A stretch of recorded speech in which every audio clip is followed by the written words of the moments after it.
Jiang Ping sits in class eating gems he created himself. With each gem he eats, he gains a new skill, while the other students only have one each. He's bored, wasting precious time in class while the world outside is being taken over by monsters that eat people and impersonate them. Creatures with such a high level of illusion that only our hero can see through it. Just a few days ago, everyone considered him a loser with a useless skill, destined to become nothing more than a farmer. The truth is, while everyone else received combat skills, our hero received the ability to create contract gems. Creating such a gem requires both physical and mental energy, and for it to work, the target must voluntarily eat it. Once they do, their life, soul, and will become completely bound to our hero's control. Moreover, the target may even gain a rare skill and immunity to illusions. But here's the catch. No one wants to voluntarily become a complete puppet. Even his girlfriend, Su Jingyao, refused. Just when he had almost given up hope and accepted a farmer's life, a brilliant idea struck him. What if he ate the crystal himself and became his own puppet? Surprisingly, it worked. He gained complete control over his body, though with certain limits. He couldn't perform anything supernatural, like flying or transforming into other creatures, but he could make his body do anything an ordinary person could, such as mastering martial arts. Still, he could make his body run and do push-ups while his brain was asleep. When he woke up at school the next day, everything seemed normal until the school's top student approached him. But while the others cheer her entrance, Zhang hears a grim sound and spots a horrifying creature in her place. No one else reacts, and as the figure leans in with a twisted smile, she remarks that Zhang looks pale and asks if he is all right. Forcing himself to stay calm despite the terrifying creature before him, he plays it off, saying he just had a nightmare and poor sleep. Using class as an excuse, he quickly leaves. Outside, Zhang wrestles with mixed feelings, unsure if he is hallucinating or if mutated beasts have infiltrated the school, and what unsettles him most is that no one else notices. When he considers telling a teacher, he finds another creature in the staff room and bolts. Shaken by the thought that this place might already be a living hell, Zhang realizes he started seeing these beings only after swallowing the contract gem. Breaking it down, the gem junkie realizes that as both summoner and summon, only he controls himself, and no outside force can tamper with his body or mind. He concludes that no illusion can affect him, which is why he alone can see the mutated beasts in disguise. The system identifies the creature as a celestial fox, level 26, with unknown growth, able to manipulate perception through cognitive distortion to blind others to abnormalities. At level 1, he is no match for it. He also realizes the fox cannot openly devour someone, instead camouflaging itself as ordinary students chatting, which explains why no one notices. Since this is a mind control ability, the self-summoner thinks Su Jingyao, with her psychic class mental power, might be able to help.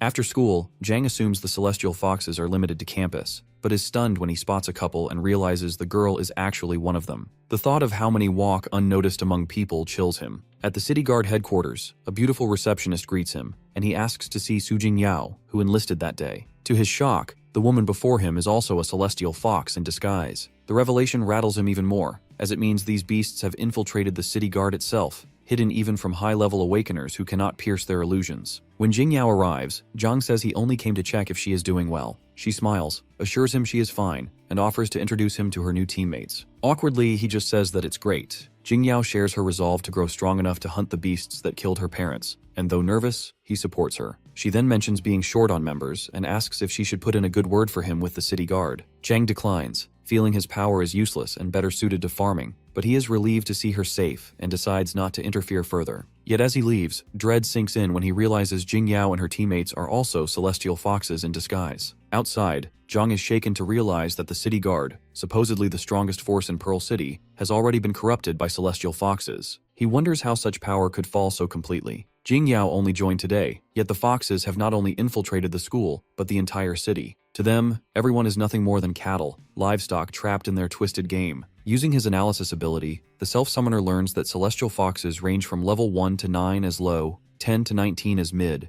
20 to 29 as high, and 30 to 39 as apex. Most around him are above level 15, with one of unknown potential. Even the city guard, full of high-level awakeners, cannot defeat them. The one who killed Luo Xiu is far beyond, as attempting to analyze it would expose his location. That creature is an apex, above level 40, a king-level threat likely responsible for empowering other foxes to fight far beyond their rank. Unlike most mutated beasts, celestial foxes are highly intelligent and masters of disguise, able to blend in perfectly, though it is all an act. Their main targets are powerful or high-profile figures to seize control, while ordinary people are kept as livestock for later. Facing them directly is suicide, yet Zhang cannot stand by and watch innocent people die. If only he were stronger. A week later, Zhang wakes around 4 in the morning. rising earlier each day as his body needs less rest after constant training. Despite his efforts, he has only reached level 2 and keeps crafting gems in hopes of awakening something new. Most turn out colorless with no effect, but today he produces a purple one. Though unappetizing, he eats it and feels a surge of power. Checking his status panel, this dummy sees his growth rise to 4 stars. His stats increase, and his abilities advance to level 2. A new bonus effect also activates, granting him the Nightwalker ability, which provides night vision, faster movement, lighter steps, and the power to vanish into shadows. The self-summoner, shocked but thrilled,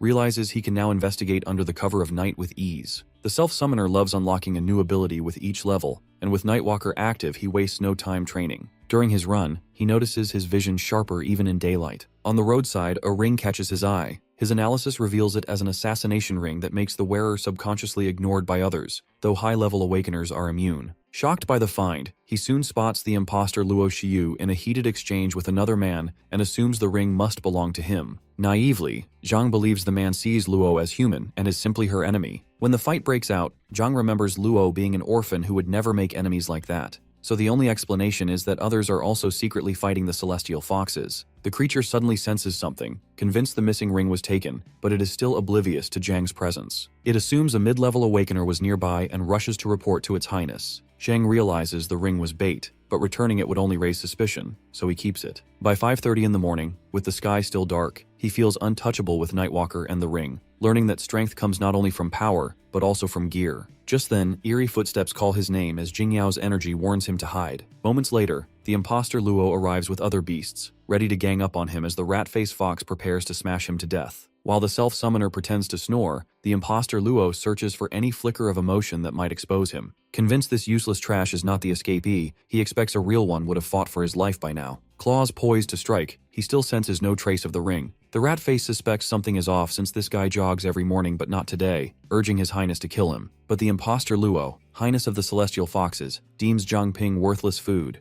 and since he does not waste food, the rat face has no choice but to obey. Later, Zhang opens his eyes as his room clears, catching his breath. He was inches from death on that bed. He, spitting out the ring, realizes that forgetting his usual morning jog nearly punched his ticket to heaven. Lucky for him, ordering himself to sleep kept suspicion away. He's certain he heard Jingyao's voice earlier, though part of him wonders if it was just his imagination. Pushing the sentiment aside, he's set on getting strong enough to avenge her. For now, he keeps up the act of a normie life, careful not to stir suspicion from the celestial foxes. Afterward, 2 girls gossip about the city guard finding a body sliced in half near their academy. It turns out to be the notorious Black Death Star, the top assassin in Pearl City, who once injured the old city lord. The gossip reaches Zhang, who figures it was the guy in white from last night. They heard the old city lord's injuries never fully healed, and that he died young. This makes Zhang realize that if the imposter Luo took out such an assassin so easily, her strength is far more terrifying than he thought. Still, he cannot figure out why they made the body public, unless it is a warning to anyone daring to oppose the celestial foxes. The gem junkie is sure this will only draw their attention and put them on guard, so he needs gear to protect himself. He decides to check out the blacksmith shops after class. On his walk to the market, Zhang analyzes a blacksmith selling equipment, only to find it is actually a celestial fox in disguise. He realizes all the blacksmith shops in the city must now be under their control. Thanks to his analysis ability leveling up to intermediate after 100 successful uses, he marks the imposter blacksmith at level 15, while also seeing their growth potential. The same mutated beast tries to pitch his goods to Zhang,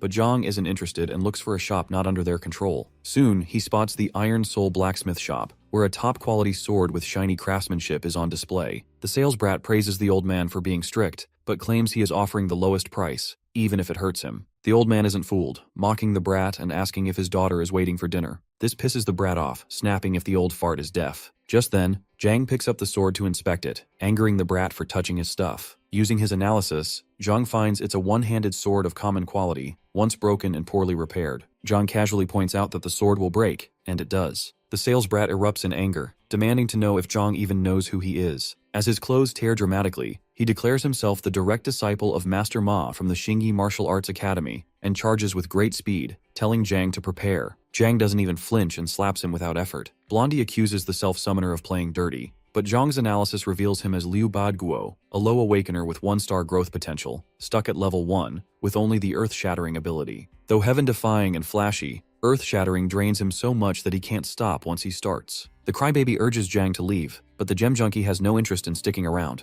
Blondie tries a sneak attack, only for Zhang to shut him down instantly. Just then, someone arrives, saying she was gone for 5 minutes and the place is already lively. All business, the woman warns Jang to walk out or be thrown out. Blondie bolts outside apologizing, while Jang casually decides to check other shops. But the lady stops him, insisting she wants a word with the self-summoner. While Jang senses trouble, the girl insists he stay and talk. She introduces herself as a damsel working hard to survive while caring for her uncle, who's distraught after his daughter went missing. Looking over the self-summoner, she finds his body fit and his personality decent, then suddenly pins him to the wall, making him blush. Without hesitation, this beauty hires Jang to work as a blacksmith, care for her uncle Liu Tifeng, and manage the shop, assuring him food, lodging, and a monthly salary. While squished against her melons, Zhang thinks that if he learns forging, he can save plenty on gear later. Plus, this shop isn't under the Celestial Fox's control. With a straw hat, he boldly declares he'll become the king of blacksmiths. The woman slaps him hard, calling him a good support, exactly what she expected from the man she chose. For now, the gem junkie just focuses on surviving under her hands, or risk bleeding to death. A few days later, Wonder Woman tells the self-summoner bro to use more strength. He asks Sister Cho Chiang if it's okay, but she assures him no one's coming. Breaking a sweat under her watch, he trains in their exclusive kneading forging technique, fusing materials like kneading dough. She heads out to grab the mold from the warehouse, telling him not to let the fire die. By his side, he spots Scarlet Serpent scale and coat, wondering if it's fuel. Snapping back as the fire weakens, he quickly tosses it in to keep it burning. Instantly, the stove explodes, and Zhang thinks he's done for. Something feels off with this strange surge of heat, as a skull face absorbs the surrounding smoke. As he snaps back to his senses, Zhang wonders how the fire went out, only for his chest to burn fiercely. Using analysis, he discovers he's reached level 3 with higher growth potential, though he had guessed right. His level 3 bonus activates, revealing that unlocking new powers boosts his potential, leveling up both analysis and acquired abilities. If he keeps awakening, his growth could be limitless. For now, he unlocks Fire Devourer, allowing him to consume flames and convert them into fire elemental energy stored in his body, which he can discharge until depleted. His fire elemental energy now stands at 100 out of 100. This reminds the gem junkie that everyone has limits to their growth potential, yet he wonders if he's the only one unlocking multiple abilities. He figures Fire Devourer must have absorbed the flames. Though he already consumed a level 3 gem after reaching level 3,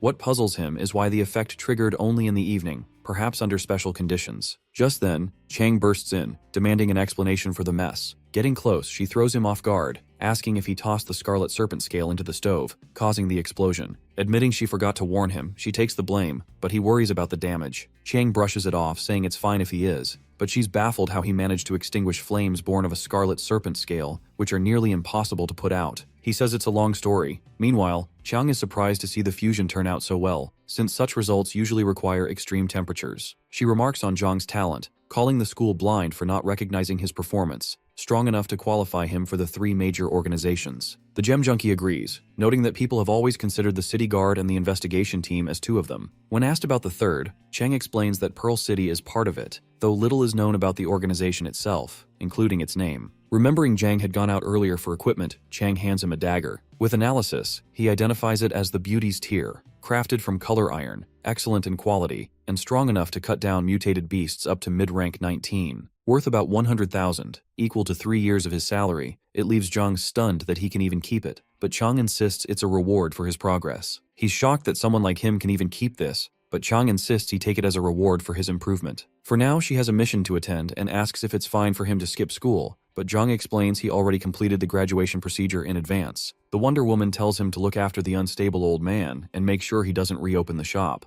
Zhang figures the Celestial Foxes left the blacksmith alone because it wasn't in business, but the commotion he caused may have just drawn their attention. Since it's night, he decides to use the Nightwalker skill to scout the surroundings. Meanwhile, a cheerful girl swings in a ruined playground, but in truth, she's a level 3 mutated beast in disguise. It's Zhang's first time seeing such a low-level fox on par with him, and with his boosted gear, he feels confident he can handle it, even if the city guard has fallen. The investigation team outside the city should remain unaffected, and he plans to hand over the fox's corpse to catch higher management's attention. Just then, a chilling voice cuts through the air, mocking him for panicking at the thought of attacking a child. The sound drips with murderous intent, warning him not to move or he's as good as dead. The voice warns him not to attack, and the shaken Zhang realizes the woman is far stronger than he is. His Nightwalker ability and the assassination ring are useless against her, as she sees right through them. She tells him to meet at the orphanage training grounds if he wants to live. When the ominous air finally fades, she's already gone. Zhang concludes she isn't with the Celestial Foxes, otherwise he'd be dead. Jang grew up in this orphanage, spending his childhood practicing sloppy fighting moves in the small park across the street.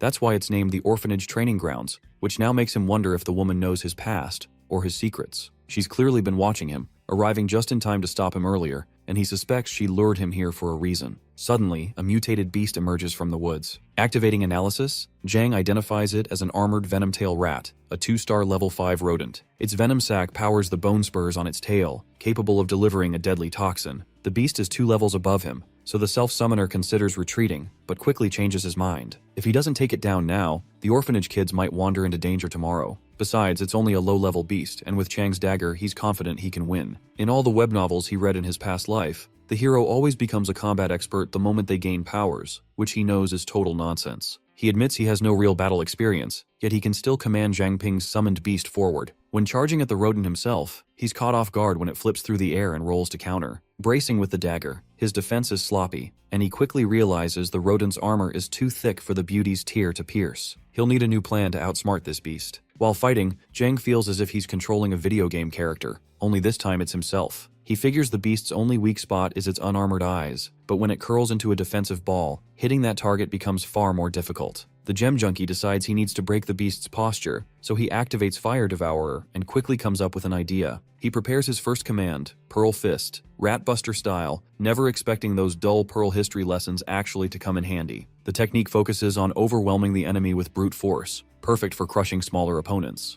As the rodent lunges, Zhang opens with a feint, chaining it into a Fire Devourer combo. Then he unleashes his new move, flames bursting out and blasting the beast back, leaving it defenseless. He strikes its weak spot, triggering an explosion that finishes it off. His stats rise instantly, and he realizes real combat levels him up far faster than training. But something feels off. The Venom-tail rat shouldn't even be here. Inside the city walls, only celestial foxes are supposed to exist. Suddenly, black energy gathers and swirls around him, dragging him down as a chilling voice grants him 5 minutes. An ice-cold woman appears, staring him down and demanding proof that he's human, leaving Zhang baffled over how to even prove it. Zhang finds himself tangled in confusion as the ice woman demands proof that he's human. He realizes she can sense mutated beasts within the city, though she can't pinpoint them, which is why she's testing him. She must have grown suspicious when he nearly attacked the little celestial fox. Forcing a nervous smile, he asks if she can at least give him a hint about what she means, all the while wondering if that rodent had been her test from the very beginning. With 4 minutes left, Zhang spends 2 trying to analyze her, failing each time. After 999 failures, his skill evolves into advanced analysis, which can now reveal a target's faction. On the next attempt, he finally gets a full read.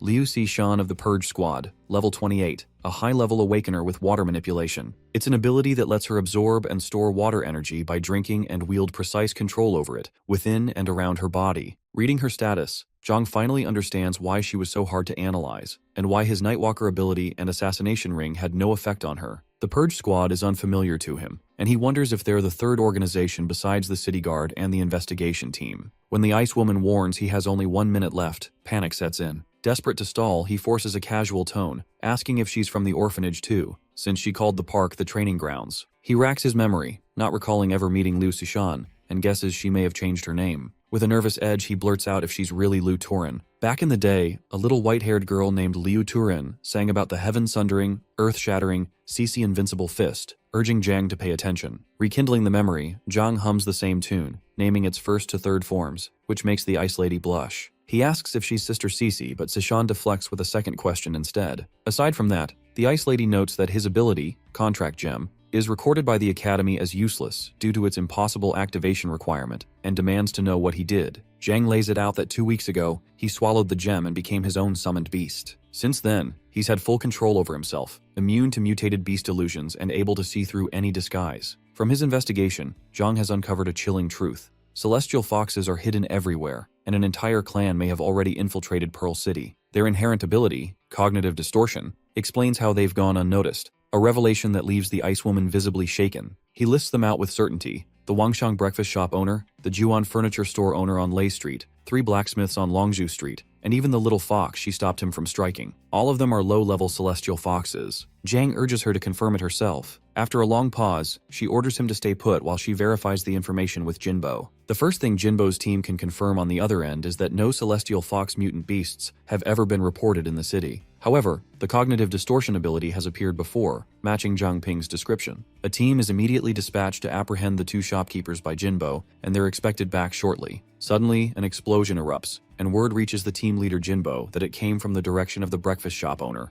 The woman has completely lost control, attacking violently just as they were escorting her out of the city. The bat-crap crazy woman lunges at Jinbo, but he doesn't even flinch. One brutal punch to her gut forces out a surge of ominous energy, exposing the mutated beast within her. With the proof clear, Jinbo confirms Zhang's intel and orders the team to warn other teams and eliminate the target immediately. Later at Pearl Academy, Her Highness Luo senses something strange. Yechu has been killed outside the city. Almost at once, another presence on Lai Street disappears. Both were slain instantly, their traces erased, even slipping past her tracking. The imposter Luo is shocked to her core, wondering who could be behind this. In the darkroom space, the Ice Lady releases Zhang from his restraints. He asks if she confirmed his claims, and she admits she did, but she can't be certain. His sudden ability to see through celestial fox illusions could just as easily be a trap, part of their scheme to expose themselves. Cece tells the gem junkie she needs him to act as their eyes and ears, while she watches over him in secret, for now. If he uncovers anything, he must contact her at night. Zhang can't hardly believe that he's getting protection and surveillance all at once. Still, he agrees, so long as it helps bring down the celestial foxes. She tosses him a jade pendant, cold jade, the twin to her warm jade. If he shrouds it in flame during danger, hers will heat up instantly, summoning her to his side. She promises she'll come as fast as she can, but warns him not to lean too heavily on anyone else. If he wants true safety, he must keep strengthening himself. Knowing the high cost of tuition, Zhang, the self-summoner, considers either learning martial arts or joining a martial arts school. Sister Cece offers a solution, promising to request a stipend from the organization on his behalf while he searches for a suitable school. Grateful, Zhang thanks her. Later, Zhang notices a dramatic decrease in the number of celestial foxes. He assumes the Purge Squad is doing its job effectively. He also senses that the Icy Lady doesn't trust him enough to reveal her identity. Only after his analysis ability was upgraded did he see her faction, confirming his suspicion that she is part of the Purge Squad. Zhang can't figure out how the Purge Squad knew about the Celestial Fox infiltration in Pearl City, but he's focused on one thing: eradicating them. He's also grateful for the generous 10,000 pearl coins they gave him. Meanwhile, Zhang is busy searching for a martial arts school. A girl selling a Beast King Fist course asks if he's interested. Zhang checks it out and finds it's expensive, and he's not sure if it's the right style for him. Pinky assures him it's worth every penny, claiming their techniques are famous throughout Pearl City. She offers to demonstrate the first 3 forms of the Beast King Fist: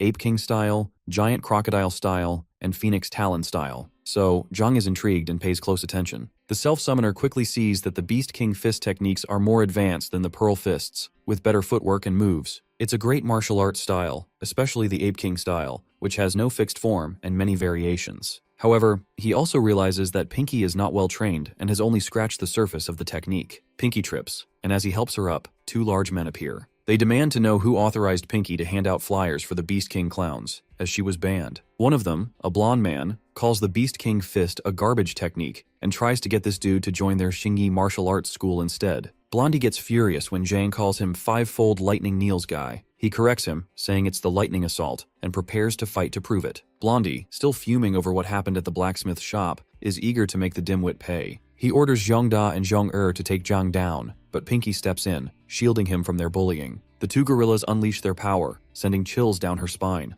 Analysis reveals Zhong of the Xingyi Martial Arts School, Level 4, a low-tier awakener. His flesh fortification sacrifices 70% intelligence in exchange for a 30% boost to physical strength. Zhongda's stats are identical. The gem junkie is shocked to see someone trade intelligence for strength, and when the 2 gorilla brothers power up, he even questions if it is a real ability. Meanwhile, Zhang analyzes Wang Jiamin, the righteous Pinky from Beast King Martial School, a level 3 awakener with 7-star growth potential. Her gift allows her to polish any skill through practice and boost growth speed from 0 to 1,000%, though her diligent trait cuts learning ability by 90%. Zhang is impressed, knowing she is a late bloomer but a powerhouse in the making. Still, at her current strength, she is asking for trouble, so he returns the flyers and decides to handle it himself. With 3 opponents against her, there is no way she can win, so he steps in. Zhang, fired up after seeing the Ape King style, puts it into practice. The 2 gorillas rush him, but with the first 3 forms of the Beast King Fist, he drops them fast. Blondie tries his 5-fold lightning, yet Zhang brushes it aside and lands a brutal 3rd form strike to his groin. He taunts Blondie about being 2 men down and having only 3-fold lightning left. Zhang leaves the bullies sprawled in the dirt, deciding the Beast King Martial School is worth a visit. Pinky, amazed that he learned the Ape King style just by watching once, asks him to guide her if she struggles, eager to grow strong quickly. He knows her 7-star potential could make her an Apex Awakener someday, and wonders if he will be the one seeking her help in the future. A couple of Earth slackers are losing it at the marketplace when they spot their master, even though they thought he would not show up for a few more days. They panic, knowing they have not even mastered half the moves of the Ape King style, and some look ready to faint at the thought of his wrath. Jang finds it lame that they are so scared of their own instructor. Beside him, Jiamin nervously explains that it is Bai Day, the legendary instructor known for his strictness, who punishes slackers for failing to finish their tasks on time. When Zhang asks if she has been punished before, Pinky smugly admits she has been here for a month and gets punished every other day because she still cannot do even the basic moves properly. Their instructor storms in like an ancient general ready to discipline his troops, immediately ordering 50 laps for anyone caught slouching, with no cutting corners on form. Through analysis, Zhang identifies him as Bai Day of the Beast King Martial School, a level 25 awakener with 1-star growth potential. His ability, Mimicking Hunger, lets him consume a creature and temporarily take its physical form. The number of forms he can store depends on his level, and right now he holds 2, the Running Wolf and the Raging Lion Warrior. The self-summoner figures this level 25 monster is on par with Sister Cece. Suddenly, Bai Day recognizes Zhang as the kid who wrecked the Xingyi clown yesterday, and burns with curiosity to see what he is made of. Zhang protests that there is no point picking on a newbie, but Bai Day's flames only rise higher after hearing the rumor that Zhang mastered the Ape King style from a single demonstration. A fist rockets toward Zhang's face, fast enough to send him to the moon, and there is no time to dodge. Yet instead of crushing him, Bai Day only pats him like a kitten. Impressed by Zhang's talent, he notes with regret that the boy learned from a half-baked practitioner, which explains his sloppy footwork. Bai Day decides to personally drill the real technique into Zhang later, which Zhang gratefully accepts. Then the instructor turns to the slackers, declaring a spar as punishment. Anyone failing to meet his standards must crank out 500 push-ups followed by a 10-mile run in a weighted vest. The self-summoner expected nothing less from a body enhancement awakener with such brutal training drills. When she touches him, Pinky blushes and admits that Bai Day rarely teaches her beyond showing the basics, then shyly asks if Zhang will train her in private. He agrees, inviting her to the Iron Soul blacksmith shop after class as her sparring partner. Still, Zhang notes that her diligent will cuts learning ability by 90%, making her gift a nightmare for any teacher, and explains why Bai Day has little patience for her. A few days later at the Iron Soul blacksmith shop, Zhang is drilling Jimin hard, breaking the Ape King style into small, manageable steps that finally help her improve, though she still collapses mid-practice. Watching her struggle, the self-summoner admits there is real depth to the Beast King fist, and after days of non-stop training, he can even feel his own level rising. Just then, Sister Cho Chiang arrives to check on her little brother, leaving Jimin to continue. She explains that mutated beasts have grown scarce, forcing them deeper into the northern forests, where they ran into a pack of storm wolves. She uses her earth-burrowing shovel. She hid the team until the wolves turned on a group of wildmen instead. From that encounter, she snatched a rare wind gem, an uncommon treasure that stores elemental energy and can unleash wind blades, storms, and similar attacks through mental commands. She hands it to Zhang, and notes it is not often one finds a gem that lets even a scrawny kid summon blades and storms. A surge of wind magic swirls around the self-summoner, and a voice echoes in his mind, warning someone's big brother not to take it off and to let go of the hands. Suddenly, Zhang hears Fan Family Saber style, first form, sword chi sweeping cross, followed by birds above singing a joyful tune, a symphony of love over the jade green hills. Then another voice cuts through, dark and chilling, claiming Yue Ershi is dead, and vowing to devour 2 cursed humans today. When he checks his status, Zhang Ping is revealed as level 4 from the Iron Soul blacksmith shop, with 4 stars. His level 4 bonus unlocks a new ability, Whispers of the Wind, which passively amplifies the thoughts of anyone within 10 miles experiencing intense emotions, an ability he cannot control. Zhang realizes the contract gem works on a delay. Then, the voice speaks to Yue Liu about 2 humans in the shop, Wang Jimin, and a boy, suspecting the latter is the one who angered their highness back at the academy dorms. In that moment, Zhang recognizes it as a celestial fox and is stunned to learn they plan to hunt him and Jimin right there in the shop. In the bathroom, Cece showers as the warm gem heats up, warning that Zhang Ping is in serious danger. Meanwhile, Zhang grows uneasy that Sister Cece still hasn't arrived, and he can hear the 2 natural order foxes losing patience, ready to strike at any moment. He doesn't answer Chang's concern, knowing both enemies are intermediate rank foxes, far too strong for him to handle, even with her help. Casually, Zhang asks Chiang if she has visited Uncle Liu since returning and suggests she check on him upstairs while he goes to buy ingredients to cook for them. She agrees, excited to taste his food again, and plans to take the wind gem with her. Meanwhile, the gem junkie decides to get Wang Jimin out before Sis Chiang and Uncle Liu are dragged into danger. At the smithy's backyard, Jimin asks him to check her posture, but he quickly pulls her aside, telling her to stay quiet and follow him. Too late, the celestial foxes are already there. Zhang knows this is bad, and when Jimin suddenly calls the mutated beast's mom and dad, he warns her not to go near them. Even as Jimin insists it is fine, Zhang's analysis reveals the truth. A level 15 intermediate rank natural order fox with cognitive distortion. Another at level 16 pretending to be her father, asking why the boy beside her looks afraid. She introduces Zhang as a friend from martial arts school, unaware these are not her parents. Suddenly, a dark space engulfs them as the foxes rush to finish the hunt. Zhang orders Pinky to hold on to him, though she is shaken by seeing her parents acting strange. His plan collapses as the beasts strike, tripping them off balance. Jiamin, horrified, demands to know why her father would do this, only for Zhang to reveal the truth that they are mutated beasts. The mutated beasts realize Zhang can see through their disguise and decide he must die. The imposter father strikes, his blows forcing Zhang on the defensive, each dodge harder than the last, the gap in their levels crushingly clear. The mother beast turns on Wang Jiamin, who still hasn't broken free from her shock, leaving Zhang cornered. Just then, Sister Cece's voice cuts through the chaos, commanding him to move as a blast of ice slams the beast's back. Her power floods the space as she prepares to finish them. Jiamin's desperate pleas for mercy fall on deaf ears, and when it is over, she collapses in tears, unable to bear the sight of her parents lying dead before her. Even as Zhang keeps telling her they are natural order foxes wearing her parents' skin, Jiamin refuses to believe it. The gem junkie then asks Cece why the beasts are not reverting to their true forms. She explains there may be a king-rank fox within the city, amplifying their illusion talent, strong enough that even low-level beasts can fool high-rank awakeners. She adds that the ones they killed outside the city reverted only because the effect did not reach that far. This sparks an idea in Zhang. He may be their only hope of exposing the disguises. He turns to Jiamin and reveals the truth. These mutated beasts killed her parents and took their forms. Tears well up in her eyes as the weight of his words sinks in. His Highness hears the report that 9 of their own have died in just 1 week and senses that humans may have found a way to counter their illusions. One mutated fox urges her to take the city by force and slaughter everyone, while another worries they will end up eating grass if they waste all their food. The imposter Luo silences them, reminding the court that wiping out humans would only waste resources. Their top priority is to draw out those hiding in the shadows and eliminate them one by one. She then turns to the vice mayor for advice, and he suggests letting other species slip into the city to stir chaos. The thinner the herd, the easier it will be to pick off the strong.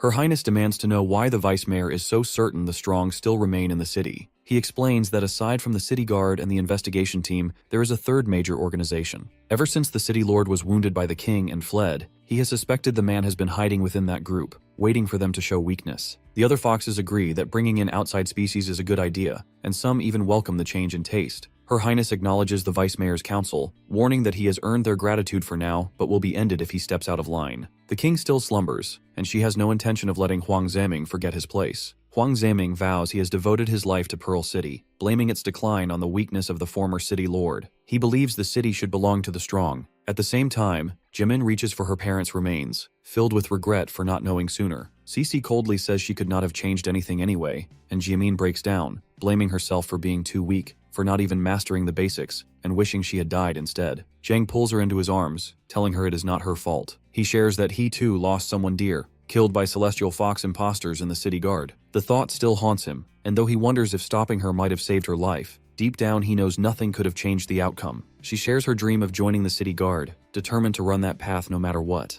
What happened to her parents wasn't her fault, but now they can fight for a better future and grow strong enough to protect those they love. With her parents watching from above, they would be proud. Jimin needed those words and thanks Zhang, vowing to wipe out every monster in the city. But just then, Zhang coughs up blood, and Jimin panics, realizing too late how badly he's hurt. The gem junkie forces his body to hold on, but it only lasts a short while. When he finally wakes, Cece and Jimin are relieved to see him conscious. Cece warns him not to move, or his wound will reopen, while Pinky declares she has made up her mind to grow stronger and wipe out the celestial foxes. That resolve eases Zhang, and he puts his faith in her. Deciding Jamin's home is no longer safe, Cece invites her to stay here for protection. In that moment, Zhang hears a whisper that the king still slumbers, and Huang Ziming should know his place. He recognizes the voice as Luo Xiu's, and immediately shares the lead on the celestial foxes with Cece. Afterward, the self-summoner reveals that Huang Ziming, vice mayor of Pearl City, has sworn himself as a humble servant to the celestial foxes, betraying his own people. Icy Lady learns of their king, whose power can amplify illusions strong enough to deceive even apex-level awakeners. She concludes that with the king weakened, this is their best chance to strike back. She tasks the self-summoner with uncovering the freaks hiding in the city, and he accepts without hesitation. Meanwhile, the old man complains of hunger,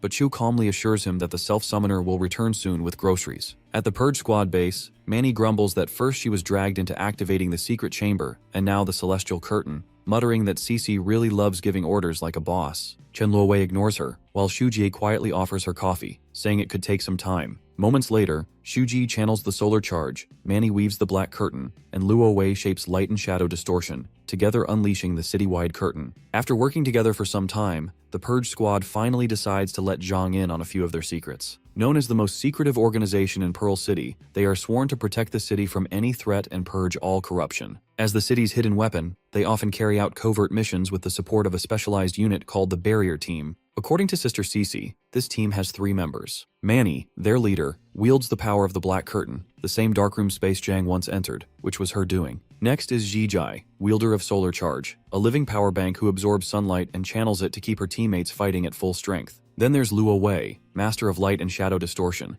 able to bend both to make herself, or anything else, vanish completely. Together with Manny, the trio forms the Illusory Light Celestial Curtain, a pocket dimension that traps any non-king level enemy inside. In that world, they can twist the terrain at will, turning the Barrier Team's ultimate weapon into a deadly counter against the Celestial Fox's illusions. 2 foxwomen stroll through the streets when one urges Yue Air to capture a human, or refuses, saying the city's tense enough already, and asks if Yue Yi feels anything off. Yai hesitates, then admits she does. It's strange how all the humans have suddenly disappeared. In that instant, a golden beam tears down from the sky. The attacker is annoyed that he didn't end it with a single strike. Yai quickly realizes he's the one hunting their kind in Pearl City, and warns he'll regret it once reinforcements arrive. Golden Boy just dares her to call them. According to Zhang's intel, Jinbo is level 32, while the 2 foxes barely reach level 25. For him, it's hardly a fight at all. And Yi leap at Jinbo, certain he's just a cocky fool. But Golden Boy meets them head-on. Tears his sleeve with a strike he thought he blocked, fueling Yi's rage. The freak is shocked that others of her kind fell to someone like him. She charges, only to be blasted back by a golden punch that sends her flying, and Jinbo's answer delivered. Yue, enraged, lunges at Jinbo, but he snatches her wrist mid-strike. He taunts that her power works in ambushes, not face-to-face combat. His crushing grip wrings a scream from her, calling Yi to the rescue, only for Jinbo to fling ear straight into him, sending them both crashing aside. For the finishing blow, Jinbo soars into the air and drives a crushing kick that slams both foes into the ground. Even in defeat, they can't understand why they failed to sense their own kind, and they'd already fallen into the trap. Jinbo doesn't let up, unleashing another strike that detonates the area in golden thunder. From above, Zhang watches with Cece at his side. She notes Jinbo's strength as the combat division's leader, while Zhang just laughs, saying his outfit screams Super Saiyan. Back in the real world, Shibai reports to Liu Xishan that mutated beasts are gathering outside the city, agitated as if something is provoking them. If they breach the walls, the illusory light celestial curtain could overload. Cece orders a field assessment, and Shibai suggests taking Zhang along. It'll be good combat training, and his marked foxes are already on the combat team's radar. The self-summoner, meanwhile, wonders if this links to the Storm Wolves Sister Chang encountered. Cece then asks for his help outside the city, assuring him she'll have people guard the blacksmith shop. When pressed, she adds she was just on a call with their boss, someone Zhang will meet after the mission. On their way outside the city, the gem junkie notes it's his first time beyond the walls in ages and asks about the strange plants. Cece quickly stops him, moments before one fires off, nearly hitting him. She explains it's hydrochloric acid grass, dangerously corrosive, and now in fruiting season. The ripened pods explode like fireworks, scattering seeds everywhere, so he needs to tread carefully. She adds that a certain mutated beast feeds on this grass, and that will be his first opponent. Meanwhile, Icy Lady heads off to scout the mutant beast riot, warning him not to wander too far. When spotting a bunny feeding on the plants, the self-summoner analyzes it. It's a caustic aqua bunny, a low-level mutant with 3-star potential, level 9, able to fire corrosive acid from glands in its ears. To this dummy, it looks harmless, though stronger than the armored venom-tail rat. Right then, he strikes while his guard is down, but the cutesy rabbit dodges with ease. His pearl fist follows, only for the bunny to counter with acid shots. Shocked by its range, Zhang's attack triggers the hydrochloric acid grass, turning the field into chaos. Realizing brute force won't work, the self-summoner lets his body run on autopilot, dodging acid blasts while analyzing the fight. Acid fireworks explode around him, and the bunny's sharp senses and lightning reflexes render his sneak attacks nearly useless. It's clever, firing from range, immune to acid, and guiding him toward the ripe hydrochloric acid grass. After blocking an aqua shot with his bare hands, Zhang notes that his flames prevent the acid from burning him. The bunny grows more aggressive, spraying acid relentlessly, so Zhang unleashes his Fire Devourer skill, evaporating the corrosive projectiles. He realizes why Cece trusted him with this task. It's beyond his current level, but he carries the burden, knowing failure could have consequences. Meanwhile, the bunny's pissed at having its acid wasted, a living reminder of the challenge ahead. Right then, the self-summoner senses a familiar shift as low-level beasts often have second phases. The caustic aqua bunny lunges at him at full speed, claws dripping acid. Mid-block, Jang takes a swipe to the arm, realizing the bunny abandoned ranged attacks for close combat. He escalates, combining Fire Devourer, Flame Reserves, and Overriding, encasing himself in flames without being burned. His reserves drop to 43 out of 100, signaling he must end this quickly. He corners the bunny, striking as its final dodge lowers his reserves to 0, but exactly as he planned. Activating Fire Devourer, Absorb Flames, he pulls the fire back into his reserves, ready to continue the fight. Meanwhile, Zhang hurls daggers, testing the bunny's mid-air dodges. One strike connects, scorching it to a crisp, yet his stats show it's still alive. He follows with a brutal stab, gaining 2 stat points as expected from a level 9 beast, though his level doesn't rise. The higher he climbs, the harder leveling becomes. This explains why stats often increase without leveling. Fire Devourer hits 1000 total flame absorption, reaching the intermediate stage, and his reserves swell to 300. His skill levels up, making the fight far more rewarding than expected. Yet Zhang misses the signs until he notices a horde of acid bunnies glaring at him. At that moment, he can't contain himself and lets out a single awestruck syllable, beginning with F. Fire Devourer's reserves drop to 2 out of 100, and Zhang knows he's nearly out of flames. Hundreds of eyes lock onto him as he finds himself surrounded by frenzied bunnies. Instinct urges him to activate the pendant, but all the bunnies charge at full speed, leaving him no choice but to run. He mutters that discretion is the better part of valor while sprinting and ignites the cold jade to call for Cece's help. Despite his efforts, the relentless bunnies soon corner him. Zhang stubbornly refuses to believe the bunnies are coordinating, even as their flanking maneuvers put him in real danger. With no choice, he uses his clothes as a makeshift shield against the acid spray. Just in time, Cece intervenes, shielding him with water magic and instructing him to stay back. She quickly notices the buller rabbits have gone berserk too,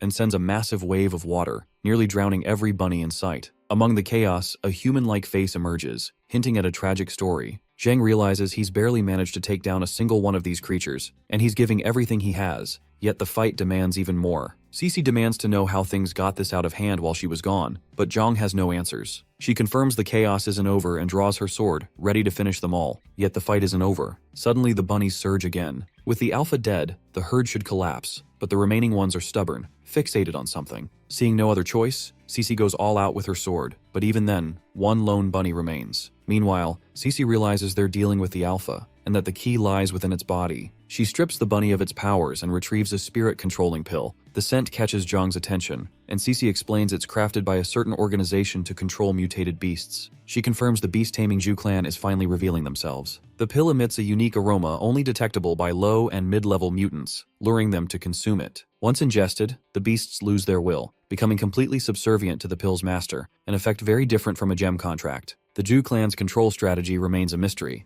Knowing the pill isn't digestible, leaving it behind risks more beasts falling under its influence. On their way back, Cece notes the connection between the pills and the beast rampage and plans to report to headquarters. She also tells Zhang he'll continue training with her outside the city walls. As they chat, a shadowy figure lurks nearby, but Cece quickly senses it and slices a tree in half. Zhang asks if something's wrong, but she brushes it off, keeping her focus sharp. A week later, His Highness Luo is informed by her lackeys that all the celestial foxes from Craftsman Street have gathered. Strange winds stir outside as Luo remarks that mutated beasts are being attacked more often than ever. She wonders if Huang Ziming is behind it but dismisses the thought since she no longer relies on him. Instead, she decides it is finally her time to make a move. And just like that, Imposter Luo tells her minions that humans have found a way to break free from cognitive distortion, causing heavy losses among their kind. The Fallen were stationed near Craftsman Street, and those still there may be the next targets. To counter, the big freak orders her lackeys to stage a scene convincing enough to push the enemy into acting rashly, determined to uncover who they are truly facing.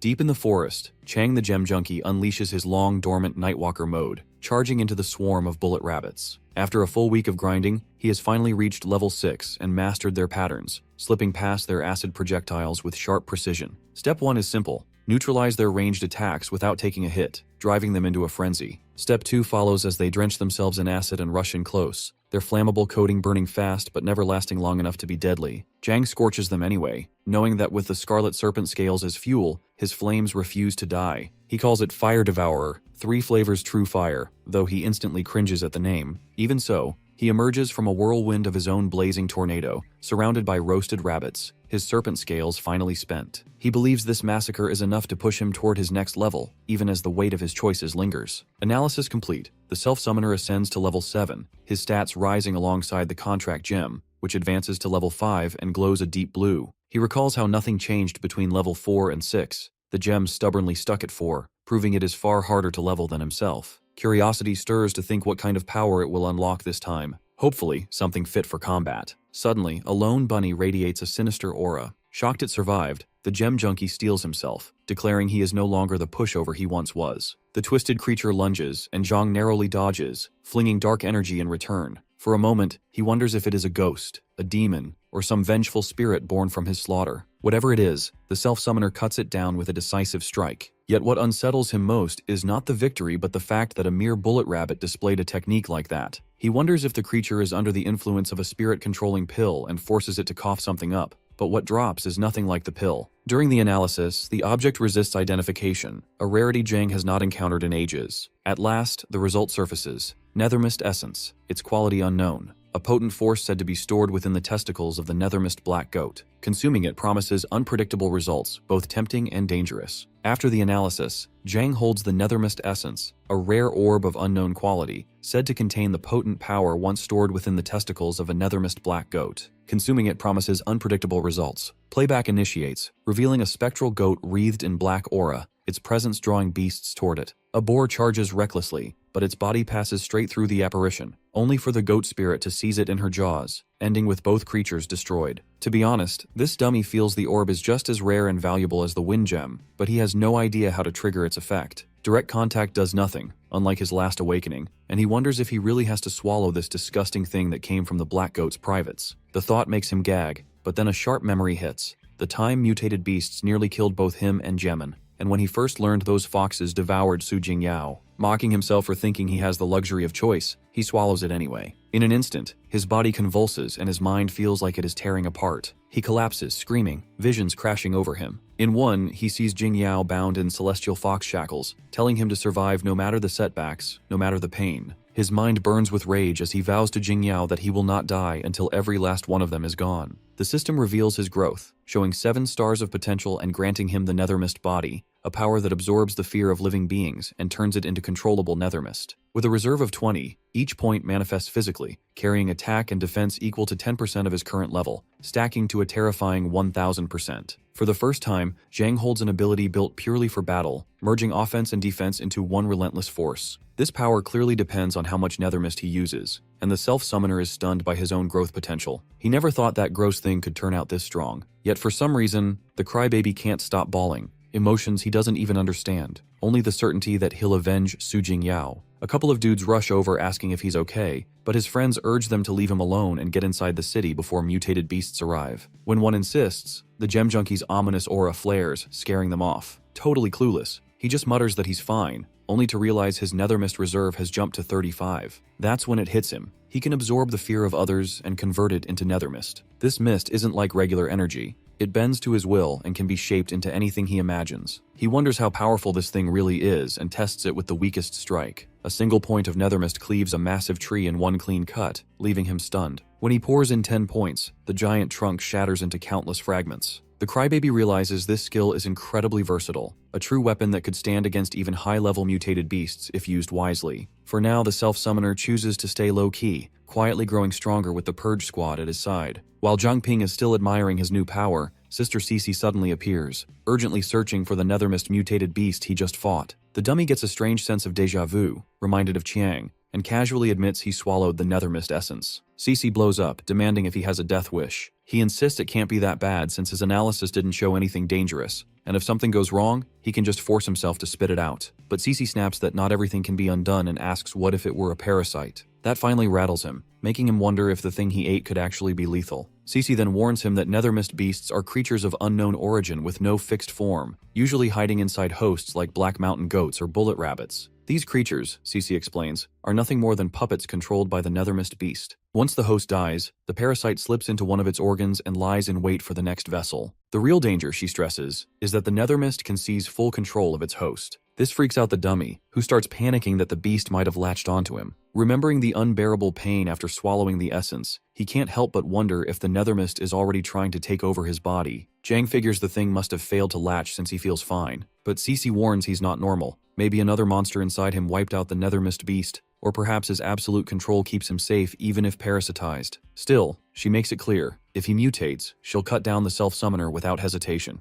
Just then, a spider drops between them, scaring the crap out of the ice lady. She panics, slicing it to bits before clinging to Jang, begging him to get it away. The dummy can't help but feel nostalgic. Cece's still terrified of bugs, just like back when they were kids. Back then, little Cece would sit under the shade with her books while Jang teased her with bugs. When one flew off, he blamed her for scaring it away. She just called him silly for wanting to befriend a bug instead of the other kids at the orphanage. What really bothered him was knowing those kids would eventually leave. So that day, Cece promised to stay his friend no matter what. Back in the present, after a brief hug, the ice lady snaps out of it, freezing the dummy with her glare for holding her so tight. Returning to her usual self, she warns him not to underestimate dangers he doesn't understand. There's no such thing as a free lunch in this world. He may have gotten lucky this time, but he can't let his guard down again. The self-summoner realizes Cece may have seemed distant and cold since joining the Purge Squad, but deep down she's the same, always looking out for him. Just then, a notification calls Cece back to Pearl City, ending both their investigation and his special training for now. When asked, the Ice Lady explains their team leader has been badly injured by the Celestial Foxes, so she has to return immediately to provide support. This shocks the dummy, who suggests calling for backup from other teams outside the city. But Cece shakes her head, alerting others might tip off the Foxes. Besides, things outside the city walls are already complicated enough. She tells him to follow along, promising to explain everything on the way. On the way, the Ice Lady explains the situation outside the city. No one knows exactly when it began, but ever since the Cataclysm, mutated beasts have run wild, forcing survivors to build walls around what little remained. With travel so dangerous, mapping the outside world has fallen to the investigation team and a few independent awakeners. According to their latest intel, the area around Pearl City has the lowest concentration of beasts, just a few scattered villages and some roaming savages. Beyond that lies the sea, but no one dares explore further. Apex-level mutated beasts rule those waters, and not a single soul knows if other cities exist past the horizon. So what lies beyond the sea remains a complete mystery. When Cece asks about the situation outside the walls, the guy explains that the Purge Squad has been monitoring Pearl City with the illusory light celestial curtain. While things seemed calm except last night, low and mid-level celestial foxes swarmed Craftsman Street, only for it to turn out to be a trap, one led by the enemy commander himself. Their leader, Captain Jinbo, was gravely injured while covering the retreat, and now Cece's been asked to take over his duties to keep Pearl City safe. When Jang offers help, she tells this dummy to head back to the blacksmith shop and rest, promising to catch up later. Hoping both Cece and Jinbo pull through, he finally stretches his arms, ready to unwind after the exhausting days outside the city, while wondering how Jiamin's Beast King fist training is coming along. On his way, Jang notices everyone around him frozen in place, time itself stilled. A man's voice calls out, and the self-summoner instantly activates analysis, only to fail. The target's hidden ability blocks it. The old bone smirks, noting Jang's endless use of analysis, a feat even high-level awakeners can't repeat more than 10 times daily. Then, he praises his clever trick of forcing his body to analyze non-stop. Though Jang has no idea how this guy knows, the man's aura alone sends chills down his spine, yet he taunts Jang to make a move. Jang refuses, saying he's no reason to fight an old-timer, but Old Bone digs deep, mocking him that without strength, his vow to avenge Jing Yao is just empty talk. That tick strikes a nerve. The self-summoner launches forward at full speed only for the old man to casually vanish into a spatial rift, his teleportation mocking Jang's charge. The old-timer suddenly appears behind him, easily blocking his punch and mocking his slow speed, only for the self-summoner to spring a trap, unleashing Fire Devourer to roast him alive. But the attack fizzles. It was just an afterimage. The old bone counters with a water element strike, leaving him rattled at how many abilities this monster even has. With his Nether Mist reserves down to 18, he pulls a feint and slips in with Nightwalker, landing a sneak attack. But the old man shrugs it off as clever yet weak. A single telekinetic blast sends Jang flying, though Old Bone admits the kid's strength is impressive and worth a chat. The Gem Junkie realizes it was all a test. Jang's power still nowhere near Cece or Jinbo, with only the Purge Squad captain in that league. When the Gem Junkie asks how to address him,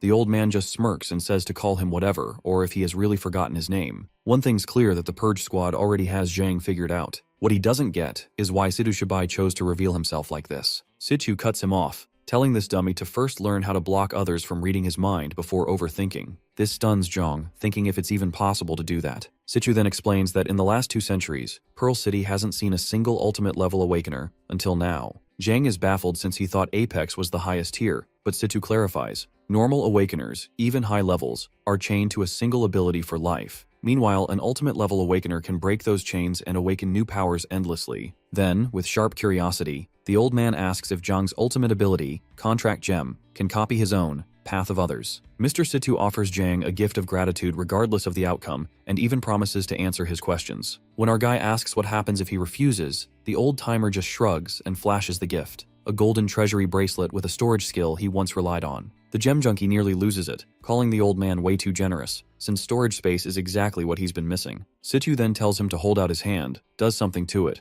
and after Jang tries copying his ability, confirms that neither his main nor derivative abilities can be copied, proving the self-summoner really is special. True to his word, the old-timer hands over the golden bracelet. After thanking the old man, this dude examines the bracelet and nearly freezes at what his analysis reveals. The playback shows an old woman bound and subjected to a golden shower of energy, the cruel process behind forging this item. Human lives were sacrificed to create such equipment. Jang's first question is whether all special gear is made this way. Though this old-timer confirms that for the past 2 centuries, despite being strictly forbidden, there are still criminals who use human sacrifice to forge objects. Situ admits he once planned to destroy the bracelet, but now that it rests in Jang's hands, maybe this self-summoner is the one fated to bring justice to those who truly deserve it. Those lost souls bound to the bracelet could finally rest. But Zhang's next question was if lives were always tossed aside so carelessly, even 2 centuries ago. Situ confirms with a grim nod. Back then, the beast-taming Jew family ruled Pearl City with an iron fist, turning everyone into slaves of their whims. Men labored endlessly for scraps, women were seized as playthings for pampered young masters, children were brainwashed from birth into loyal tools, and the elderly who could no longer work were fed alive to the Jew family's mutated pets. Anyone who awakened back then was either enslaved or sacrificed as ingredients for forging equipment,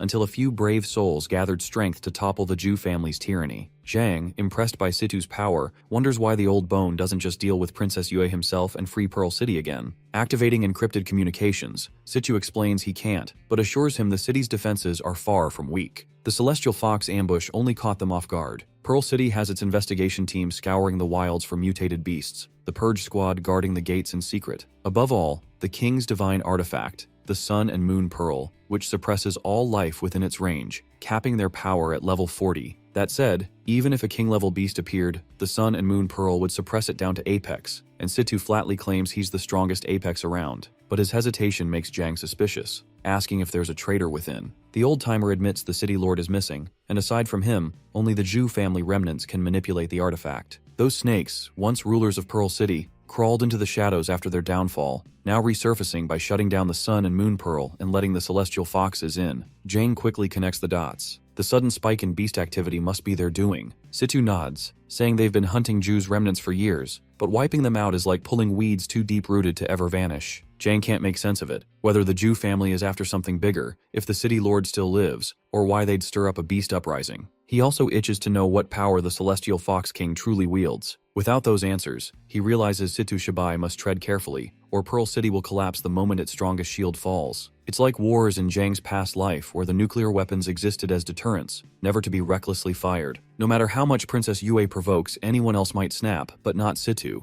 That's why the old bone finally admits he needs Zhang, even if his ability can't be copied, and asks if he'll join the Purge Squad. The self-summoner doesn't hesitate, and he's in. At Iron Soul Blacksmith Shop, Jimin presses Sister Chang about all the sudden repair work, but she shrugs it off as making use of free time. Pinky, meanwhile, can't hide her worry. Chang's been gone for days. Chang teases her, saying she's acting like his little wifey, missing him so much she's distracted in training. Pinky blushes hard, insisting it's not like that, but admits she feels lost without his guidance these past 3 days. Chang chuckles, then promises to ease up on the teasing. Wonder Woman explains that villages and danger zones outside Pearl City are already marked, so as long as that dummy avoids them, he'll be fine. She confirms there are villagers out there, but most are isolated, backward, and even worship mutated beasts. Her advice to Jimin that if she stumbles on such a place, keep moving, or risk ending up a slave or sacrifice. Pinky asks if they can't just talk to them, but Chang shuts her down, saying those people can hardly be called human, but savages more dangerous than the beasts themselves. Poor Pinky's already spooked when Chang piles on, warning that some savages wear eerie masks and stalk their prey in silence. Just then, creepy black smoke billows up behind her, nearly scaring Pinky out of her skin.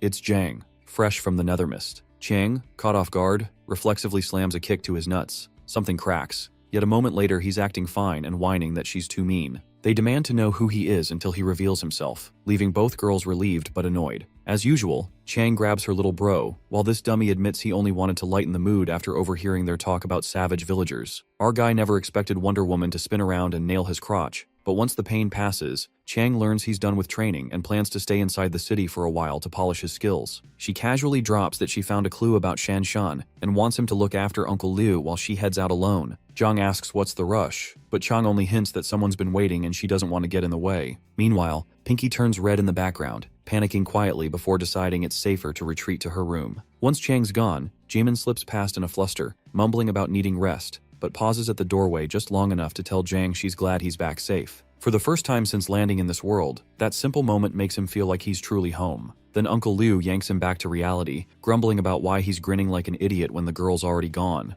The old man quickly shifts gears, telling Zhang to chase after Cho Chang and stop her from leaving, claiming he's gravely ill. The lad's baffled until Uncle Liu admits it's all an act. He isn't senile or sick. He just knows Shanshan's been missing too long, and trouble's bound to find her. Though he respects his daughter's strength, he fears Chang's obsession with tracking Shanshan will drag her into danger she can't handle alone. The old man worries Chang's loyalty and stubborn heart might push her into misfortune, so he plays dumb to keep her from rushing into danger. He admits she's skilled but never truly passionate about forging, leaving gaps in her teaching. Still, he values Zhang's talent and decides to personally pass down the Liu family's kneading forging technique. Nothing legendary, but a craft unique to their bloodline. Fired up, Zhang vows not to let him down. Days pass in hard training, until a sudden chill brushes over him. Jingyao's energy, reaching out with a whisper. She's waiting. So, Sister Chiang stayed in the city per Uncle Liu's wishes, while the old man secretly passed down the true kneading forging technique to Zhang. He trained hard, blending it with his nether mist for sharper, more precise control, and felt himself growing stronger in a new way. Alongside that, he finally mastered the first 3 moves of Ape King style. That same night, just as his progress peaked, he swore he heard Su Jingyao's voice, faint yet achingly familiar. The self-summoner, uneasy after hearing a voice, calls the Purge Squad to confirm if any celestial foxes are still hiding as humans in the blacksmith district. Captain Situ assures him the sweep was thorough, and every last one has been eliminated, leaving the area clear. Yet Zhang cannot shake the feeling, wondering if it was not the Whisperer of Winds who caught the sound. Then what else could it be? This gem junkie wonders if Jingyao might still be alive, and the thought drives him to seek revenge. He's ready to tear off the vile celestial fox mask, daring to disguise itself as her.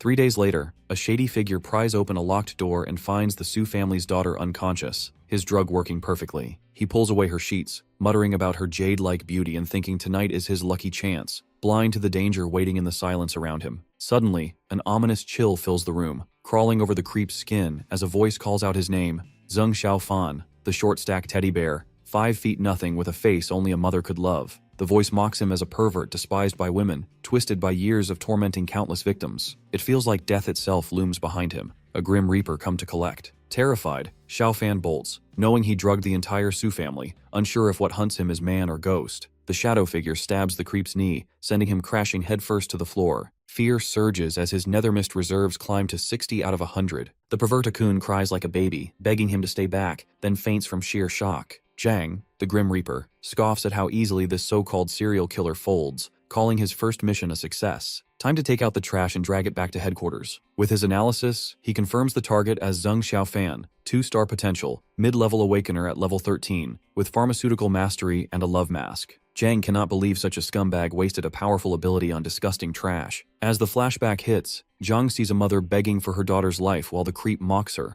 gloating that if her husband hadn't died so early, he would never have laid eyes on them. He laughs about the man who once boasted of defending Pearl City, only to end up dead, then kicks the mother aside and thanks the late husband for leaving the two behind. Grabbing the daughter, he promises to have his fun before letting her join her mother, declaring them all nothing more than playthings. Zhang freezes in disgust at the scene, and Zheng thinks it is his chance to strike, sneering at the boy who dares interrupt his fun. He blows out a drug strong enough to drop even mutated beasts and vows to torment Zhang once he is under. But to his shock, it does nothing, and Zhang Ping steps forward, declaring the creep is already dead meat. The serial killer is stunned to see his trick fail, blaming the rain. Zhang slices his hands clean, dedicating the strike to the mother who died protecting her daughter. Burning with rage, the self-summoner unleashes his blade in vengeance for every victim, honoring the girl who chose death over submission. The creep screams in agony as Zhang declares each strike a tribute, first to the fallen city guard, then to the righteous detective, and finally to the nameless awakener who fought for justice, carving their memory deep into the killer's soul. The creep crawls helplessly, bleeding from torn hands and stab wounds, calling Zhang insane. The Grim Reaper stands over him, assuring that today's technology could still save his life, and offering him one final chance. Zhang, pointing toward the door, tells Zeng to walk out if he wants to be spared. Yet with burning resolve, the self-summoner vows to make this serial killer endure the same despair and terror he once unleashed on innocent people, but multiplied 100-fold.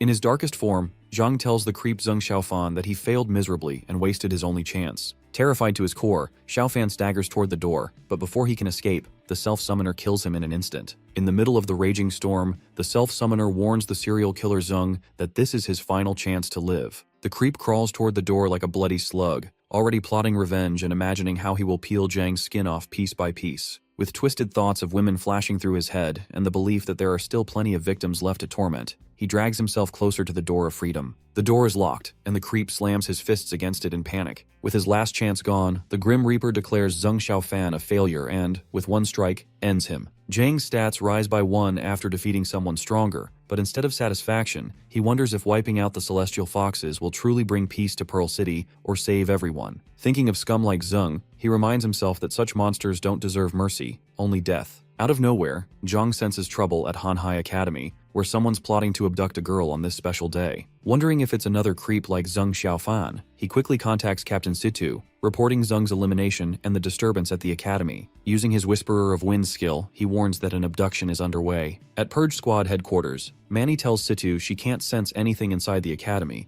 because a powerful barrier is blocking her out, and whoever set it up clearly isn't ordinary. Captain Situ orders Zhang to head to Hanhai Academy and relay the situation live. On his way to contact Liu Sishan, he warns the self-summoner not to engage until backup arrives. But Zhang is already rushing there, where the creeps have slipped inside. 15 minutes pass with no sign of Chen Shuiling, who's hiding the girls. Just then, a creeper reports a breach in the barrier, but their boss stays calm, confident that with both the dragon-subduing stone and the lanterns in place, nobody can track them down. The boss knows if the intruder alerts Chen Shuiling, they are in serious trouble, and even with their invisibility and masked presence, escaping with someone like her around is near impossible. In a rush, the creeps search for her while Zhang arrives at Hanhai Academy, studying the Eastern Dragon-subduing stone, an excellent quality artifact. His analysis reveals it's a battle-breaking barrier, forged from 4 dragon-subduing stones, able to conceal its users while disrupting and nullifying most barriers, practically epic tier. A flashback strikes him with the horrific human sacrifices it took to create such a tool, something long forbidden for the public to possess. He's certain they aren't part of the 3 big organizations, which leaves only one possibility that they might be remnants of the Zhu family. The beast, taming Zhu family has always been at the heart of Pearl City's chaos, their legacy stretching back 200 years when they ruled with cruelty until the 3 great organizations rose together to topple them. 2 months ago, they struck again, shutting down the Sun and Moon Pearl and plotting the disappearance of the city's new lord. Not long after, they unleashed the Celestial Foxes to spread fear and disorder. Half a month ago, they began driving hordes of mutated beasts to gather beyond the city walls. And now, today, they are moving inside Hanhai Academy with their eyes set on something of great importance. Jiang Ping still cannot piece together why the Zhu family let the Celestial Foxes into the city or rallied these beast hordes, but he suspects this mission may reveal their true agenda. The moment he steps inside, he senses movement and slips into hiding with his Nightwalker skill. At the same time, the creepers drag the girl out, surprised to find that the intruder who entered the barrier has already vanished. Their boss orders the lantern extinguished to preserve what little energy remains, then turns his focus to securing the dragon-subduing stone, determined to erase all traces of their presence. Little do they know, this self-summoner's sharp enough to sense them, confirming the enemies as Zhu family forces. 1 level 20 analyzer, 1 level 17 telekinetic,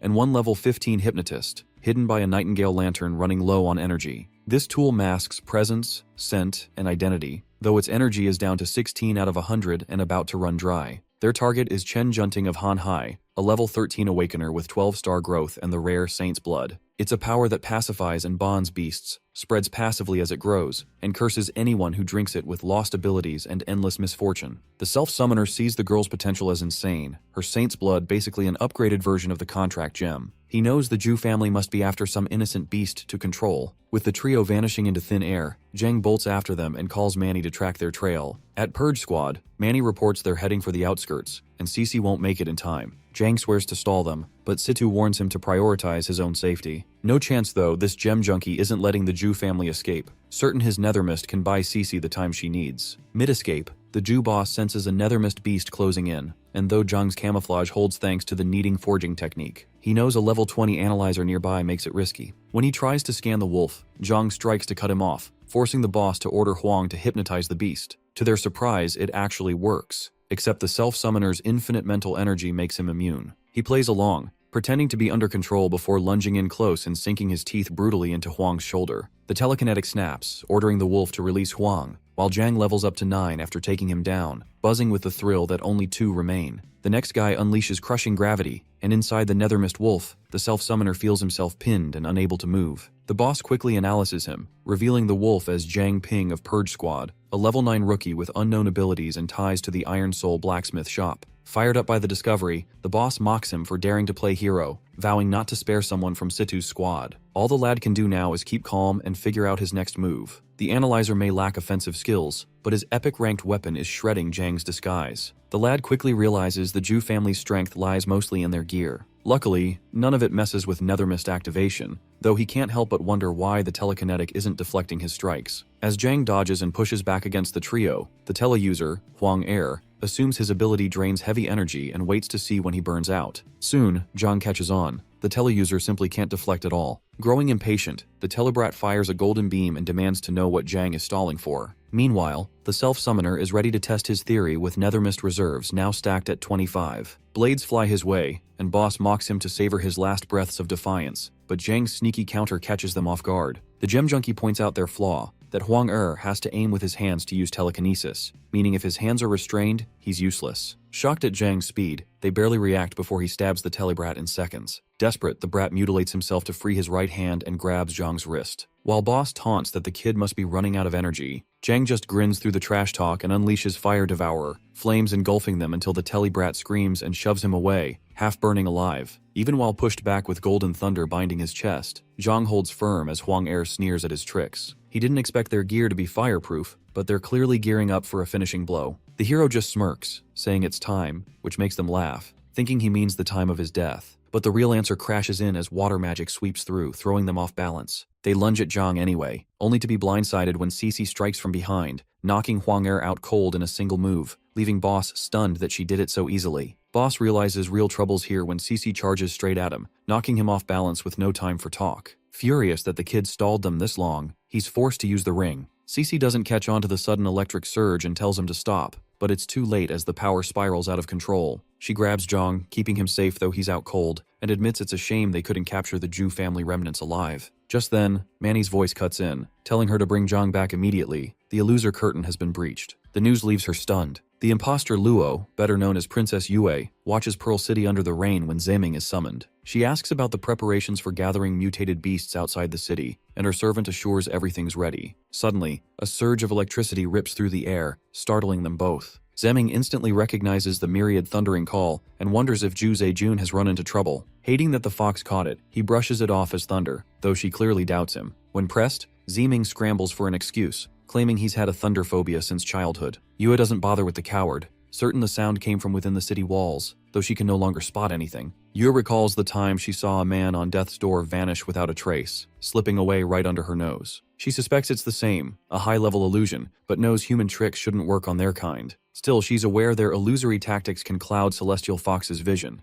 and the thought strikes her that the entire city itself might be a facade. Amused by such a cunning plan, Her Highness expands her domain. Meanwhile, Cece spots strange distortions in the sky and wonders where the girl from Hanhai Academy has gone. One thing is certain, the illusory curtain is fading. Even completely drained, Zhang still tells Cece to use the Nightingale Lantern. Yo expands her domain to its limit and finally spots the rat running off with the Saintess. Zeming is stunned that Her Highness found him, but he fails to stop her charge. An urgent report spreads through the Zhu family forces, revealing that the Purge Squad has a secret agent in the city named Zhang Ping. After stumbling on their operation tonight, Huang San and Huang Er are confirmed dead despite reinforcements, and Zhu Zejun had no choice but to unleash the myriad thundering call. He's shaken to hear Zhang survived, and worse, the report ties him to the Iron Soul blacksmith shop. For now, the Zhu forces order Zejun to get the Saintess out of the city. Suddenly the line breaks as the reporter spots Luo Shiyu, leaving the boss frozen. Moments later, Zeming arrives with grim news. Their plan is ruined, Zejun has been killed by that fox. Furious, the boss shatters the jade, cursing that all those years were wasted for nothing. Zeming adds that the Saintess is still alive, which is the Celestial Fox's worst nightmare. He's sure Princess Yue won't kill her but will drag her back to the City Lord's mansion. The others demand to know if there's any way to control the foxes without the Saintess. He reveals a secret passage leading outside the city, wide enough to send mutated beasts inside to create chaos. Plus, This double agent volunteers to seize the chance during the ruckus to snatch the Saintess. But someone argues that Yue is guarding her mansion with the few beasts they've already gathered.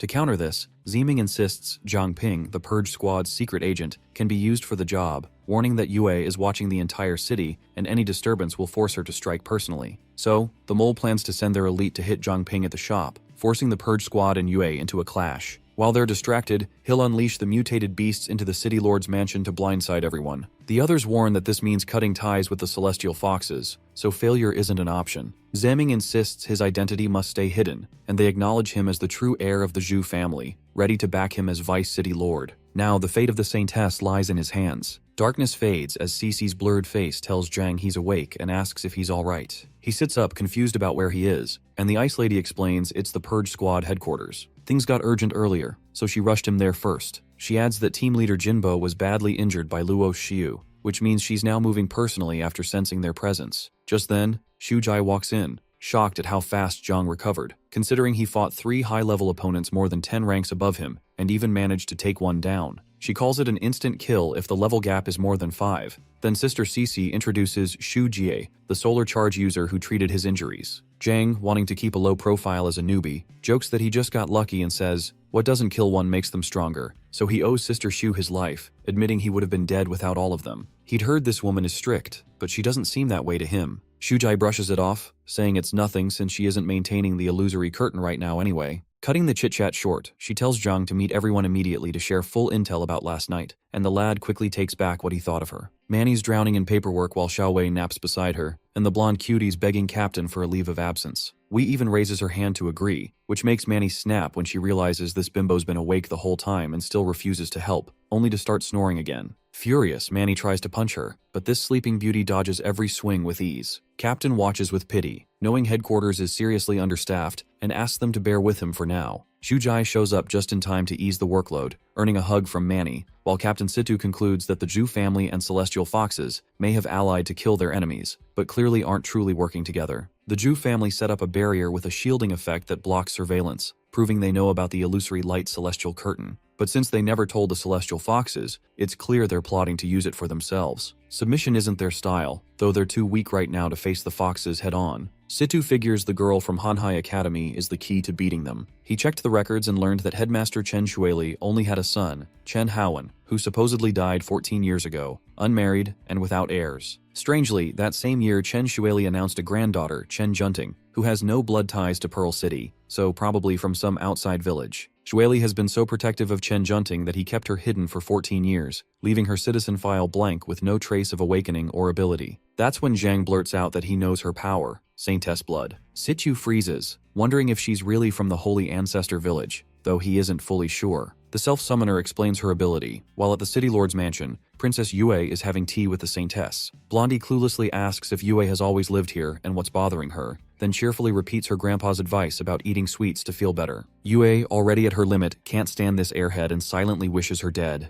But then the Saintess's golden eyes lock onto her, cutting into her soul, and Yue realizes this girl isn't even flinching against her killing intent. The Saintess cheerfully shoves a cookie into Yue's mouth, leaving her too guilty to strike. Then she insults the tea, calling the brewer an idiot, unknowingly offending Yue. Miss Goody offers to make a fresh pot, but the girl unsettles Yue even more, confused by the guilt tugging at her chest. She refuses to believe that a princess of the Celestial Fox clan could have such a flaw, but something about this girl feels off, leaving Yue wondering who she really is. In the Purge Squad training room, Sister Cece spars with Zhang Ping, noting his nethermist works a lot like her water element, able to shift forms and be controlled by the mind. The difference, she explains, is that her water is renewable, while his nethermist is one-time use since he hasn't figured out how to turn it back into intangible once solidified. Still, she believes that if he could make it flow like water, shifting between solid, liquid, and gas, it would be far more useful. Zhang, thinking of Gaara from Konoha, admits his nethermist has its quirks, but at least he doesn't have to lug around gourds to store it. Cece suddenly charges at full speed, forcing Zhang to stay alert and keep his guard up. One strike sends him flying, but he cushions the impact with nethermist. She notes it's lucky he can turn fear into nethermist, making up for its lack of durability. Then comes her blizzard,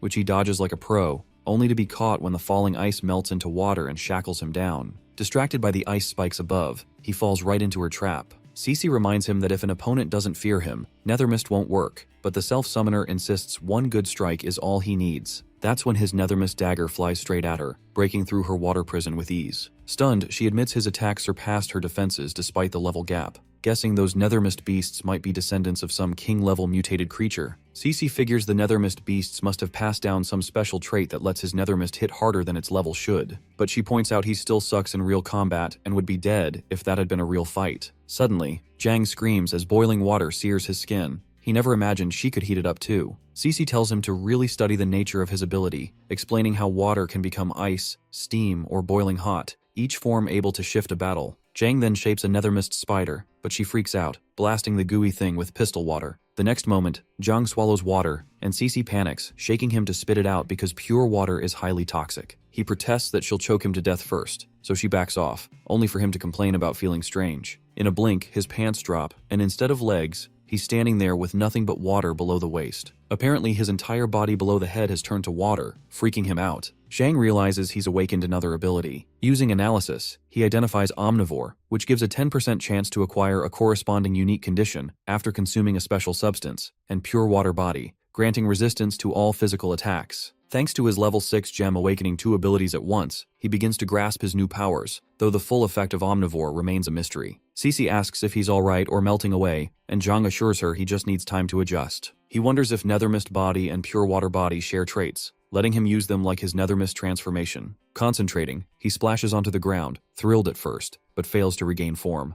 On his next attempt, he finally returns to normal, completely naked, prompting his sister to blush and demand he put his clothes back on. Chang explains he swallowed the water she created, awakening Pure Water Body, a power that water element users could only dream of. Cece marvels at his rapid growth, suspecting this might be the hallmark of an unlimited level awakener. Suddenly, she is informed that Iron Soul is under attack and dispatches all units for backup. Chang knows Jaemin and the others are in danger. Confident in his new ability to turn into water and slip away, he insists on going despite Cece's warning that it might be a trap, and she finally lets him come with her. At the Iron Soul blacksmith shop, Zhang, Cece, and the others wonder where the assassins came from. Cece quickly organizes some men to search for survivors while another group sets up defenses in case more attackers appear, and they follow her orders immediately. Sis Chong, weak and injured, softly calls his name, and this dude rushes to her side. She urges him to hurry, saying Uncle Liu and Wang Jianmin are both badly hurt. Cece arrives, telling Zhang she will check on the others while he stays with Sis Chang. As he carefully wraps her slashed hand, he asks about her injury, but she brushes it off, saying it is fine and losing an arm will not kill her. Moments later, Cece returns with her team and orders the injured taken away for treatment. Zhang turns to Jianmin as she lies still, unresponsive. Ice Lady reassures Zhang that Jianmin's injuries are only flesh wounds, and she's merely unconscious. The Wonder Woman says she's relieved they're alive but warns her little brother to be careful, noting the assassins clearly targeted him. She asks if he's made powerful enemies, but Zhang tells her to focus on healing. Cece adds, it's unsafe to stay in the city, and the Purge Squad will take them to a safe house for treatment. Zhang lowers his head, blaming himself, realizing the beast-taming Zhu family is the only group in Pearl City seeking his death. Cece promises to investigate immediately, while Luo senses nearby energy fluctuations. Zhang instantly recognizes her voice, knowing she must be very close. Luo thinks it's better to strike first than let a threat linger. This self-summoner quickly grabs Cece, pulling her out of harm's way, impressing Luo Xu with his timing. He checks if Cece is okay, and she nods, questioning how Luo arrived so fast for a supposedly top-secret operation. Zhang suggests she might already be watching the city. In that moment, Luo Xu recognizes Zhang, and he greets her as a former classmate. The Ice Lady warns him to step back and attacks with a magical blizzard to hold Luo off. The Megamind of Celestial Foxes notes, Cece doesn't hesitate to use deadly force, which means her identity is exposed. It's not enough range for the Gem Junkie to analyze the top dog of Celestial Foxes. Luo realizes they are behind everything, and Cece is stunned when Luo breaks through her defenses with a single strike. Meanwhile, Her Highness notes that although the Water Girl senses her attacks, she cannot see through the illusions, and reacts only to the shifts in the cold air around them. This fox freak launches a series of attacks, testing Cece to see if she can dodge, and Cece feels unable to sense the directions. Zhang shouts instructions, telling her to move up and to her left, and Cece is grateful, knowing she could have not managed alone. She deflects every strike with her ice swords, leaving Imposter Luo stunned as she realizes Zhang anticipates her every move, clearly seeing through their disguises. Thus, Imposter Luo thinks she should have eliminated him earlier, but decides to see how long he can endure. This self-summoner feels a surge of fear, struggling to dodge while simultaneously guiding Cece. He pushes his nethermist to its maxed limit, teasing the fox freak with a question about why she is so angry today and if she has been dumped. She responds with a chilling smile, acknowledging that he has hidden himself well, remarking that they have tested him repeatedly and he has always slipped through their fingers.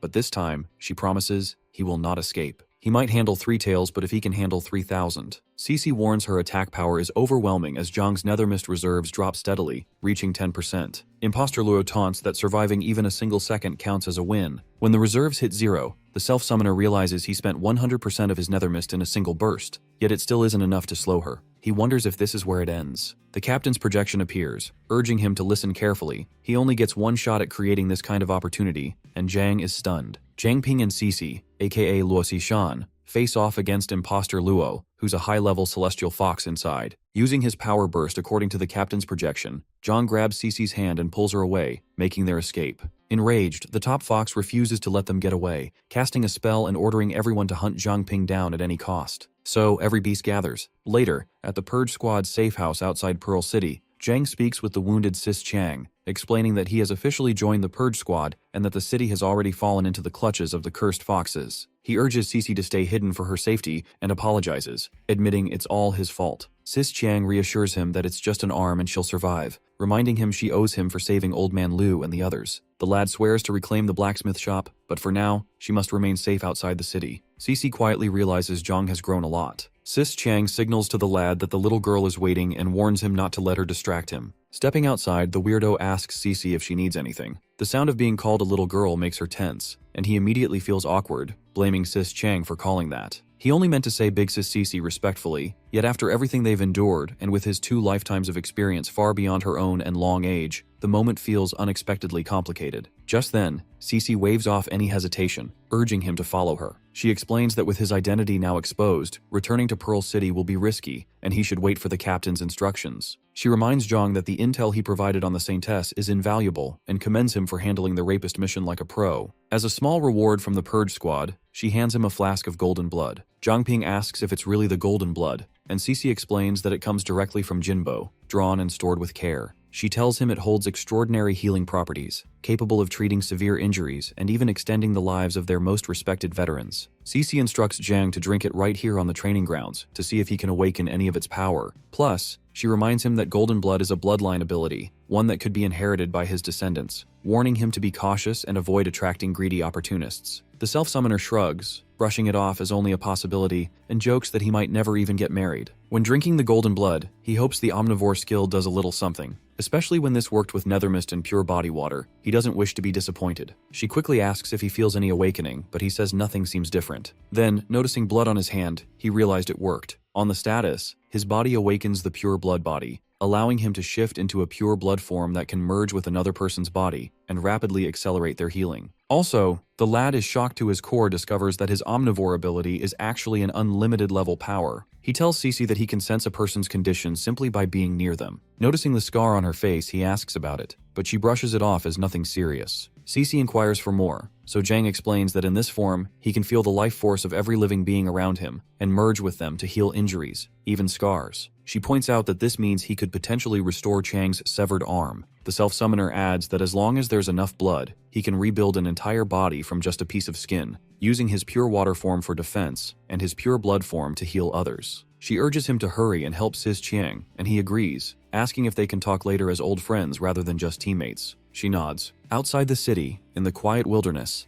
animals drink from a stream, only to freeze as the ground shakes with heavy footsteps. From nowhere, a massive horde of mutated beasts and zombies surges toward them. Manny notices Captain Situ reading the Holy Ancestor Village records and asks why they even matter. The captain explains that although the beast-taming Zhu family later grew cruel with power, they were once seen as guardians. Their leader, Zhu Qiang, merged with the sun god bird and flew across the skies every day, bringing light and warmth that saved the villagers through a devastating winter. He kept it up for 10 years until he finally collapsed and died from exhaustion. After his death, he was laid to rest in the Sunset Mountains near Pearl City, and the survivors honored him by guarding his tomb. Over time, those guardians built their lives there, marrying and raising families, and from them, the Holy Ancestor Village was born. When she asks what that has to do with anything, Situ explains that every 100 years, a saintess is born in that very village. The captain explains that the saintess's bloodline protects the village from mutated beasts. Blondie, alarmed, asks if Chen Junting is the saintess of the Holy Ancestor Village. Situ believes the Zhu family likely plans to use her to control the Celestial Fox clan. She wonders why she appeared at Hanhai Academy and how the village can stay silent. But he warns that if word spreads she is captive, the village could use it as an excuse to attack Pearl City. Upon asking, he reveals that 150 years ago Pearl City was once ruled by a tyrant, and to prevent the Jew family's mistakes from repeating,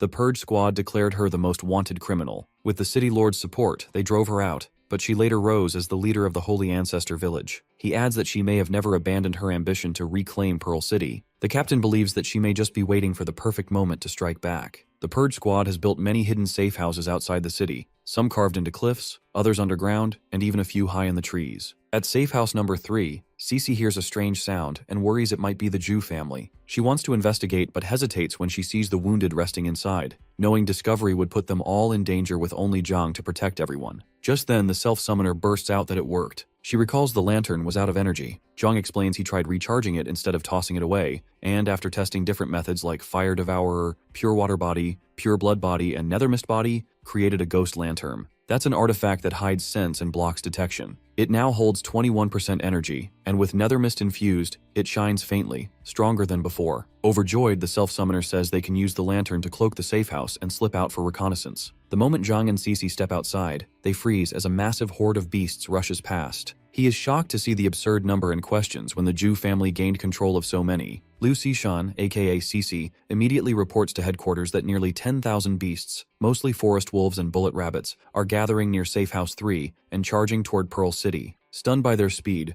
Zhang notes they look less like hunters and more like prey fleeing something else. Suddenly, the lad calls Cece over. Her face drains as she radios again about almost 50,000 zombies are also converging on the city. Captain Situ slams the table in shock and admits there is no way to stop both hordes with their current manpower, including the Shu family remnants and the Celestial Foxes. He considers stepping in himself but quickly decides on another plan. The captain summons Manny, Chen Luowei, and Xu Jie, ordering them to ready the Celestial Curtain. When they press him for details, he explains that Princess Yue is still weakened from yesterday, when Situ suppressed her to protect Zhang. Though the city guard and investigation team can't be trusted, Pearl City still has plenty of strong fighters. The goal, he reveals, is to carve a warning onto the Celestial Curtain to rally them against the zombie threat. Once the Awakeners gather, they blend into the city, ensuring its defense while avoiding the Celestial Fox's notice. He gives the command to move, and the girls follow at once. Switching channels, he orders Cece and Zhang to delay the beasts and zombies outside the city to buy time for reinforcements. They confirm without hesitation. Meanwhile, at Safe House 5, the captain directs Glasses Guy to head toward Safe House 3 and support Cece. He agrees immediately, setting out with his team to reinforce her position.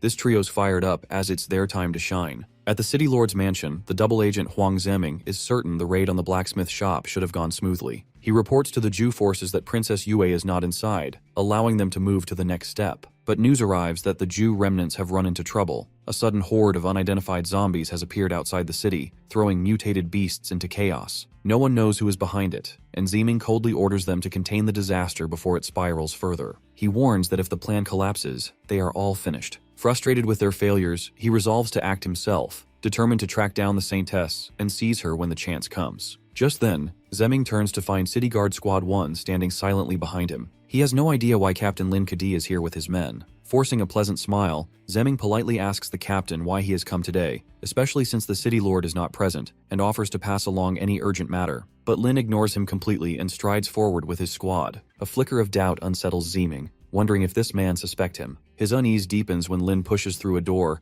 only for Zemming to glimpse an unexpected scene inside, a lively dance party, with Chen Junting warmly greeting the new arrivals. Captain Lin, now holding a drink, looks just as lost, clearly with no idea how he ended up in the middle of it. He recalls that Princess Yue invited them here, though the memory of her order to capture Jiang Ping still makes the mummy-like man sick to his stomach. Junting teases Lin for being clueless, while Lin wonders if Princess Yue was truly the one who summoned them. Suddenly, a strange aura from Junting gives Lin the overwhelming sense that he is standing near his clan's king. Junting, recalling his grandfather's words not to waste anything, makes the claim boldly, and Lin instinctively kneels before the Lady Saintess. She gently refuses the title, insisting that everyone here is a friend, before cheerfully pulling Lin to join her on the dance floor. From what he sees, Zemming concludes that the Lady Saintess can only influence mutated beasts, which makes him suspect Lin Kadi has already been replaced by a celestial fox. He is certain Princess Yue does not trust him enough to share such secrets. Observing further, he doubts any true humans remain in the city guard, believing they have all been turned into celestial foxes and are now under Chen Junting's control, something the Lady Saintess herself seems unaware of. He senses an opportunity, so Zemming considers persuading Junting to join their side, which would push their plan smoothly into its next phase. With that in mind, he strikes up a conversation with this golden girl, who is happily searching for new friends to play with, never expecting Sis Luo to throw such a grand party in her honor. Junting asks when Sis Luo will return,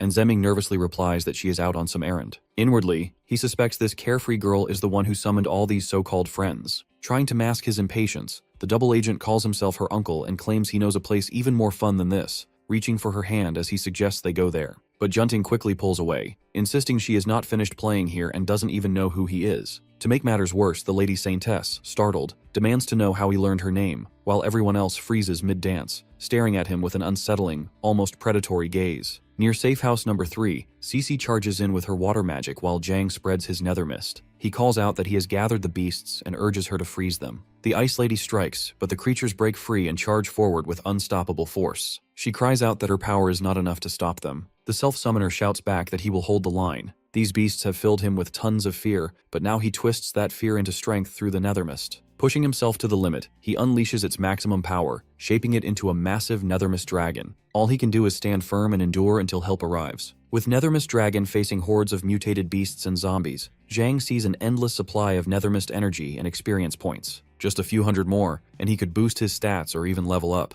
A mutated beast orders its allies to scatter, and everyone obeys, wisely prioritizing escape over fight. One stag, staggering and guiding the horde, crosses paths with Ice Lady, who strikes with icy spikes. The young lad fantasizes about having a system to track how many he's taken out so far, but Cece snaps him back to reality, warning that another horde is coming. A massive wave of enemies approaches, and a fireball strikes Dragon, catching the dude off guard. Zombies capable of magic, something he never expected, since zombies usually just bite, are targeting him. Analysis reveals they're level 6 zombies from Holy Ancestor Village, low rank but dangerous in numbers. Realizing he must relay this intel to headquarters, Zhang pulls them out of the way. Cece quickly orders him to stay clear, knowing Nethermist will run out if he engages recklessly. As the water sweeps the zombies aside, Dragon seizes some in his grasp, incinerates them with Fire Devourer, and hurls the flaming corpses like fireballs at the ground horde. The destruction doubles Zhang's stats, twice the usual gain for an Awakener at this level. Meanwhile, Cece uses her sword technique, Blade Waltz, to slash through a swarm of zombies. One sneaks up behind her, but the self-summoner intervenes with Dragon's heaven-crushing, earth-shattering, invincible kick. She misses the connection, but he pretends nothing happened, avoiding the cringe. Together they clear the first wave, about 1,000 beasts and zombies. The young lad anticipates the next wave in half an hour, and wonders how the zombies are using abilities. Ice Lady says they must have been Awakeners in life. He suspects the Zhu family and recalls that these zombies belong to Holy Ancestor Village. Then, he contacts Captain Situ,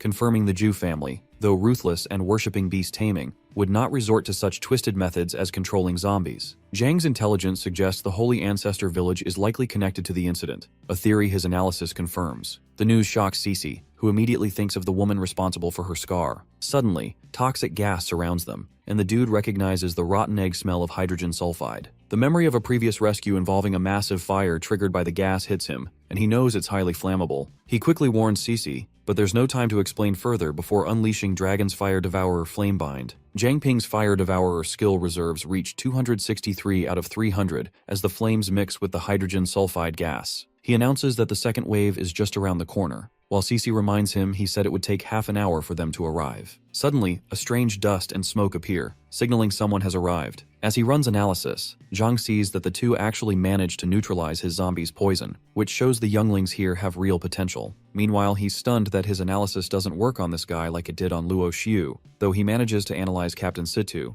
he wonders if his ability isn't strong enough to analyze high-level targets from a distance. In that case, Zhang orders an analysis of all visible zombies on the field at once, revealing that all 16,888 are level 6 zombies from Holy Ancestor Village. His analysis advances skill upgrades to strategic level, now able to analyze targets above level 30, significantly boosting its power. That's when he spots the status of Apex level Awakener Zuo Xiangming of Holy Ancestor Village at level 39. Zhu Xiangming's species is Zombies or Fallen, with the ability Zombie Toxin that transforms humans into zombies under his control while retaining their former abilities. He cannot be killed unless all his zombies are destroyed, as their collective life force sustains him. With no time to handle this personally, the old man sends his lackeys to capture the younglings, alive or dead. Meanwhile, MC tells Cece that this old bone is level 39 and asks what a Fallen is. She explains that an Awakener's abilities evolve over time based on how they're used, but if their mental energy isn't strong enough, they get consumed by their own power and become slaves to it. These Fallen ones are insanely powerful. Just like that, the zombies start heading their way, Jang whips out his nethermist sword, and alongside Cece, dives into battle. She quickly informs headquarters that a level 39 fallen awakener riding a giant zombie has crashed in, and they don't have the strength to stop him. She adds that this walking nightmare is leading a massive army of zombies toward the northern part of the city. A massive level 29 zombie with an axe glares at Jang and Cece, and he tries to control it with nethermist shackles. But it's on a whole different league from the others. Suddenly, they hear a strange noise from Pearl City. The self-summoner wonders if the enemy has already reached the city gate. Meanwhile, at the northern gate, the fierce guy, Feng Lixian, battles mutated beasts as the master of the Beast King martial arts school. His team charges head-on, determined to let no one pass and knock the zombies back. One zombie swings with enough force to draw blood from Lixian's wrist, and a barrage of punches follows. Lixian instantly recognizes the moves. This idiot zombie is using Beast King Fist, Ape King style. Then the zombie whispers something to his foolish little brother, making Lixian raise an eyebrow at the cheeky little troublemaker. Beast King style master Feng Lixian faces the zombie, who strangely knows Beast King style. Using Toadie's cauldron lift, Lixian lifts the zombie into the air and slams him down in a blaze of fire, then finishes with hyper regeneration. The zombie goes down, and Lixian notices something fall from him.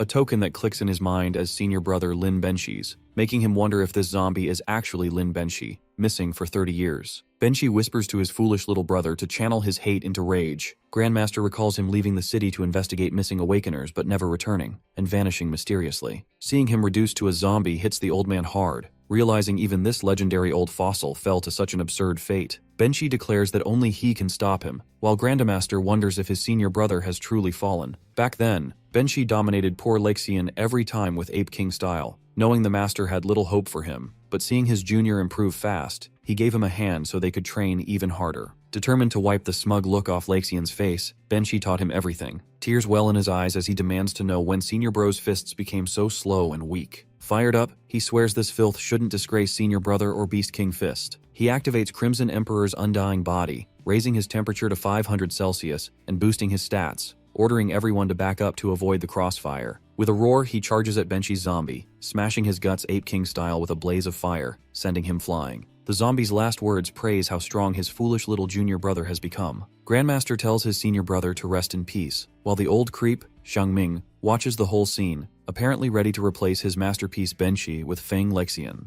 As he turns around, Grandmaster glares, asking if this monster did this to his senior bro. The creepy old man smirks, asking if the little insects really think they can stand against his army. The Zhu family's laughable plan to kidnap Lady Saintess at Hanhai Academy fails miserably, prompting the Purge Squad to dig into their schemes. The Iron Soul blacksmith shop incident stirs more chaos, and Princess Yue, drawn to the commotion, is now scouring the city for Jiang Ping. Their attempt to unleash mutated beasts on the city lord's mansion flops, outsmarted by the zombie horde. The Saintess's kidnapping fails too thanks to a swarm of celestial foxes guarding the mansion. At Purge Squad headquarters, the Zhu family's 3 goals become clear. That's to draw out the celestial foxes, use the Saintess to control them, and seize Pearl City. Investigations link the recent zombie outbreaks to Holy Ancestor Village. Meanwhile, the Celestial Curtain reactivates, rallying the city's fighters, but the zombie horde has already reached the northern gate and is advancing toward the eastern and western gates of Pearl City. The impassable mountains guard the southern part of Pearl City, while the northern gate is packed with the Beast King Martial Arts School and other awakeners ready for battle. At Holy Ancestor Village, a lackey reports that everyone's gathered for their cult leader, who orders them to assist the low-level zombie horde in spreading chaos across the city. She tells them to plunder supplies and spread their teachings, but once the Xiaoshi brothers extract Lady Saintess, they must retreat immediately. One clueless underling questions if the king-level mutated beast will interfere, and doesn't understand why they should retreat after grabbing the Saintess, since war's already declared. The cult leader reveals that the old fox is buying time for Shubai to reveal himself, but reassures him that the unawakened Lady Saintess is still a major threat. Even a king-level mutated beast can't easily undo her influence, and the celestial foxes won't act until she's gone. Besides her, their real danger is Shibai and his Purge Squad,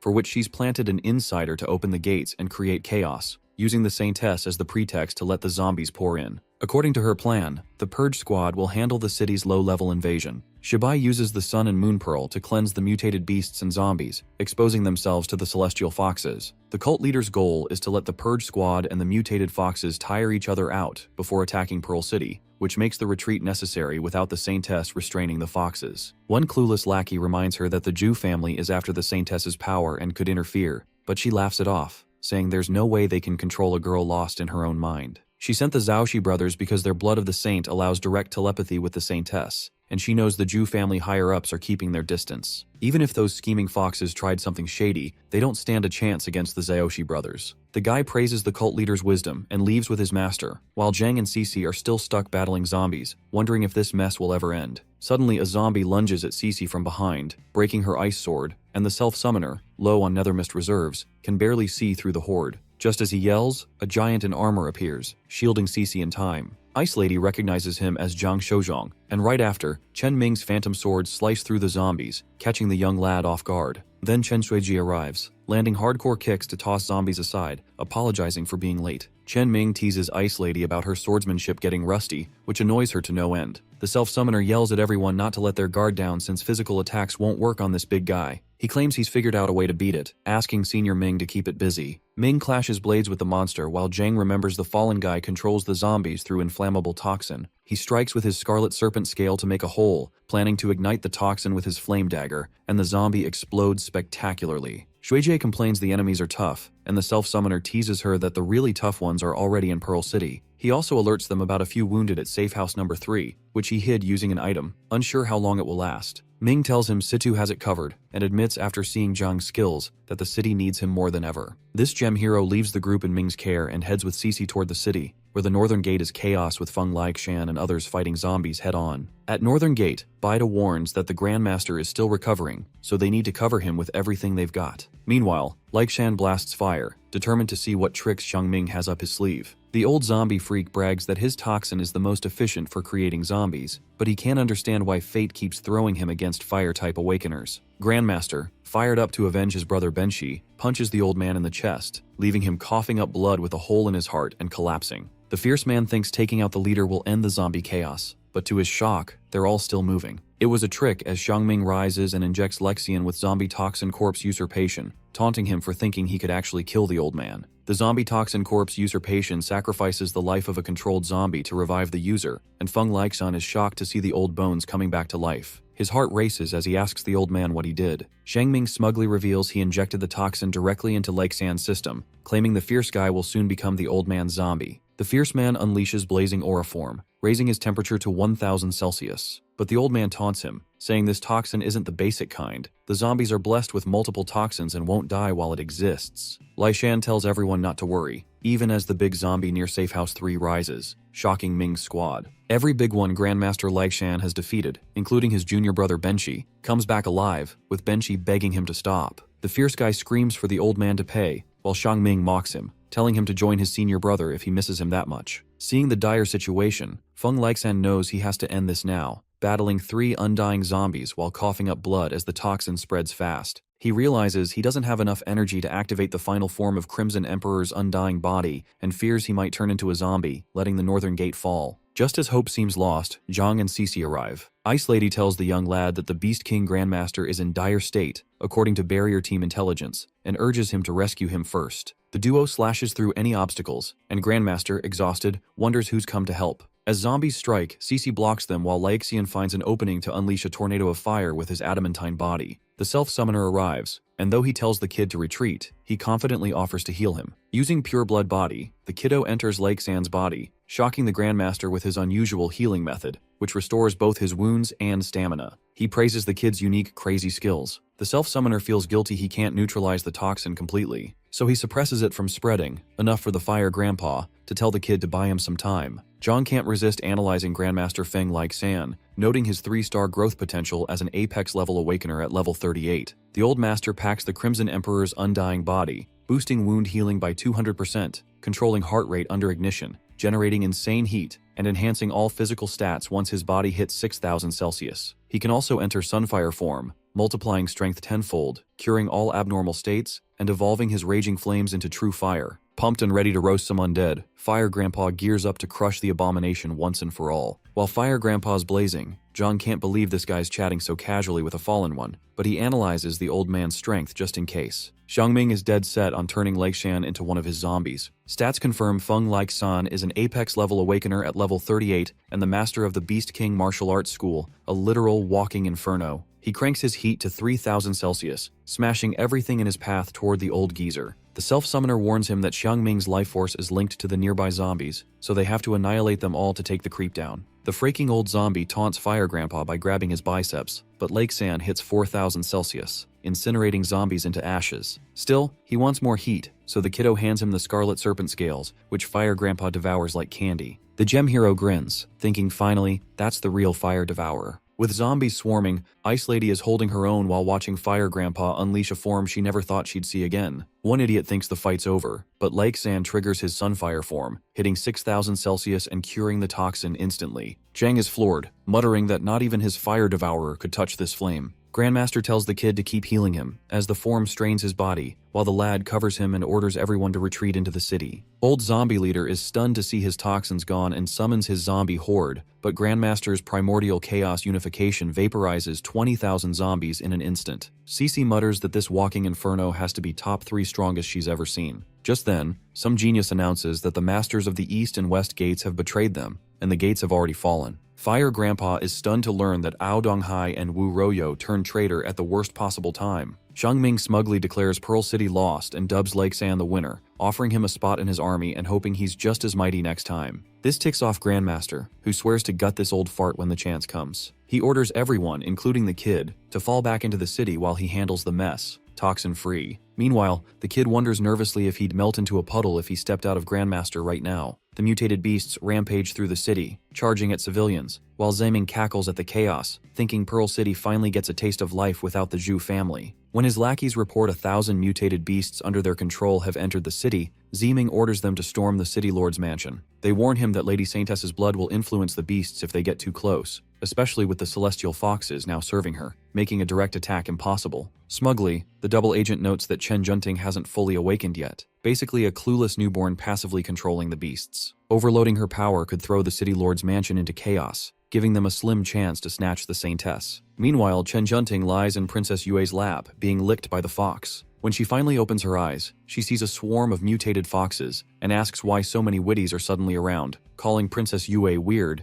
and demanding to know who she is. Chen Junting, still calling everything in the room cute, gets overwhelmed as Zaiming gloats to his lackey that the sheer number of beasts is scrambling her powers. The witties outside start messing with her mind, making her scream at the top of her lungs before blacking out. Meanwhile, a little girl is chased by a mutated beast, crying for her mother. Zhang and Cece swoop in just in time, with the self-summoner roasting the beast in seconds. Ice Lady urges the mother and daughter to evacuate while she commands the Purge Squad to set up a defensive perimeter and start moving civilians to safety. With the next horde approaching, she knows they can't fight without wrecking the city, so the gem hero plans to stall the freaks long enough to get everyone out. Suddenly, the mutated beasts freeze, acting strangely, and Cece reports the unusual halt, unsure what's happening. Meanwhile, in the city lord's mansion, Junting soars through the air, catching the double agent completely off guard. The Zhu forces lose control over their beasts, leaving Vice Lord cursing his rotten luck and wondering if the goddess's blood in her has fully awakened. As Junting chases the witties, Zaiming orders his men to follow, but an eerie pressure grips him, a sensation only a king-level mutated beast could provoke. Chills run down his spine as he wonders if King Yue has truly awakened. Seeing Princess Yue, Huang Ziming admits Chen Junting must have awakened the king early. Still, this rotten old geezer insists he's got other business to handle, ordering his lackeys to coordinate across the city and capture Junting.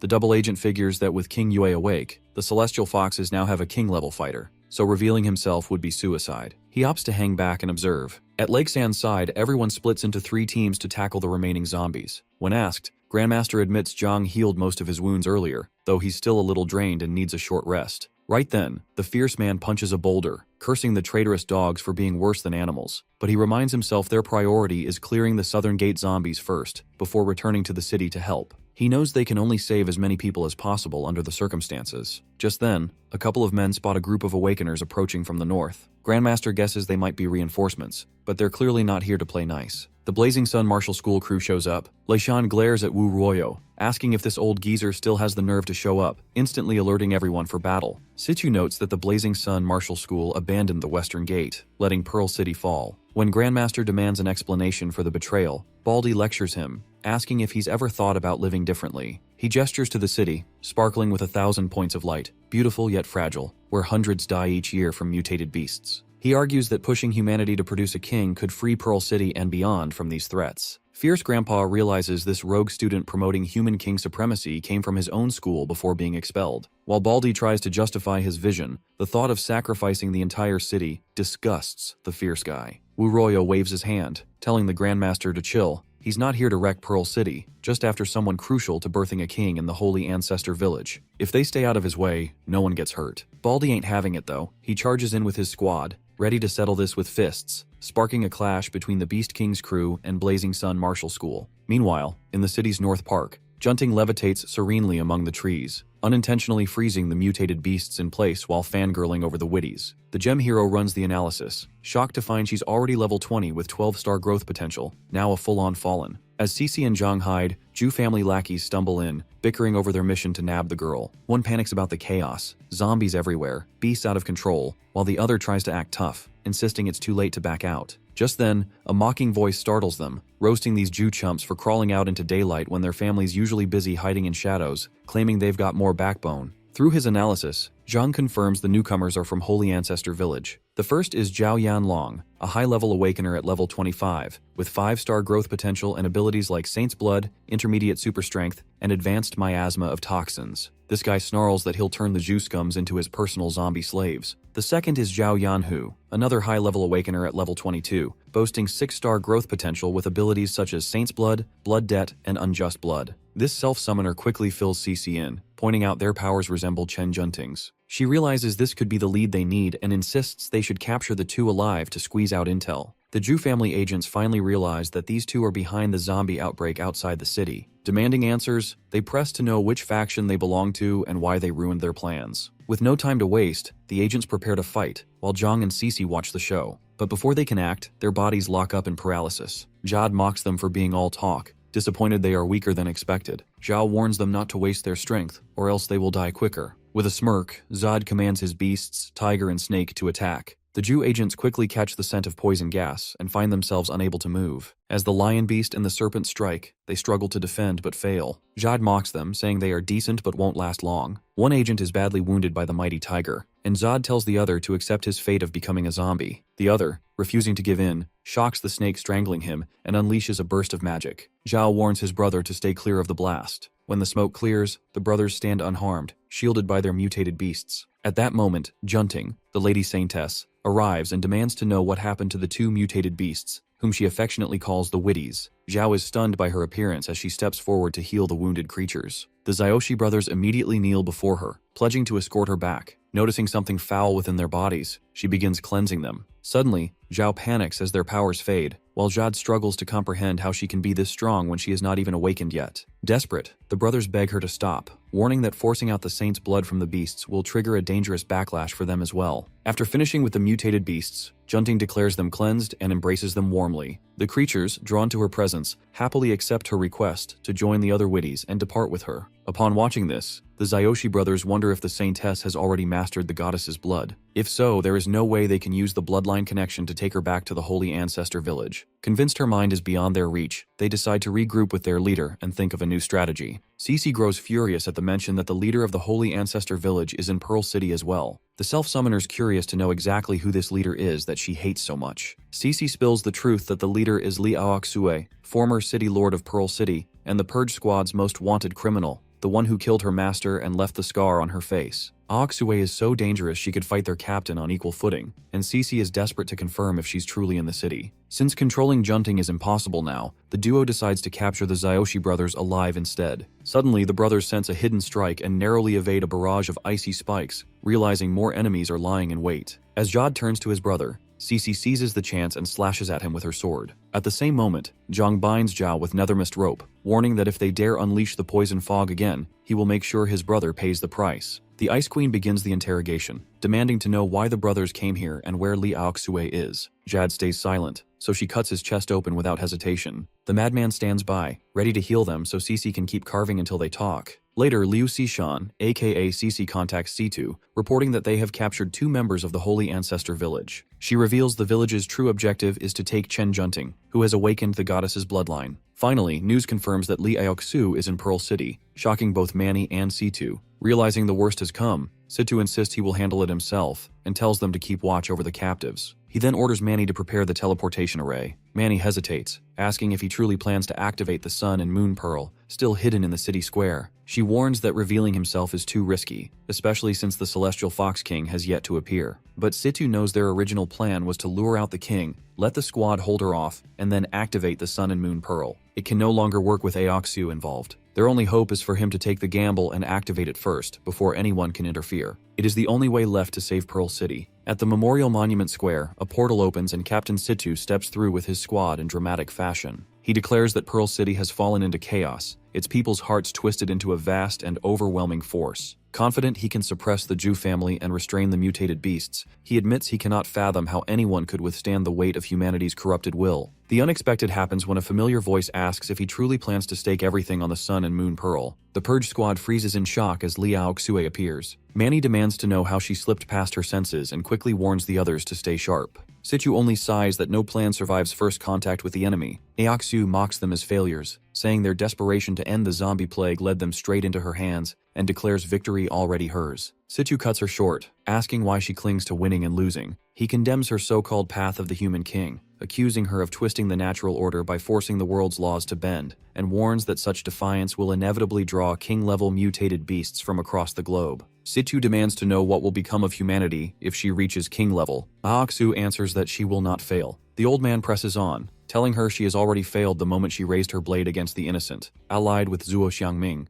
and chose to believe the ends justified the means. That, he says, is where she truly lost, walking a path of lies rather than a path of kings. Aoksu counters that for a general to achieve greatness, countless bones must be stacked high. She claims this is the path of the king and asks if he expected anything less than bloodshed, reminding him that history only remembers the victor. Situ warns her that such ambition will only lead to more death, dragging humanity to the brink of no return. His words do not move her, but he never expected they would, which is why he brought his allies. Aoksu warns that activating the Sun and Moon Pearl will draw the Celestial Fox King too soon, so she cannot allow it until she secures the Lady Saintess. With the king, she plans to crush Situ Shibai, declaring nothing will be activated today. Situ is shocked to see City Lord Yu Chunghai siding with her. Chunghai argues the Celestial Foxes are too strong, claiming Aoksu's vision is right and they must unite. Situ rejects her as unfit to lead, certain she will fail, but Chunghai insists some things must be done, good or bad. Chunghai then declares Situ must die and unleashes zombies upon the Purge squad, forcing Situ to resolve that this battle will decide Pearl City's future. At the residential park in City South's wooden area, Chen Junting tends to her new pets when a strange energy surges. Both Zhang and Cece sense it too,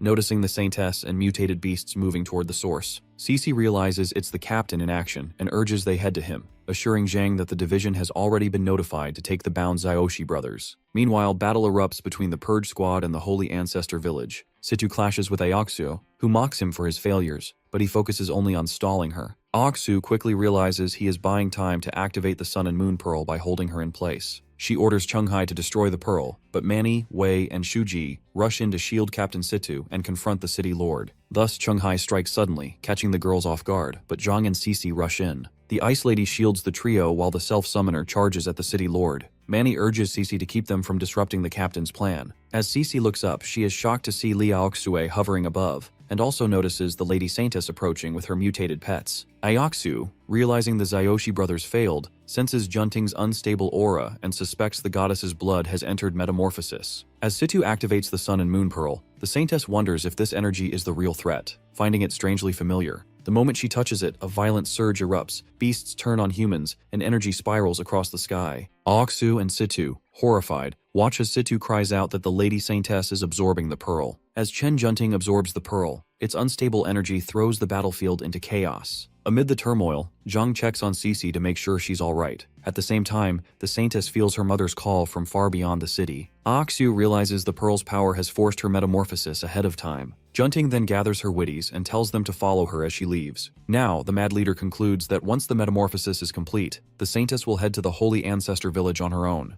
To keep her plan hidden, Aoksu had concealed the Saintess in the city for 10 years. She tells Chunghai it's time to inform their people and escort the Saintess back, since her power will help Aoksu claim the king's status. With Junting no longer in control of foxes, she assumes the Celestial Foxes have noticed the chaos at the Monument Square, enough to keep Shibai occupied, so she intends to leave before Fox King arrives. Turning to Situ, she mocks that his effort to activate the Sun and Moon Pearl only played into her hands, triggering the saintess's transformation into the goddess without the holy ancestor village's ceremony. She calls it her destiny and prepares to go, but Cece charges in to avenge her master. Aoksu only sneers, warning her not to overestimate herself. Aoksu smashes Cece aside with brutal force, but Jang catches her with Nether Mist just in time. As Aoksu departs, Manny rushes over, yet Captain orders them to secure the city first before chasing her. Zhang reassures everyone they're fine, though Cece sulks at her weakness. Suddenly, a low growl shakes the air. Knowing Junting lured the beasts away, Situ realizes it's the Celestial Fox King and tells Manny to activate the teleportation array. Just then, figures rush in, as mutated foxes in human disguise, demanding surrender or death. Remembering the intel from headquarters, Zhang warns the squad to stay sharp against the fox's invisible strikes. Out of nowhere, the old man activates brainwave resonance, declaring he'll hold the enemy off and ordering the Purge squad to evacuate Pearl City. Zhang wonders why Junting didn't take the foxes with her,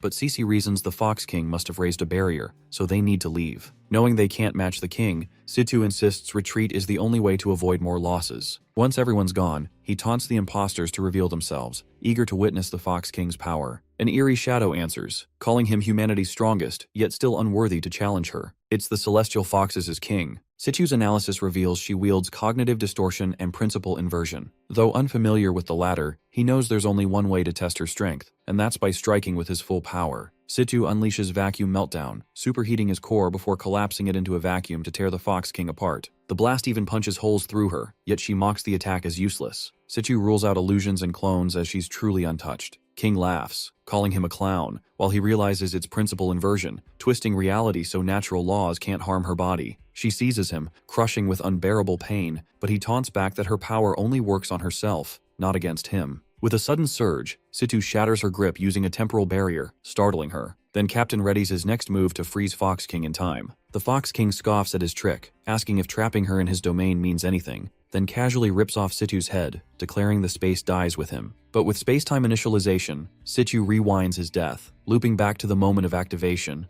this time with Fox King caught in his grasp. King, amused, notes his domain is bound by time, letting him reset endlessly. Yet with principle inversion, even time bends for her. She won't be trapped by his resets, and warns he won't remember a thing. The Fox King admits the loop is a hassle. Either she keeps killing Situ endlessly, wearing herself out, or lets him recover each time until he grinds her down. Humans really are terrifying, she muses, and maybe those rumors about their potential weren't exaggerated. She recalls whispers that if beasts keep devouring humans, they might one day inherit that same human potential. With that, King commands her troops to limit human casualties and suppress the chaos. After all, they still need humans alive to reproduce and feed on. At Pearl City's southern side, the Beast King and Blazing Sun Martial School are about to clash when Lin Keddy halts their fists, calling it foolish to fight during such chaos. Grandmaster Lakeson brands Baldy a traitor to the city, while Baldy, seeing the city guard arrive, declares there's no turning back. Royo lunges at Katie, but suddenly an unseen force rips Baldy's head clean off, shocking everyone. The fierce guy stands frozen, jaw dropped, wondering since when this man had the power to rip a human head off so easily. The city guard, assigned only recently to protect the city lord, orders all to lay down their weapons or face consequences. Meanwhile, Lin Keddy asks the Grandmaster for a full explanation of today's events. At Safe House No. 8, everyone regroups. Zhang urges Cece to stay strong, but Manny admits her powers are fading. Luhan complains of drained stamina, Wei feels exhausted, and Blondie says his body feels heavier. Cece turns pale, fearing something happened to the captain, and tries reaching him, but there's no response. Zhang presses for answers, and Manny explains the captain had bestowed each of them with blessings, rare nation-level abilities that grant lasting attributes. If the caster dies, the blessing doesn't stay. With Lu Han's reduced stamina drain, Suejie's fatigue cut, Shuzhong's halved body weight, and Cece's reduced mental energy all gone, Manny fears the worst. But Zhang refuses to believe someone of such honor and strength could fall so easily. Suddenly, a golden bracelet appears in Zhang's hand, and a familiar voice greets them. It's Captain. Everyone is overjoyed, but his words hit hard that he only has about a year left before the Celestial Fox King drain him completely. Through a golden hologram, they see him speaking via the bracelet. Situ explains this is his contingency. After his physical death, part of his consciousness formed a virtual persona stored here. Cece desperately wants to save him, but Zhang realizes this isn't the real captain, just an echo of his mind. Still, the old man smiles, admitting he foresaw his death back in Pearl City and prepared for it. Currently, he reveals the Fox King is currently trapped in an endless loop with him at Memorial Square, forced to kill him again and again until his energy runs dry. That gives them 1 year to end the Celestial Foxes, and it all rests on Zhang Ping and his limitless potential. The Purge Squad is stunned when Captain Situ names Zhang Ping as the key to ending the Celestial Fox's reign. Lu Han doubts putting all their hopes on a kid, and Manny argues he's just a low-rank awakener despite his potential. But Cece trusts the captain's judgment and asks what comes next. Situ reassures them.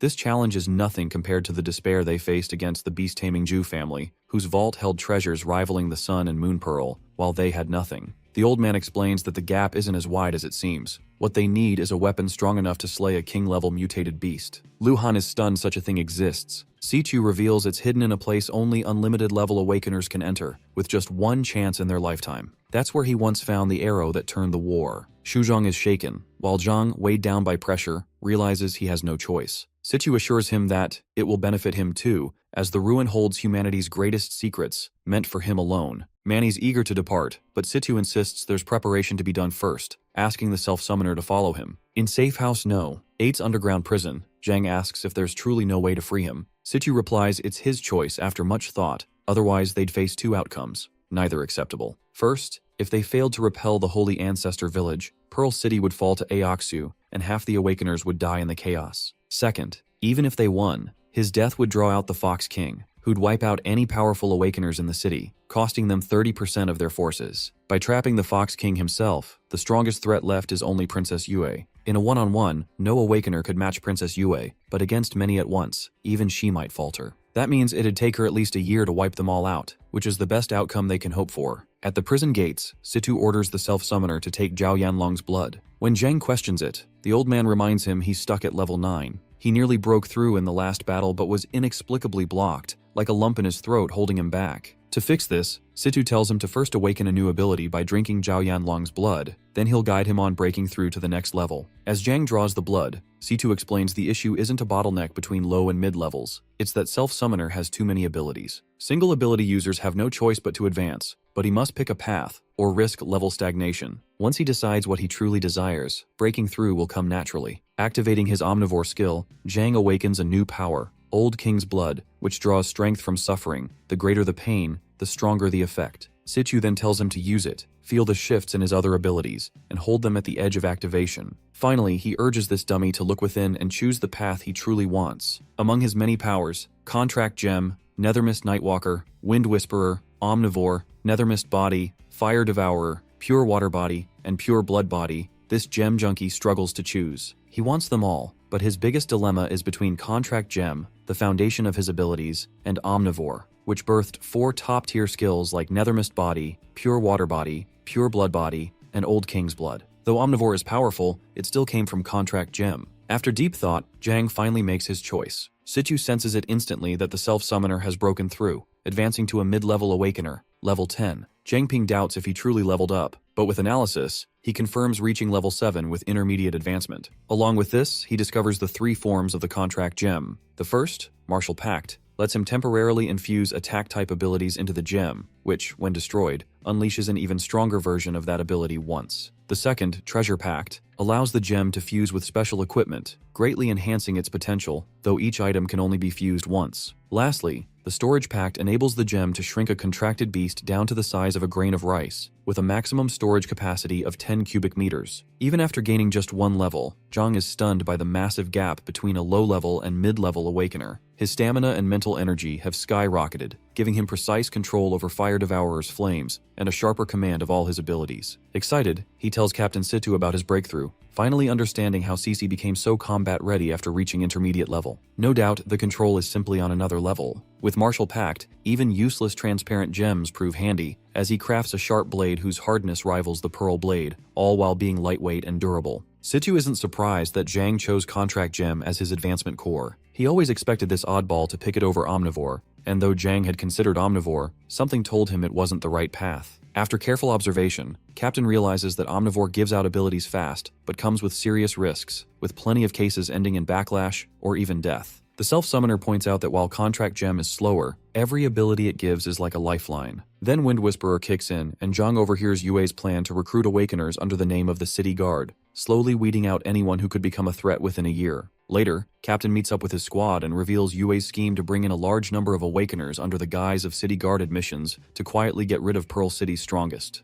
When Lu Han asks if she is targeting those from the last battle, Situ thinks it is very likely. At this point, Zhang decides it is time to head back to Pearl City, first to warn Grandmaster Laxian and the others, then to figure out how to get them out. Lu Han quickly reminds him it is too dangerous, but the self-summoner says if they wait any longer, the Awakeners will end up like the old city guard, swallowed up and replaced. Cece insists it is too risky to go alone and says she is coming with him. Manny, Shuzhong, and Lu Han also step up, planning to split up and reach out to the Awakeners they know so things move faster. Captain Situ points out this will expose them, and they still cannot tell which Awakeners have already been taken by celestial foxes. Even so, Zhang, now a mid-level Awakener, claims he can sneak in alone and make it out. But Lu Han refuses, saying Pearl City is a death trap for someone like him. Our guy refuses to sit back and watch their comrades get devoured by the celestial foxes, and deep down he still burns with the need to avenge Su Jingyao. The self-summoner eases Cece's worries by saying he has a backup plan in case he runs into Princess Yue. Then, the overprotective bro steps up, saying Zhang has to beat him first if he wants a pass to roam the city. Zhang does not even hesitate, pulling Lu Han in with Nethermist body and winning on the spot. Thus, Four-Eyed Bro admits this kid really has gotten stronger after his advancement. Captain explains that an unlimited level Awakener does not grow like an ordinary one, pointing out how he himself only started handling mutated beasts after reaching intermediate level. But the old man admits Zhang was already strong enough to take down mid-level Awakeners while still low-level, proving he is far more talented than him, and that his potential is even greater. Captain has no intention of stopping the boy from going, but still hands him a treasure. Right then, the self-summoner chimes in, asking a favor from Shuzhong. With analysis, he notices Shuzhong's ability, Adipose Tech, which lets him turn his own body fat into material energy and synthesize it into manufactured goods he understands, then recall it back into his body anytime. Suddenly, the dude pulls him aside for some privacy and straight up snatches part of his adipose tissue, while Shuzhong protests, begging him to leave some behind. The rest of the squad just stare, totally weirded out. Manny blurts out how Shuzhong is even supposed to help now, and she nearly loses it when the big guy actually slims down into a lean boy after Zhang is done with him. In the Purge Squad's secret room, Captain Situ brings out the Dread Reaper, a scythe that grows stronger by drinking blood. He admits he once used it to wipe out tens of thousands of mutated beasts, letting it soak in a sea of blood over the years. He calls it a divine artifact, unmatched in sharpness and durability,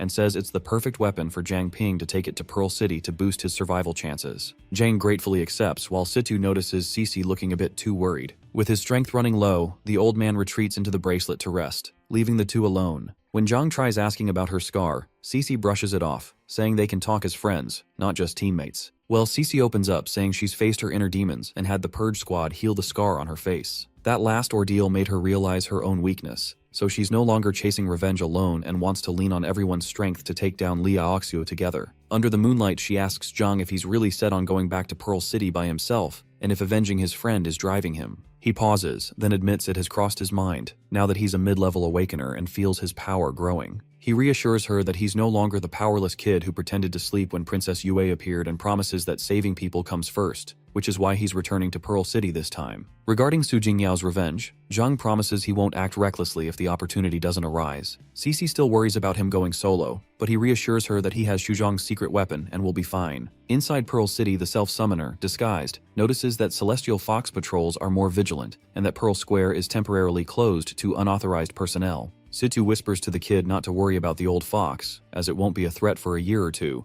and asks if he's worked out a strategy. Zhang admits he has one. At the Beast King Martial Arts School in the study room, the self-summoner cautiously approaches Grandmaster Laxian using Pure Water Body. After recognizing him, the fierce guy asks where he's been the past few days, saying he wanted to thank him in person, but couldn't find him anywhere. After updating Grandmaster Laxian, Zhang asks if he's willing to help. The fierce guy realizes the City Lord has long betrayed Pearl City, and the Celestial Foxes are truly in charge, which he finds hard to believe. Lin Ketty arrives, and Grandmaster asks him to wait in the reception hall, confident that Master will see the truth about the City Guard replacements at a glance. In the hall, Lin congratulates Grandmaster and announces that the City Lord has appointed Feng Laxian as the new Vice City Lord of Pearl City, a move that will soon be citywide news. Master remains calm, thanking the City Lord for the honor. Lin Ketty departs, leaving the fierce guy stunned at how the Celestial Foxes managed this. Using Pure Blood Body's shared vision, the truth becomes clear to Grandmaster. He assures Zhang he won't fight where he's outmatched, but assumes the kid has a plan. This guy mentions he hopes to leverage his Vice City Lord's position to host a banquet and invite the Awakeners who defended Pearl City. They decide to spread the word to those who haven't been replaced by the Celestial Foxes and bring them up to speed on what's really happening. Anyone who wants out will be sent through the teleportation array, while those who stay will keep their guard up and at least avoid falling under the Fox's control. Zhang knows some people will stay because of family ties, but that's the best they can do for now. From his view, it's shocking to see his small school crawling with these creatures, the training grounds already packed with mutated beasts, and even some students replaced. Grandmaster admits there's only so much they can do, since when the enemy hides in plain sight no one can save everyone, but he still promises to stand with Zhang. He thanks him for giving them hope of fighting back. Right then, the self-summoner catches the sight of Su Jingyao's mutated beasts outside, the same ones that killed Jingyao, and his rage flares as nether mist erupts, ready for battle. Over at the mansion, Luo Xiu asks Lin Kedi and the others if anything unusual is happening in Pearl City. Lin says things are quiet, except Grandmaster Feng Lixian is throwing a banquet soon. Xiu rolls her eyes, calling the big guy nothing special and saying he just wants to show off. Su Jingyao suggests sending someone to check it out, but Princess Yue shuts it down, thinking Lixian only cares about collecting gifts and line his pockets. She sees no real threat from him, and instead orders them to track down the Purge Squad and figure out what Zhang Ping is planning. At the banquet, everyone lines up to congratulate Grandmaster on becoming mayor, hoping for his favor in the future. Master calls them all too kind, until his chump whispers something in his ear. He quickly excuses himself, apologizing for not being a better host. Lin Kedi and Su Jingyao are present, with Lin convinced Princess Yue was right about this guy. Jingyao, however, is distracted by a woman's stunning looks, but Lin warns her to stay calm since too many eyes are watching, and to wait until the banquet ends before making a move. She agrees without fuss. Meanwhile, Grandmaster secretly summons his squad. When asked why, he reveals he has gained crucial intel and wants Zhang to explain. Then the self-summoner suddenly pops out of Grandmaster's body and greets Master Bai, leaving everyone completely stunned. Moments later, the room goes silent as everyone learns about the rise of the Celestial Foxes, meaning Pearl City has already fallen. Master Bai takes a moment to process it, recalling the strange behavior of Lin Kedi and other city guards, while the exquisite woman points out that the city lord hasn't been seen in ages. Grandmaster backs up the kid, saying he has confirmed the foxes himself, warning they are masters of disguise and some are likely already at the banquet in human skin. He asks his men to trust him as they always have and stand with him. Master Bai and the exquisite woman agree, admitting they believe him. Zhang then speaks up, saying they need to play it smart, lie low for now, and save their strength before making a move. The dude passes around a list of folks who haven't been swapped out by the foxes yet and suggests they split up to give them a heads up about what's happening. He also shares that the Purge Squad will soon open a portal with the teleportation array. If anyone wants to leave, they can slip out through the main gate, loop back quietly, and jump through the portal. When someone brings up their families, Grandmaster explains that only Zhang can spot the fox disguises, and they haven't had time to check if families are safe or already replaced. He warns that if the foxes catch on, they might move faster to wipe out the Awakeners. So if anyone stays, they'll need to be super cautious, or just take their loved ones and get outside Pearl City's guard territory. Bai sighs that keeping all this under wraps with so many people in the loop won't be easy. On the other hand, the self-summoner says he'll keep watch from the shadows, and if anything suspicious goes down at the banquet, he'll fire off a signal to warn the others. With that, Master gets ready to head out, saying he'll grab a drink with Bai Day sometime soon, while Brother Li insists he'll throw a banquet in his honor next. As things wrap up, Zhang sticks to the shadows, relieved that everyone has been warned during the banquet, and the Celestial Foxes haven't caught on. Out of nowhere, Jingyao's soul warns him to stay sharp, though he's not sure what she means. Then he spots the fake Jingyao on the street targeting Chen Weihua. He knows he has to pull the monster's attention away before the whole plan blows up. The imposter casually approaches Miss Weihua, asking if she's heading back and suggesting they walk together. He can't believe the scumbag would show himself so openly, which gives him the perfect chance to strike. Slipping on his stealth suit from the golden bracelet, he dives in with a smirk, greeting Su Jingyao like it's been ages. Zhang quickly tells Weihua to find Grandmaster Lixian right away, warn him he's in danger, and meet him on the west side of the city. The fake Su Jingyao freezes, clearly not expecting to see him here. She was only planning to grab a snack, but now she's convinced she's caught the big prize instead. Certain Princess Yue will be thrilled once she delivers him. After sending Weihua off, the self-summoner darts forward, baiting Jingyao to chase him. She calls out, asking where he's running, but he boosts his speed with Nethermist Nightwalker, leaving her struggling to keep up. She has no idea how he's moving so fast, and before long she loses sight of him, only for Zhang to reappear and strike from the shadows. His scythe flashes in a sudden sneak attack. Zhang can't believe this fakie is still trying to play pretend. With Nethermist body wrapping around him, he swears he won't let her die too easily. Fakey finally realizes Princess Yue was right. Zhang really can see through their disguises, though she thought his ability was something else. Now he looks almost possessed by the nethermist as the Reaper launches a flurry of scythe strikes. One slash tears into her gut, making the fox shriek in pain, and before she can recover, Zhang locks her down with nethermist shackles. He tells the imposter that even if he didn't know the real Jingyao for long, she was the reason he accepted himself, the one who gave him peace and kept him from living in fear. The fake doesn't understand a word of it, but Zhang isn't here to talk. He pins her down, determined to avenge his friend, while she can't figure out when this kid got so strong. The Grim tells her that Jingyao was his childhood friend, the most important person in his life, and all she wanted was to make her dreams come true. With that, Zhang drives his scythe into the imposter's chest, making the fox scream as blood gushes out. When it mocks him, saying he'll never know the look of despair on the real Jingyao's face when she died, Zhang's rage only deepens. He unleashes a storm of blows, each one brutal enough to make her suffer, but calculated to keep her alive just long enough to taste even more pain. The fox finally breaks and begs Zhang to finish him off, still trying to milk sympathy by wearing Jingyao's face, but the grim tears that mask away without mercy. With Nethermist at full charge, he declares the only one he wants dead is this filthy fox and delivers the killing blow, finally avenging Su Jingyao. Just then, a familiar voice cuts in. Impressed he managed to take down Ershiliu alone. It's Lu Xiu, better known as Princess Yue, who notes Zhang has gotten stronger but didn't expect him to show up ready to throw his life away. Even staying cool, Zhang asks why she's so sure he has no tricks left, though his analysis keeps failing again and again. Yu just smirks, asking if he's still struggling on death's door, because she's more than fine letting him die once he realizes what he's really up against. When analysis finally works, the truth hits. It's Princess Yue, with 8-star growth potential and level 39, an apex beast wielding cognitive distortion, and the terrifying illusionary foxtail majestic. Yui launches the first strike, but Zhang manages to block it with Nethermist body. She keeps pressing, breaking through his Nethermist shield until he's forced to parry with the Dread Reaper scythe. He's shaken to see her slice through his Nethermist like it's paper, and a quick analysis shows her real weapon is that tail of hers. Still, the lad stays confident, counting on his pure water body to nullify physical hits. But Yue quickly catches on that he's got more than one trick, and she's not buying that it'll save him now. Another strike lands, and Zhang's already feeling the pressure, while she coolly reminds him that these little abilities won't be enough to close the massive gap between them. In the next moment, the self-summoner catches on that she is supercooling her tail to freeze his pure water body solid, leaving his defense cracked. She's curious though, wondering how he can see through the king's illusion when even Situ Shibai couldn't. The lad knows he can't juggle two abilities at once, but he figures a martial pact might do the trick. She steps on the red gem, triggering the Fire Devourer martial pact. The gem works by storing attack abilities, then shattering to unleash an amped-up version all at once. Watching this, the Fox Princess calls it a cute little trick, admitting it was enough to let him slip free. Later, Yue asks why he's not trying to run anymore, and he admits that escaping alone is impossible, which is why he called for backup. Right then, Grandmaster Feng Lixian rushes in with Master Bai, yelling that Wei Hua told them he was in trouble. Bai adds that everyone's already evacuated, leaving Zhang as the only one still here. Surprised, Yue figures the explosion must have drawn them out and guesses he's working with Jiang Ping. Realizing she can't use Grandmaster Lixian anymore, she decides it's time to finish him off. She lunges forward, but the self-summoner shoves Feng out of the way just in time, taking the hit across his own back. He tells them not to worry about him and reveals that this girl is actually a fox. The Grandmaster orders Bai to protect his student. Master Bai is stunned to see a celestial fox for the first time, though right now she looks like an ordinary girl. Suddenly, the old man doesn't expect the brat to dive into his body, which shocks him even more. With pure blood body, Zhang calmly tells his instructor it won't hurt him, just enough to show the fox's real form, leaving Bai completely mind-blown. Bai quickly warns Lixian that the fox's tail is about to rip into his stomach, and the Grandmaster barely dodges in time, shocked by the sheer power behind her strike. Our guy then tells Bai to hold out his left hand, palm up,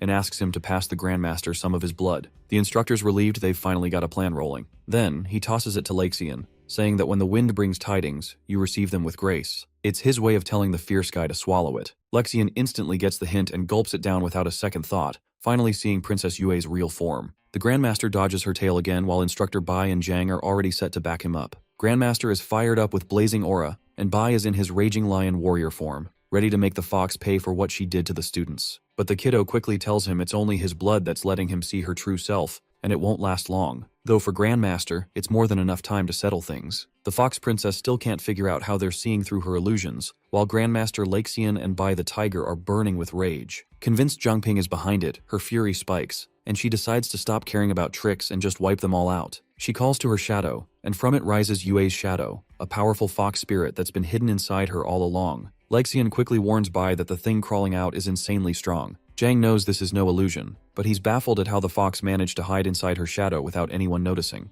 On top of that, he can't even use analysis in his pure blood form, leaving him wondering what kind of terrifying power this fox really holds. Still, Zhang takes out the last serpent scale he owns and gives it to Feng, knowing it may be their only chance. Grandmaster Feng, burning bright in his sunfire form, admits it's not going to be easy fighting both foxes at once. The kiddo tells him to just buy a little time so they can all escape Pearl City. Trusting his words, the fierce guy cranks his sunfire up to 4,000 degrees after swallowing the serpent scale, ready to face the celestial foxes head-on. Yue quickly sets her sights on Bai, catching him off guard, and the mighty tiger dives in to clash with her one-on-one, only to get slashed by her razor-sharp nails. The self-summoner rushes to reassure him and patches the wound, explaining that this sly fox can strike through his shadow. Meanwhile, the sun god goes straight for the shadow freak, knowing they can't stay on defense forever. With his aura blazing, he shouts to Lao Bai to run tactic 3+1, meaning one gathers the enemy while the other three risk it all, and the tiger immediately agrees. While the mighty tiger trades blows with Yue, he mocks her, asking if she's trying to tickle him or kill him, even teasing that her speed's decent, but her strikes hit like a kitten. That pushes the fox princess over the edge, and she drives her claws into his gut, making him cough blood.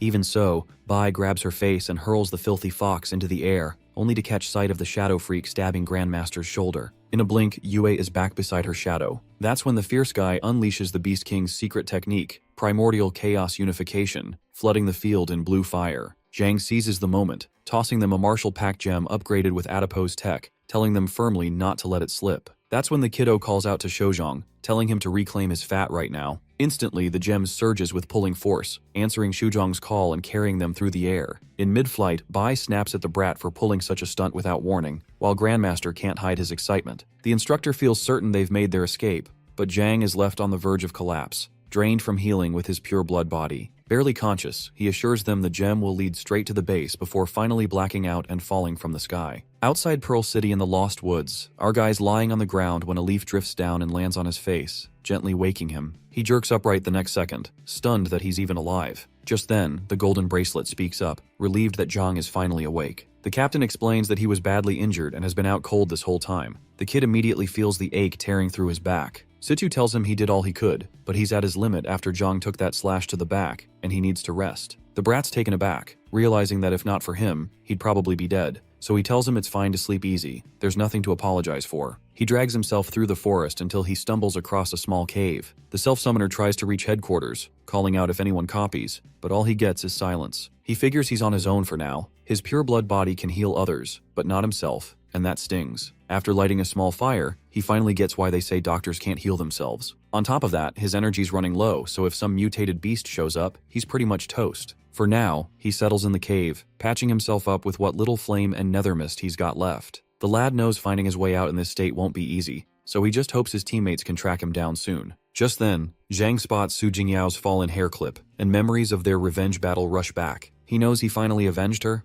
yet there's no joy in it. After holding the clip to his chest, he admits it was never really for her, just his own obsession. All those noble ideals he preached were just excuses for chasing fame and glory. The truth hits hard that the dead never return, and no miracle can change that. Still, a thought lingers. If his pure blood body could heal Sis Chang, even before Zhang once linked with Grandmaster's body and realized he can replace organs to keep him alive, which sparked a bold idea. Maybe he really can resurrect Su Jingyao. With only her face as a starting point, he knows the pure blood body usually heals specific targets, so he isn't sure if this will even work. Still, he binds his blood to her face, pouring every ounce of strength into it. Exhaustion weighs him down, but he sees it taking effect as her body begins to form. Something feels off though. Maybe it's because of his own injuries, maybe not, but he refuses to stop. Even if it drains him dry, he won't let Jing Yao slip away again. Grandmaster Lexian and Instructor Bai soar through the air until Lexian senses something off, urging Bai to brace for impact. They dive down just in time, and Bai mutters that Zhang's about as reliable as a screen door on a submarine. Soon, they meet Ming, Cici, and Shuzhong, who say they've been expecting them to retrieve the fat. Shuzhong, thrilled to have it back, admits he hadn't thought about the landing after getting Zhang's message and apologizes for the scare. Lexian just laughs, saying a hiccup like that won't shake them, though he advises Shuzhong to polish his control for others' sake. Then Cici asks about Zhang, and Bai fills them in on how the kid fell into the woods mid-flight. He calls it the Lost Woods for a reason.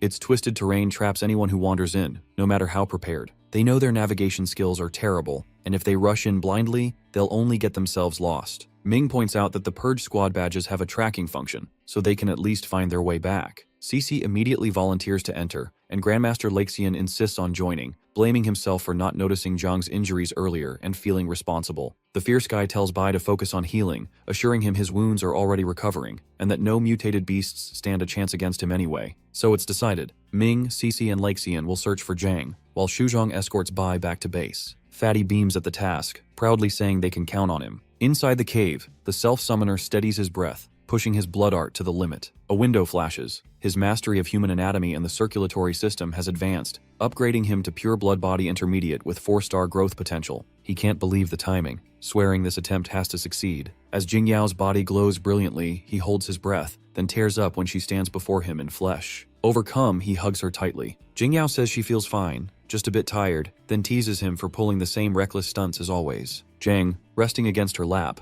claims that without those stunts, they wouldn't be here now. He's grateful he ate that gemstone back then, and Jingyao praises him for always working so hard, despite the doubts at school, the mockery for becoming a farmer, and even when facing impossible foes. He never stopped moving forward. She smiles, proud to see how much he's grown and the amazing friends he's made, urging him to treasure them. Telling him he's already done more than enough, she gently asks him to rest. Tears fall from her eyes onto his face as she wishes she could keep walking beside him, but her soul energy is fading. Even so, she believes Zhang will find her again someday, and when that happens, she hopes she'll still remember him. With that, she fades into the air, leaving only her final goodbye. Zhang jolts awake, calling out Su Jingyao's name. Relief washes over him when he sees her beside him, but the moment he touches her skin, his heart sinks. She's cold, unmoving, and not breathing. Panic surges as he unleashes pure blood body, shouting that she was just speaking to him moments ago, certain he'd heard her voice. But then her words about soul energy echo in his mind, and the truth hits him that the resurrection failed for some reason. Her body returned, but her soul is still missing.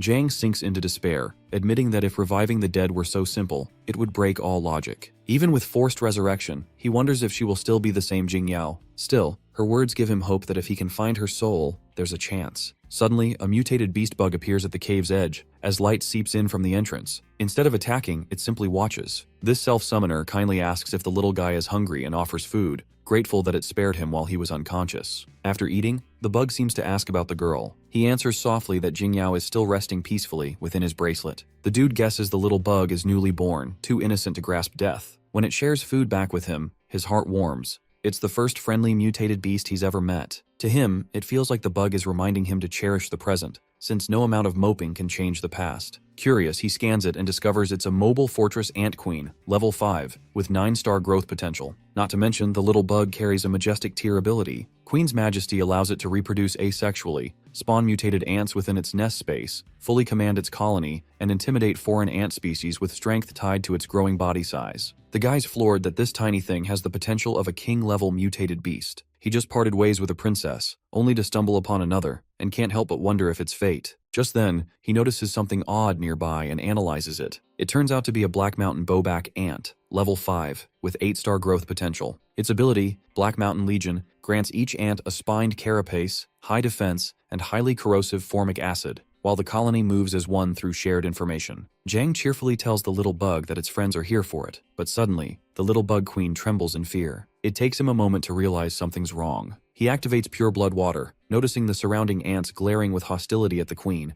and asks if the wounds on her came from them. Before he can think further, Zhang feels their killing intent lock onto him. With no time to waste, he grabs the little bug queen and bolts, sprinting for his life as the swarm of ants charges after them. Zhang realizes the little queen is still too weak, her authority unsteady, so instead of submitting, the Black Mountain ants take her as a challenge. With the swarm closing in, Zhang bolts, searching for a way to stall them, and comes across a giant bear and tags it in their path as a distraction. But what he sees next chills him to the core. The ants strip the beast to bare bones in seconds. Now the flesh-eating swarm is chasing after him. Our guy pushes onto higher ground, relieved the ants can't fly, but those freaks are relentless, strong enough to knock down trees in their path. Suddenly, Zhang hears a rumble, mistaking it for an earthquake, until the real horror appears. A massive tree man emerges, demanding to know where the bugs came from as he stomps them flat for disturbing his slumber. The ants latch onto his foot, but one strike from the giant flings them yards away. MC is stunned to hear the thing speak human language, and it's his first time witnessing a mutated plant.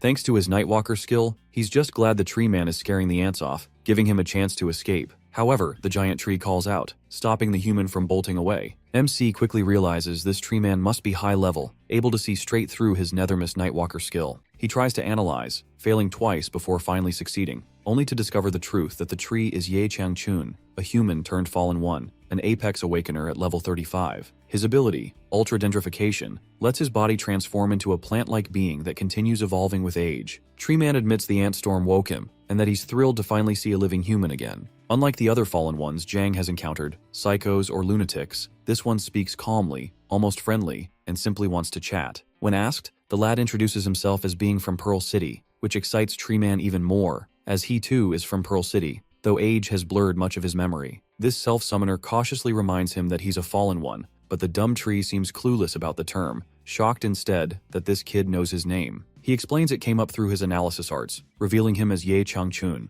Suddenly the bracelet glows and Captain stirs awake, asking if it's really Uncle Ye Changchun. He grumbles about being woken up by their chatter, while Senior Ye marvels at seeing a friend actually residing within a bracelet. Intrigued, Treeman urges Sito to share what he knows about his past. The captain begins recounting the past, how they once formed a resistance army to overthrow the Zhu family's tyranny, with Ye as one of their strongest and most trusted members. His mastery of disguise made him the perfect spy within the Zhu household, until one mission exposed him and led to his untimely death. Treeman listens, impressed by the tale of the resistance, yet unable to remember any of it. Situ quietly urges Jang to act, while the captain explains that being a fallen means gradually losing one's mind. Just like Senior Ye, who accepted this tree form as his reality, his human memories are fading, erasing his former identity piece by piece. Fallen ones aren't ordinary humans. Their mental energy far surpasses the norm, making them immune to mind control, yet no fallen has ever been cured. Jang, however, might be different. The kid asks if the captain means to feed Senior Ye the contract gem,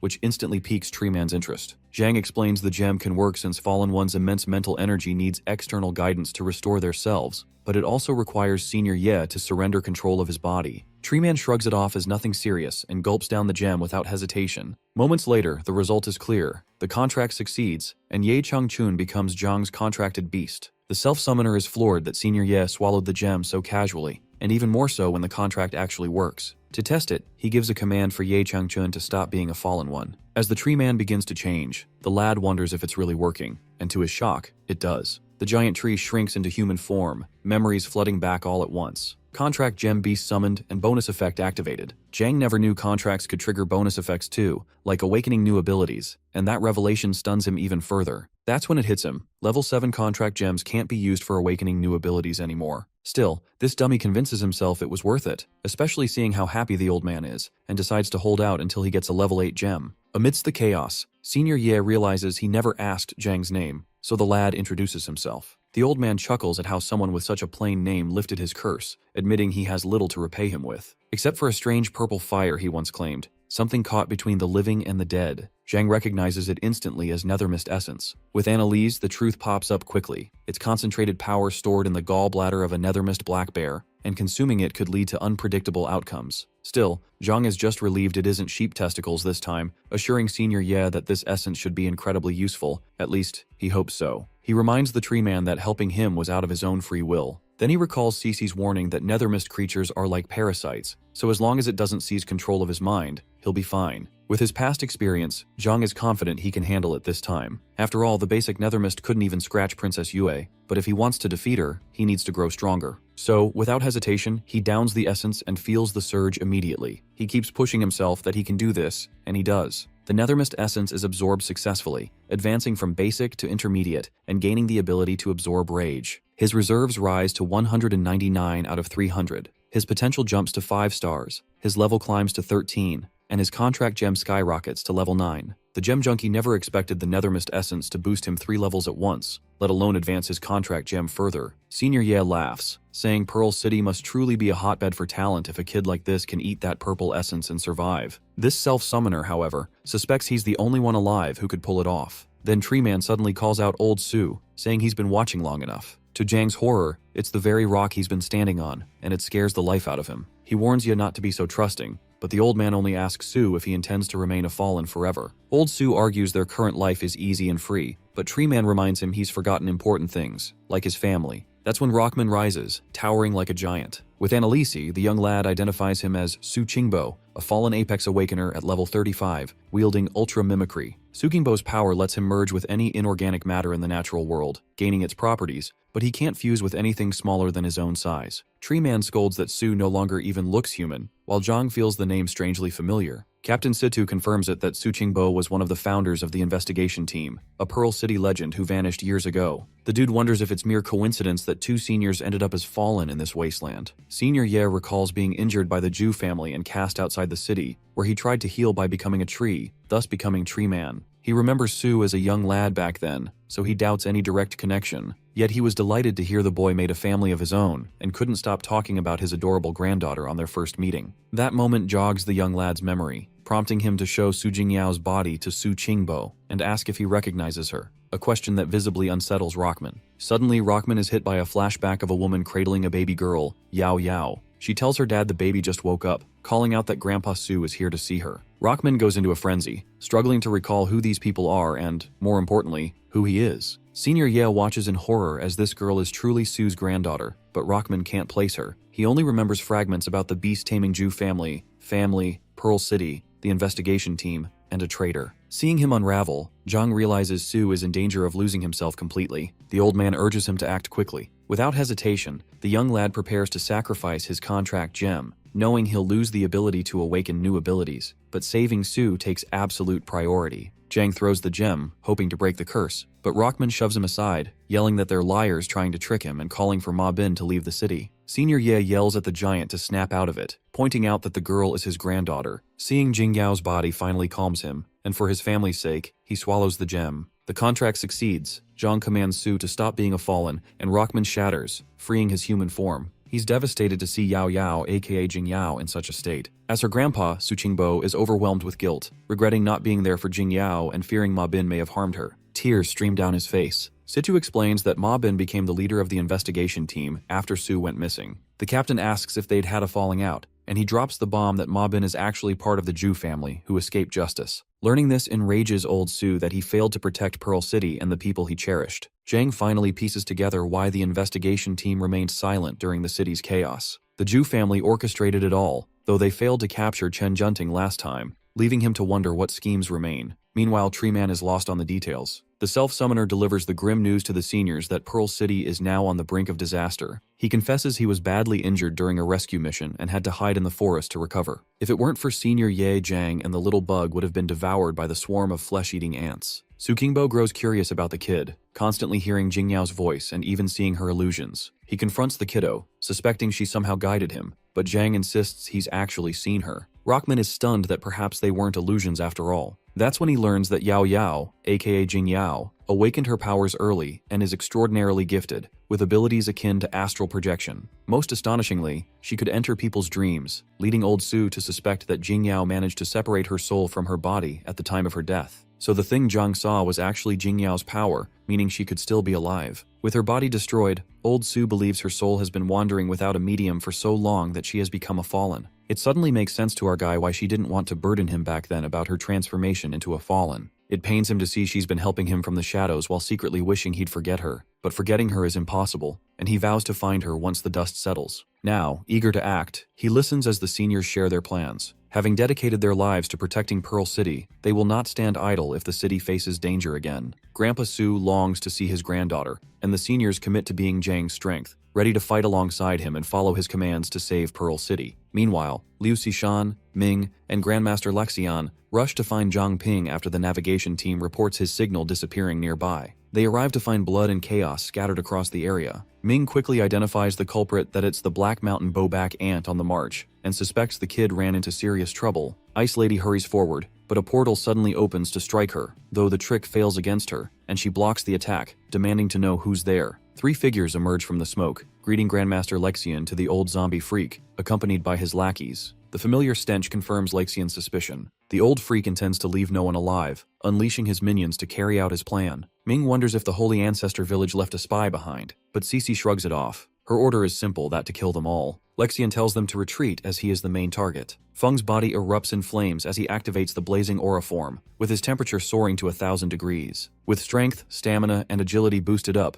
he reminds it of his old promise that this time, the old freak will die. After grandmother throws it away, the zombie slips into a purple void and vanishes. Lexian thinks it's escaped through teleportation, but suddenly it reappears, striking from behind. Cece spots Grandmaster in danger as multiple portals erupt, each delivering iron-hard punches at the fierce guy simultaneously. It doesn't feel like the same person's ability, and she suspects the women beside the zombie freak are orchestrating the attack. The fierce guy leaps at the two women, calling them rookies, but the older one opens a purple portal to shield them, cursing the zombie leader for letting him strike. The freak explains he had a zombie monitoring Grandmaster Feng Lexian after their last battle, knowing his body temperature drops without sunlight. With Lexian's heat falling to 600 degrees, the freak is sure he can't enter white form again. The zombie leader timed the attack for nightfall, waiting for Lexian to leave the city so he could force his surrender. Suddenly, Zhang spots the blazing tornado, initially thinking it's Lexian's doing. Cece is nearly done with her part of the fight, and Chen Ming as well, when danger suddenly spikes. She quickly warns Mr. Cool Green about the zombie toxin in the air and tells Chen to hold his breath. At the same time, the freaking old zombie unleashes a barrage of fists through multiple portals, demanding Feng surrender and become one of his puppets. Feng refuses, striking back with determination not to be tricked again. The zombie freak admits that while Lexian may resist, his friends might not be so fortunate. Grandmaster shouts a warning to Cece, but before she can react, the enemy appears behind her. A flash later, the strike lands, and the zombie vanishes instantly. Chen rushes over, but Cece steadies him, assuring him she's fine and warning him to stay alert. Chen readies his blade, launching a sword technique in an X stance, only for the zombie to snap it apart, mocking Mr. Cool Green as all bark and no bite. The fierce guy wants to help, but the old zombie mocks Grandmaster for still worrying about others. Feng resists the zombie's attempt to overwhelm him, determined not to let anyone be harmed, even as the zombie freak prepares to end it all, until his plans are suddenly interrupted by Tree Man. Senior Ye stomps toward the old zombie, but the freak dodges just in time while Grandmaster checks on Cece and Mr. Cool. Suddenly a familiar voice calls out, relieved to see them safe. It's Jiang Ping, perched on Tree Man's shoulder. Cece breathes easier at the sight of him. The freak acknowledges the backup, but Sue lunges to strike, only for his hand to pass right through. Warnings ring in Sue's mind that the freak is immortal, but he quickly gasifies himself to dodge the zombie's attack. Lexian reminds everyone they can't afford to drop their guard against a fallen one. Just then, Sunrise fires up the Grandmaster, ready to show what he has up his sleeves next. His temperature spikes to 800 as the formidable Dream Team prepares to take down the scumbags. The lady knows these reinforcements aren't to be underestimated. They failed to capture Feng Lexian and call for an immediate retreat. The old zombie protests, but she drags him into a portal, telling the hero squad they got lucky. The fierce guy shouts for them not to run, but Zhang warns Grandmaster not to act rashly, as they still lack intel on the enemy. Rushing in could lead straight into a trap, so he advises regrouping at the base with everyone. He also notes that others from his martial arts are waiting for him. The squad finally arrives, and Cece announces they've reached their destination. Zhang notices the place feels different. Ice Lady explains they've shifted their base of operations. The old one was cramped, closer to the training grounds, and better for deployments. A sudden power surge transports them to secret base number 8, 18,000 meters underground. Cece adds that it can hold 2,000 people across 164 rooms, and they're free to explore. Zhang is stunned by its size, wondering how many bases the Purge Squad has established over the past 2 centuries. Situ stresses the importance of being extra prepared. Then, Cece recalls her time with the investigation team, mentioning several outposts beyond the city walls. One near the training grounds, though she isn't sure if it's still in use. This catches Old Sue's attention, prompting him to ask if Ma Bin is actually running the team. She remembers Ma Bin as Sue's star disciple, and the captain confirms that according to Sue's story, Ma Bin is secretly part of the Zhu family. When asked, Old Sue adds that the story goes back 10 years. Rockman vividly recalls when Deputy City Lord Huang Ziming suddenly summoned everyone to the City Lord's mansion,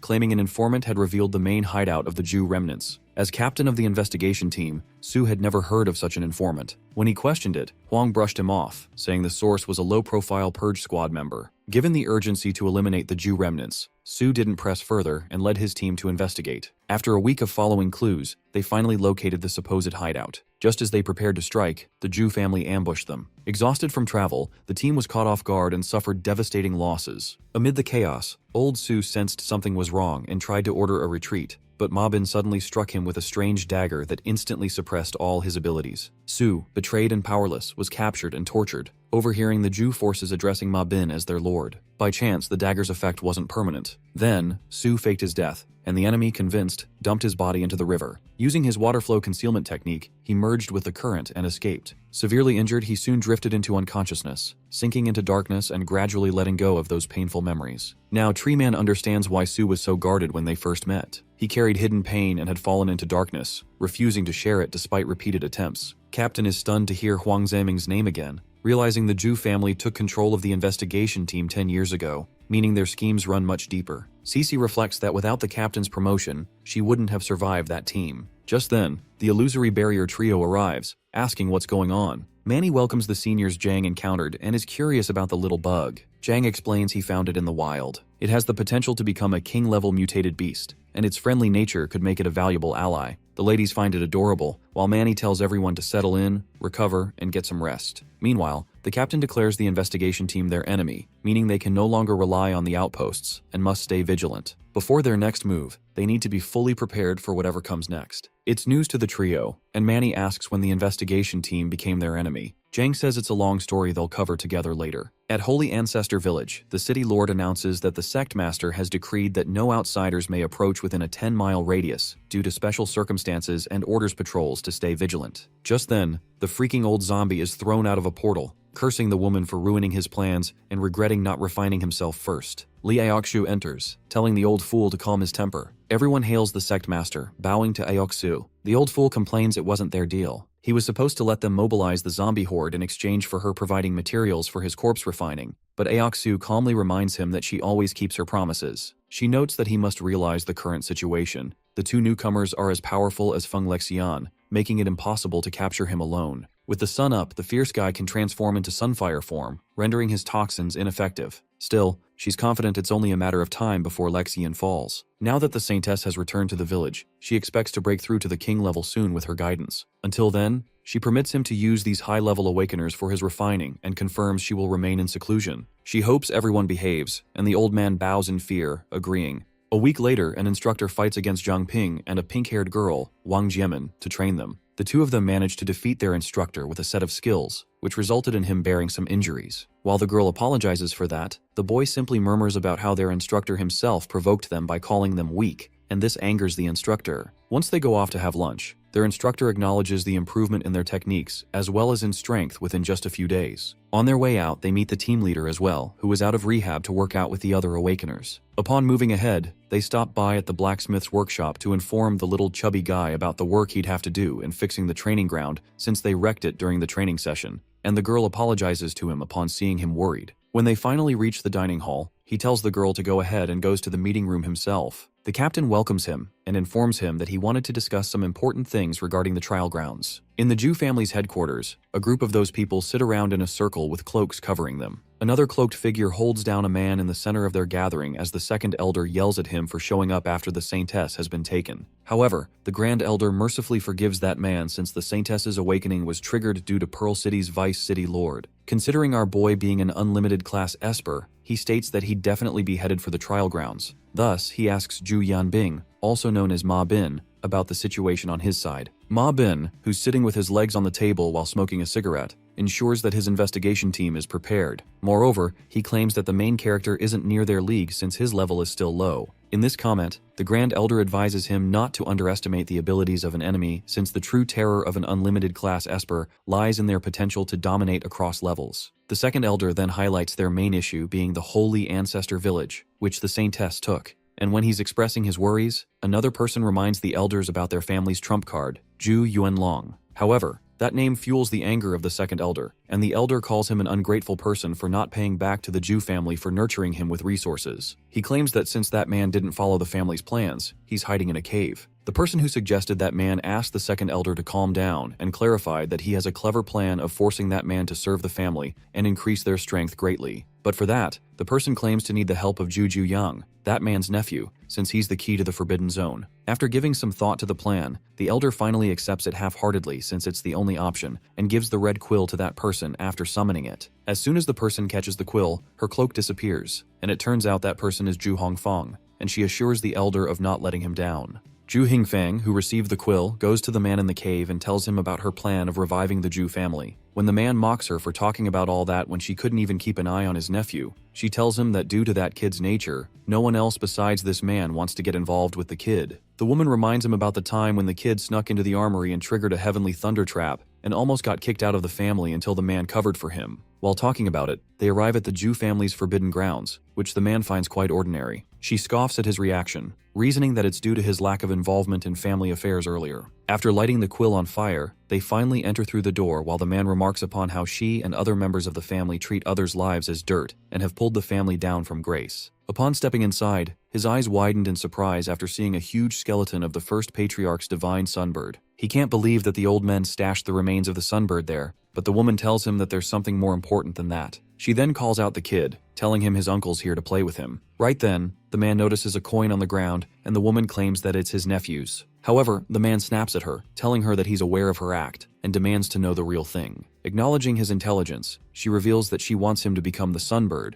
but he gets anxious about her demand. He reminds her that it's only a skeleton, asking if she has turned to necromancy from their beast-taming traditions. She explains about having found a way to transfer the sunbird's power into another living being, but claims that no one can withstand its divine power except him. When she compliments his suitable traits, he calls it tempting, asking if he has to sacrifice himself in return. Right then, a number of assassins surround him, and he unleashes his powers, challenging them to come at him. He keeps throwing those assassins around with his strength until two of them tie his body with bone-eroding chains. When another two assassins point a severing blade and demon-sealing daggers at him, he scoffs and breaks himself free from all those threats, throwing the assassins away. Once he turns around to the woman, asking if that's all she has got, he suddenly gets a wrenching pain in his chest where he placed the found coin earlier. He immediately realizes that it's the kid's puppetry and falls down on the ground out of excruciating pain. Immediately, the woman directs the assassins to attack the man and begin the ritual. As soon as the ritual begins, he screams out in pain, questioning why the kid stabbed him in the back. As soon as the blast occurs, even the meeting room where Zhang Ping is shaking, he wonders if it's another beast tide.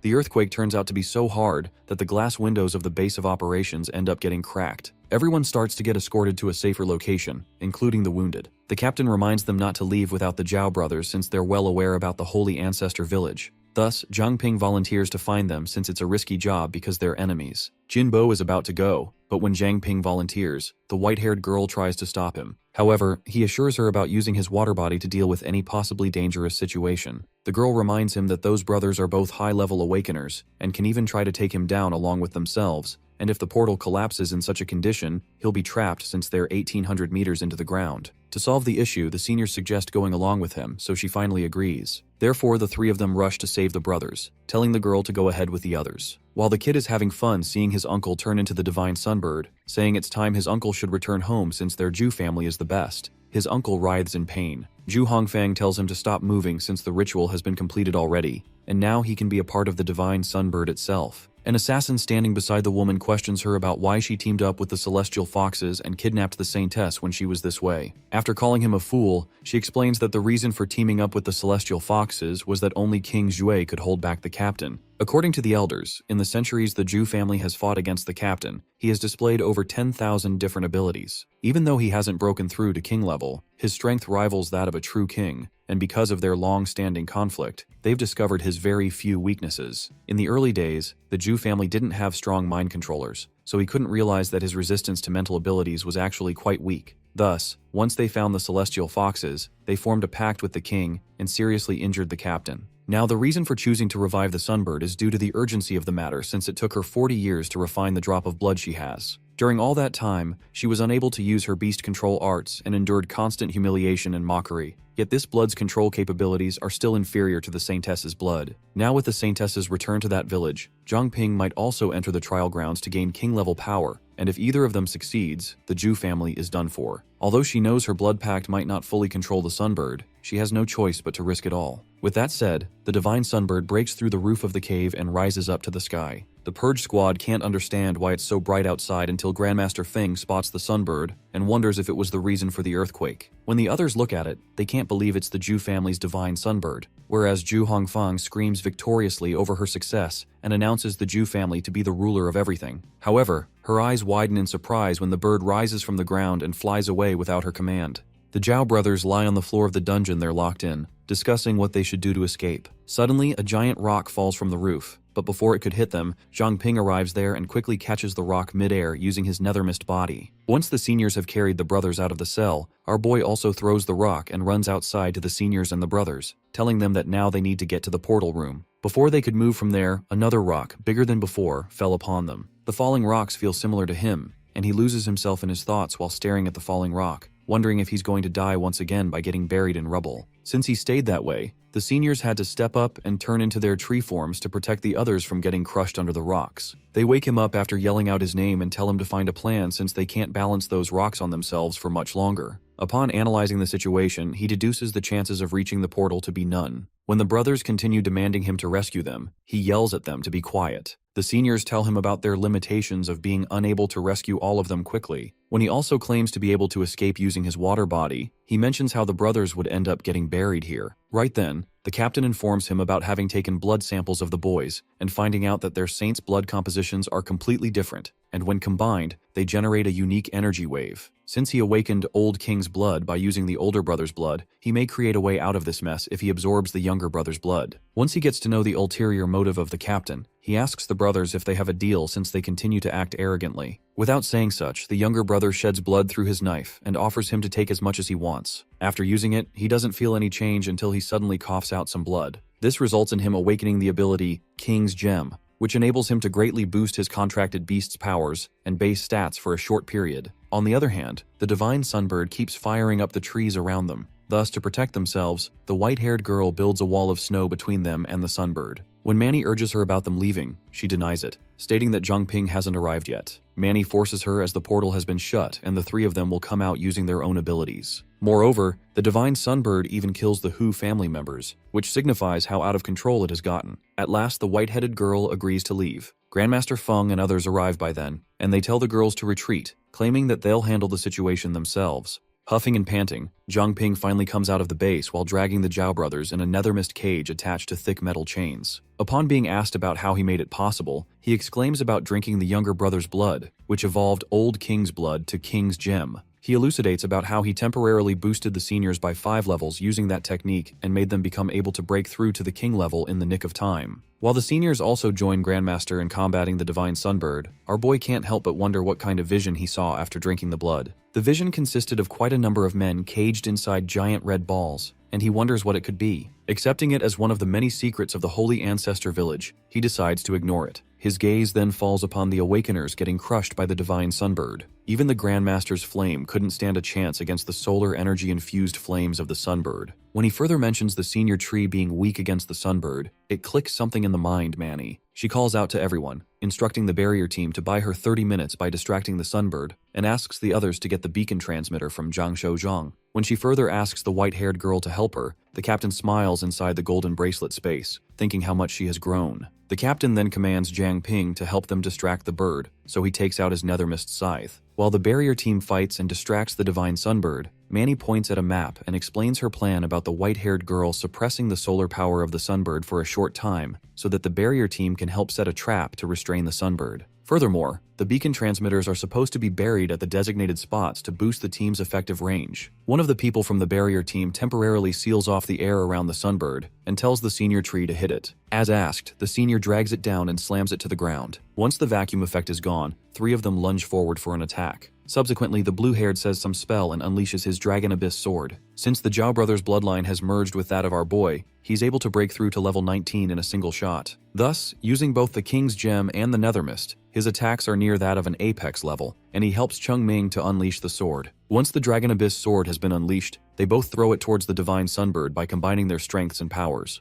The bird screams in pain as soon as the sword hits its body, making the Grandmaster question if it's over. Whereas, Zhang thinks about how he didn't get to analyze the divine sunbird due to the intensity of the fight and hopes that it's actually dead. Suddenly a fire rises from the smoke and lights up a nearby tree on fire. The captain explains that following the death of the Zhu family's first patriarch, the divine sunbird vanished. According to the legend, it turned into a guardian spirit and stayed by its master's tomb. For years, it never left that place, making people believe that it had died. Until now, it proved another long-lasting legend true, which states that the divine sunbird is an immortal spirit. The divine sunbird once again flies up to the sky, but this time the captain follows it up. Using ultra-mimicry, gasification vacuum, he tries putting off its fire, Right after, the three seniors attack it, but the rear of its trunk turns to ashes, leaving them questioning why the sunbird is still scorching out when the fire is clearly out. A dragon then rises up to the divine sunbird, and once it pins the bird's wing, the other squad members get there to attack the bird at once. However, none of them could bear the heat of the sunbird,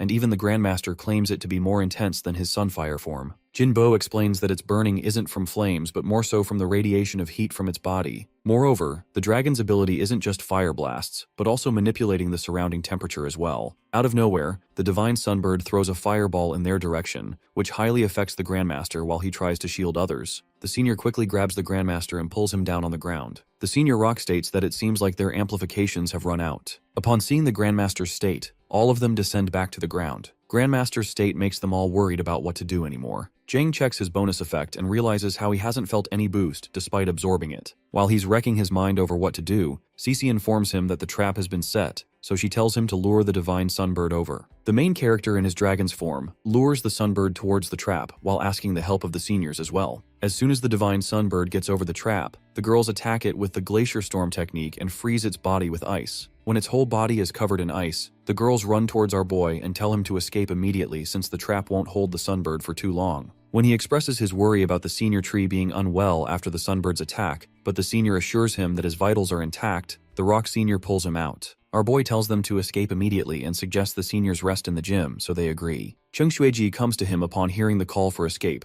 asking him where to head when their base has been destroyed, and since everything has been ruined, there isn't anywhere safe nearby. Further, the sunbird will catch them once again when it breaks free from the trap. The captain states that they only have one option left, which is to head towards the trial grounds. There's a backup base near there for non-combatants. Thus, they start running towards their destination. While running, Manny's gaze falls upon the divine sunbird, and she tells the others how the trap has already started to fall apart within just half an hour. Thus, she tells them to find cover right away. The captain announces through the golden bracelet and tells them to mask their presence within a certain radius using the nethermist lantern. Therefore, our boy immediately takes out the nethermist lantern and tells them to stay close. Chang suggests they take a rest to save their energies. Jiangping is drained from overusing the nethermist and will be fine after a quick breather. The MC confirms that they will end up luring the sunbird once they head to the ruins deep in the trial grounds. They can't let those sunbirds destroy the ancient ruins, which are a part of humanity's history. Situ reassures him that the sunbirds won't sense them, as the grounds are surrounded by a mysterious energy that blocks external detection. But the problem is, that place is also a base for the investigation team,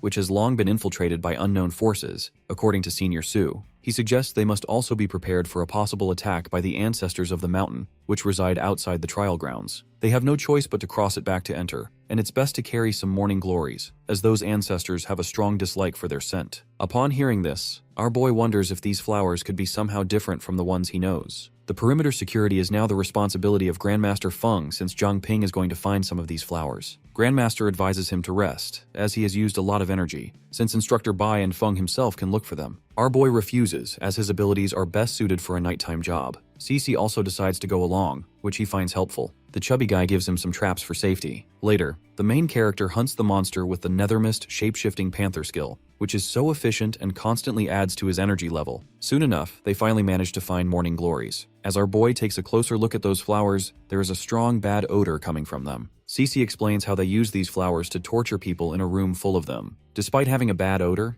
these flowers are beautiful. Also, there are those firefly grass seeds. Every season, they go along with the wind so that they can take root and grow in different places. According to her, happy endings are rare, as the morning glory sacrifices its fragrance for peace, and firefly grass never finds a home. Our boy just gives her a sealed glass jar that isolates the morning glory's smell while providing the firefly grass a peaceful shelter. The girl blushes and suggests they head back. Zhang Ping, along with his allies, is enjoying the barbecue while they friendly tease the chubby guy. Witnessing this playful vibe among all, the Zhao brothers look down upon themselves since they see themselves as tools for others and don't expect any good treatment from them. Just then, our boy offers food to them, which makes their faces shine. Suddenly, a beast with fire hits, trying to flush them out. The main character and his allies hide in a tunnel because, with the way the wind is blowing, the wildfire won't reach here. They decide to wait for the beast to pass before making any plans. On the other side, Investigation Team Captain Zhu Yanbing, aka Ma Bin, warns his team members about Zhang Ping that he is an ultimate level awakener, and his recorded ability is called Contract Gem, which was initially useless. But somehow, he finished off Huang San along with his whole crew single-handedly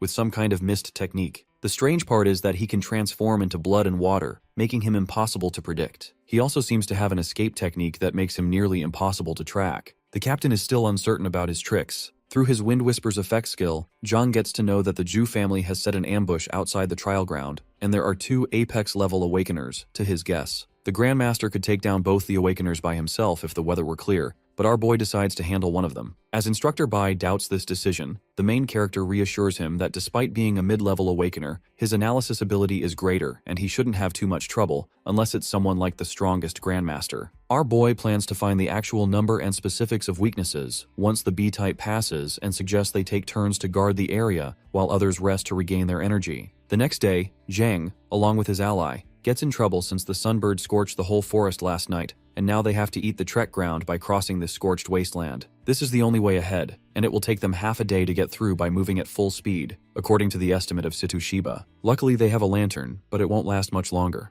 The main character randomly throws a pickup line from a movie, which eventually turns into the quote of the day. The Zhao brothers also come to realize that Zhang Ping is kind to them, as he risks his life to save them, and now they are willing to serve their Lord Zhang just to prove their loyalty and sincerity. Our boy is curious about the sudden devotion, and as per his doubt, he asks them about how many people they have killed till now and if they were innocent. He gets to know that only the enemies from outside the Holy Ancestor village and 2 people from the Zhu family have been killed. And about the other villages, it's hard to detect the innocence between the Holy Ancestor village and the other villages due to the grudges, which makes it uncertain. Soon enough, the main character gives his contract gems to the brothers, and once they swallow them, there is no turning back. These gems didn't give him any ability before, so finally this is a good way to make use of them by forming a contract with these guys. Both brothers swear to go through any hardships just for Zhang and bless their lives to his service. Later, upon asking about having a way to help they mentioned earlier, the Zhao brothers request to wait till they get back. Everyone is confused and wondering if the main character has used some kind of mind-controlling ability, as the brothers are totally worshipping him. After a while, the twins get back with a burrowing lizard, which can be used to escape their way through this open area. The chubby guy believes that they can avoid the Zhu family's ambush and sneak into the trial ground, but a burrowing lizard wouldn't dare to approach the territory of the mountain ancestors, as they are a king-level mutated beast. With that, they head on their way, but couldn't get far beyond the canyon, as the lizard refuses to go any further. Shiba informs them that after getting across the canyon, they will reach the training grounds. However, it is a perfect place for an ambush. Cici distributes the glory flowers to everyone and gives the Grandmaster 2 extra for Sirius Ye and Su,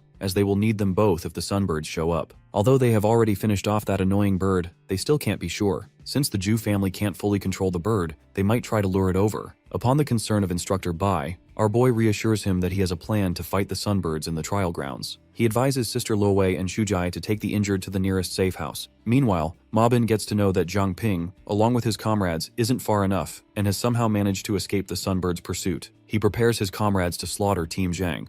As soon as Zhang Ping and his allies arrive at the outer perimeter of the trial grounds, they're attacked by wild bears. Since they were already alert in the enemy region, the white-headed Instructor Bai dodges the attack before swinging a powerful punch at the bear. Once those strange creatures are gone, they discuss how they might be a kind of mutated hamster bear, since their power surpasses that of an ordinary strengthening-type awakener. The white-headed instructor even advises them not to face the creatures unless their endurance is up to par. Suddenly, another creature appears, which the chubby guy points at, asking if that's the mountain ancestor due to its massive size. However, it looks no different than a giant toad. While the others are occupied with that, Zhang Ping notices the presence of someone behind them, sitting on a tree branch, so he signals Grandmaster Feng. Thus, the Grandmaster snaps the tree branch using an air technique, while our boy strikes him with a Dread Reaper, charging his Nether Mist by 30. His Nether Mist charging through the Dread Reaper is new information to him, so he figures out the weapon's true abilities. 1,000 Nether Mist equals a 10,000% power boost, which is over 10,000 times his normal strength. Thus, when all his attributes gain a massive upgrade, he feels quite glad.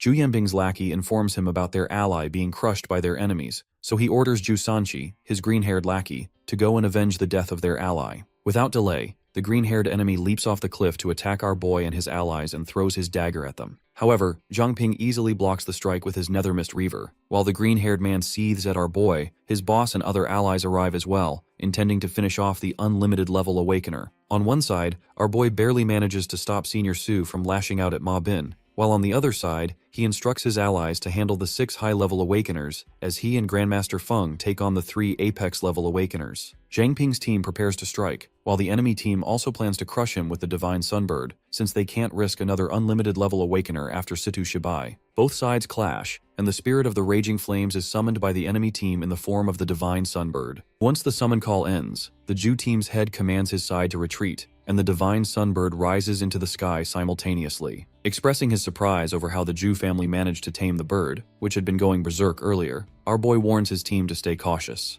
The Divine Sunbird attacks Zhang Ping and his allies, and they barely manage to defend themselves. However, he can't understand one thing: why the bird isn't attacking their enemies when it is in such a berserk state. Nevertheless, he runs away from the bird, but the Zhu team's head blocks his path and swings a large weapon to strike him. Smartly, our boy transforms into a pure water body to avoid the attack, while the enemies themselves narrowly escape a fire blast from the bird. Out of curiosity, our boy finally asks the man if they aren't worried about getting killed by the divine bird since they summoned it so recklessly. But the man proudly states that it's the sacred beast of their family. Thus, it will only kill others, but never anyone from their family. After learning this, Zhang Ping commands his allies to execute their Plan B, and also asks the seniors to come out as they're in their tree forms. He then activates the King's Gem, which amplifies the seniors' abilities, and they leap into the sky to face the Divine Sunbird. The Zhu family's head is shocked to see Senior Su alive, and in return, the senior claims he will deal with him once he's done with the bird. Suddenly, the man's ally notices that Zhang Ping and the others have escaped, so he orders his men to chase them. Meanwhile, the seniors struggle against the Divine Sunbird's overwhelming abilities. The 4 of them flee from the Zhu family warriors and the bird, aiming to reach a place 6 miles away. While running, Lu Xishan questions their leader about how the 2 old seniors can handle the bird when they all couldn't. To answer her, he assures her that he has planned everything, since that toad-like mountain ancestor is a territorial mutated beast who will surely react to the sunbird's powerful presence. Furthermore, he explains that he has already equipped the seniors with morning glory flowers, so the seniors only need to stall until the mountain ancestor appears and the flowers take effect. When he states that if they can trigger a fight between the sunbird and the mountain ancestor, they can easily escape,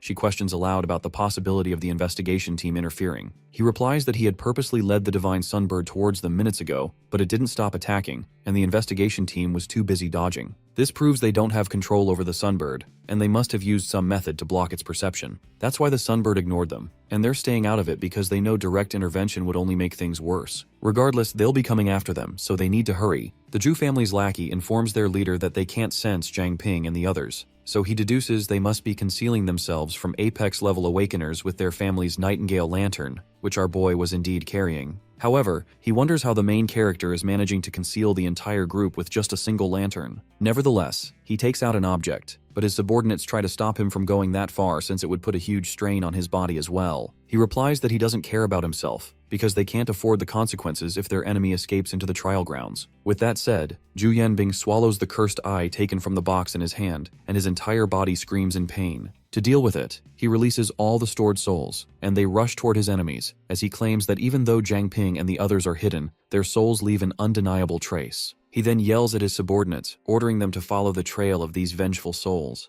The vengeful souls soon find Zhang Ping and his allies and start attacking the group. They can't believe how low their enemies have stooped by sending zombies and such souls against them. Simultaneously, the Zhu family's subordinates catch up and begin firing at their group. However, their tricks backfire, and Grandmaster Feng's Crimson Emperor's undying body activates from those fire attacks. When the girl sees this, she can't believe her flames have become useless against them, but her leader orders her and the other subordinate to deal with the distractions while he handles Zhang Ping himself. Once their leader goes forward to strike, the girl asks the other man to fight against main character's team since her powers are being suppressed. Therefore, the man attacks the old master, and his throne shards pierce through the Grandmaster's fiery tornado. He barely manages to dodge the attack, but before he can regain his balance, the man lunges forward with more shards. The rest of the team is also occupied, struggling against both the vengeful souls and the fire blasts unleashed by the enemy girl. When the main character sees them getting hurt, he calls out for them until Zhu's team leader catches up with his sword. As the man goes completely feral and continues attacking our boy non-stop, Zhang Ping wonders why the enemy leader has suddenly gone berserk. To dodge one of the incoming strikes, he transforms into his water body form again and examines the enemy's armor closely, suspecting there might be hidden power within it. Suddenly, he notices the cursed eye embedded in the armor of his foe, and he can't believe it possesses its own consciousness. Since escaping seems impossible, he channels the nether mist and forms a circle around Zhu Yanbing, which launches red gems at him. As soon as the gems strike his enemy's body, he activates Cece's water element by releasing the martial pact. This causes the man to be crushed to the ground.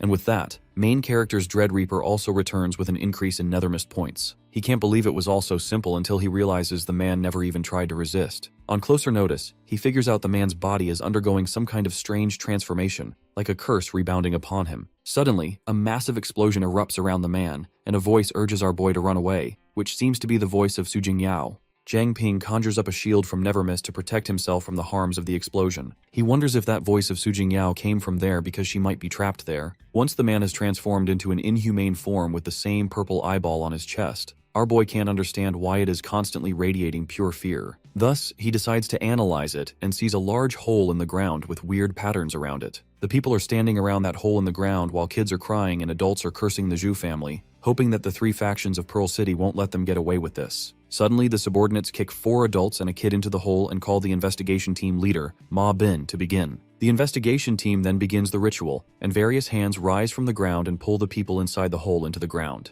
Those people keep crying out for help, but they get completely pulled in after the vengeful souls enter the hole and the entrance closes. The investigation team leader is now getting drowned in the curse of the same ritual he did earlier, and the Eye of Malevolent Grudge has now reached level 34. After knowing all this, our boy understands that the Eye is also a parasite, just like Nethermist Essence. Thus, after seeing the monstrous form of the enemy, he apologizes to his master, informing him that he's going to deviate from the original plan, and with that said, he swallows the King's Gem despite his captain telling him not to waste his time. Once swallowed, the King's Gem activates, and the contract beast inside him enhances. He lunges towards the enemy with his scythe but fails to strike him. After a series of dodges and attempts to strike, he quickly transforms into his water body form to save himself from a hard blow. He wonders if his enemy has gotten some kind of all-around power boost from transforming into that form. He finally uses Nethermist to increase his attack power by 5,000%, which seems more than enough to him. Quickly, he attacks the creature and cuts off the sharp end of its tail. With that, he feels thankful to the King's Gem enhancement for enabling him to handle 2 abilities at the same time, along with combining other abilities through which he cuts off the creature's legs too. He names the result of the fusion of the Nethermist body and Fire Devourer, Nether Flame.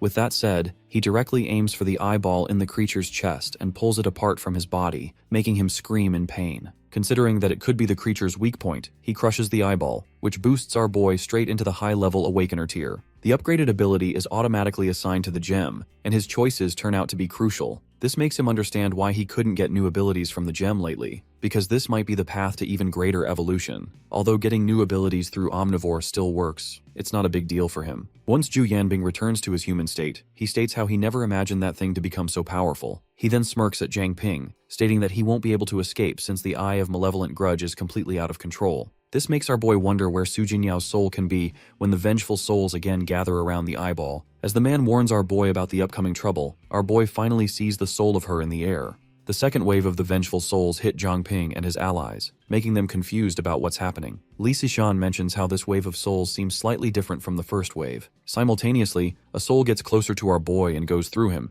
but he realizes that nothing has happened. However, upon looking around himself, he finds himself in a void. Before he can make out the situation he is in, he hears a guy running towards him while asking for help as he's getting chased by wolves. Both the guy and the wolves seem like souls as they pass through his body easily without noticing him. Suddenly, the wolves catch up to the man and start attacking him, but something strange happens. Wherever the man gets hurt, it's our boy who feels the pain, and the blood comes out from the wounds he never directly got. Since he got pulled into this place by the soul's power, he wonders if this pain, which he's reliving, is the memories of the last moments of the soul before death. On the other side, his friends also go through the same torment, and he understands that this is the true power of the Eye of Malevolent Grudge. After the soul is killed by the wolves, our boy lies on the ground from the excruciating pain he felt and the wounds he got. It is when he sees another soul going towards a certain direction. Upon looking towards it, he finds out that it's a celestial fox's soul, which is about to kill the soul of Su Jingyao. He yells and curses at the fox to stop until it kills the little girl, leaving him in even more pain and wounds. The helplessness fuels the anger inside him, and he crawls to the celestial fox, but his hand goes through the soul of it, unable to grasp its body. He begins to think if reliving the pain of the girl is a punishment or karma of his. When he looks up, he finds another appearance of the little girl standing in front of him. This makes him believe the words of Senior Su about how the little girl could have separated her soul from her body before dying,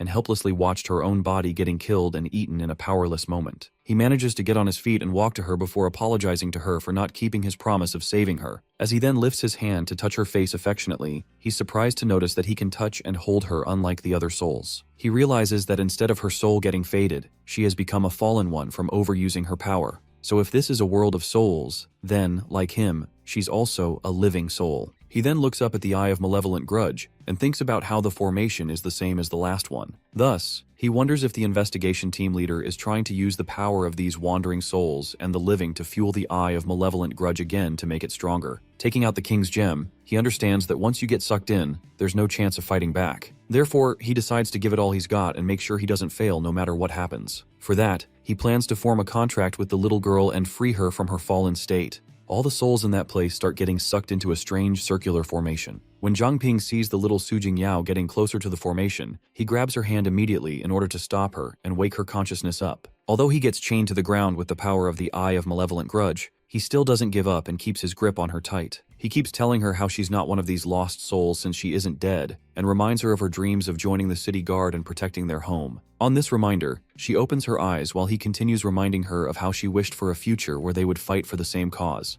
And every time they have faced impossible odds, she has always been there to protect him. The little girl continues to get dragged into the formation, and since he is holding on to her, he also gets dragged. Due to that force, the chains tying his body to the ground begin to break. This gives him a chance to bring himself a little closer to the girl, and he hands her the King's Gem to take it and not lose her anymore. Once she looks at the gem, she recalls how he once tried giving this gem to her when she was alive, telling her it's a candy. However, she knew that he just wanted to control her. Thus, she refused. As he keeps her hand extended, she takes the King's Gem and swallows it. At the same time, he breaks free from all of the chains, so once the beast contract is established, he commands her to break free from the hypnosis. After a while, when she opens her eyes, she finds herself hugged by him. She finally gains consciousness, and notices him getting sucked into a strange formation, so she confusedly questions him about it. Instead of answering, he just expressed his happiness over her finally waking up. After that, he explains to her that this formation seems to be capable of refining souls, and once devoured by it, one can never escape it. With a sigh, he declares his happiness over getting to say goodbye to her this time without any regrets. Upon hearing his words, she scolds him for giving up so easily, and her optimism in such a situation surprises her. It is when he notices that she isn't getting sucked by the formation anymore,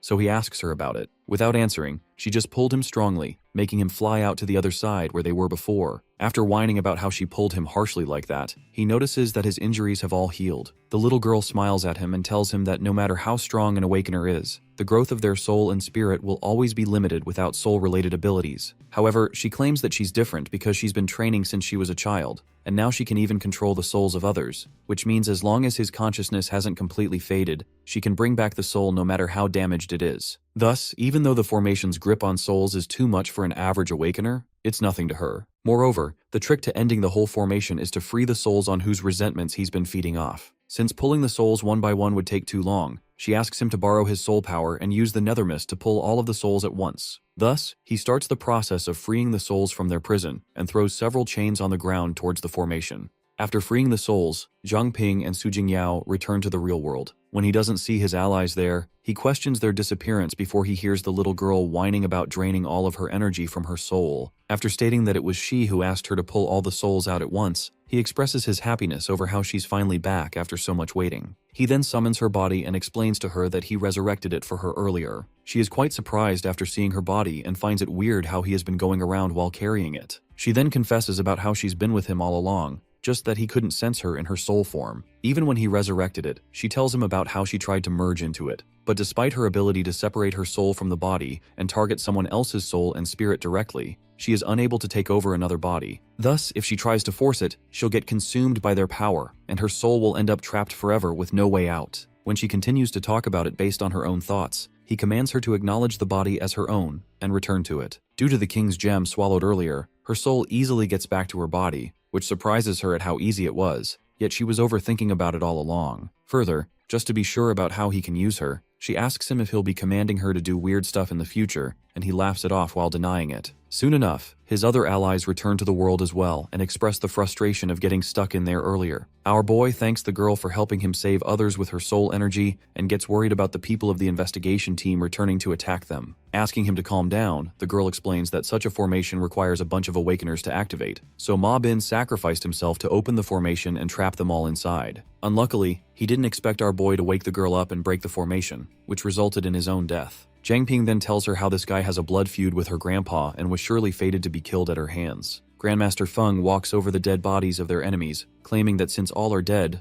there won't be anyone standing in their way. Meanwhile, the white-haired girl notices the little girl and asks the boy about her awakening from the slumber. He is about to explain it when they suddenly feel the tremors of an earthquake and wonder if something's under the ground. Before they can guess what it is, the divine sunbird rises once again, and they remember about the fight between the mountain ancestor and the bird. The divine sunbird continues to shoot fire at the mountain ancestor, so it guards itself and breathes strong air at the bird whenever it gets a chance. The seniors stand at a distance from the two creatures, acknowledging the power of morning glory flowers before running off to Jiang Ping and others. Soon, our boy and his team arrive at the entrance of the trial grounds, led by Situ Shibai. When Zhang Shuzhong expresses his confusion about standing by a pit in the ground, he answers that it's an illusion and only main character can open the entrance, but they need some time to prepare. Therefore, our boy announces that he will take a rest there until the seniors arrive and the mountain ancestor deals with the bird. The little girl gets surprised over hearing her grandfather's name, so he explains that her grandfather was the one who told him about her ability and helped him quickly assess the situation of breaking her free. As they talk about it, some of the remaining investigation team members look at them from a distance and decide to stay alert since they can't let the death of their captain go to waste.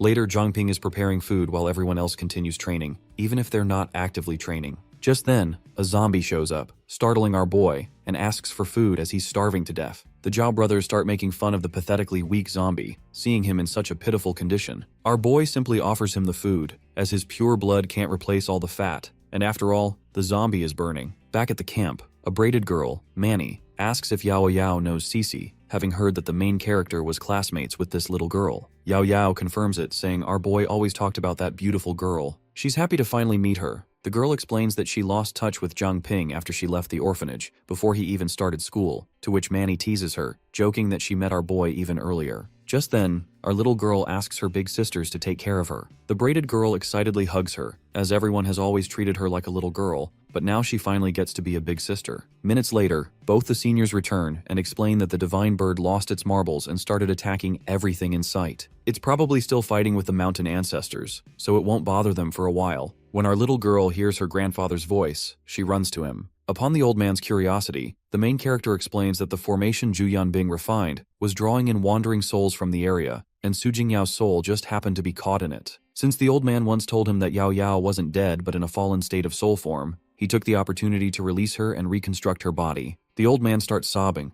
blaming himself for failing to protect her and for leaving her behind. Soon after, our little girl informs him that she killed the evil guy, Ma Bin, and avenged him, to which he praises her, and then suddenly falls to the ground. Everyone gets worried, but our boy reassures them that the injuries are minor and not life-threatening. It is most likely due to exhaustion. He can offer basic treatment, but the old man needs rest to fully recover. He also suggests that both of the seniors rest inside the contract gem's storage pact after he examines Senior Ye. The main character takes night charge so everyone else can rest. Taking this opportunity, members of the rival team decide to attack, but one of them refuses since our boy is on night charge and his skills are no joke. They don't even have a single Apex-level Awakener on their side, and if they alert the others, they'll all be dead. Just then, one of their members informs them that headquarters sent some reinforcements, but they all seem odd, as they haven't said a single word since arriving. They seem powerful if they're from the main family, but the smartest move is to let the eightfold trial weaken them, then they'll move in. As the next day begins, Situshiba explains to Jiang Ping that the trial ground has 8 trials, each with its own challenge. Only by completing the first 7 in order will the 8th trial unlock. Also, time flows 30 times slower in the trial grounds than in the outside world, so they have time. Multiple people may see different landscapes.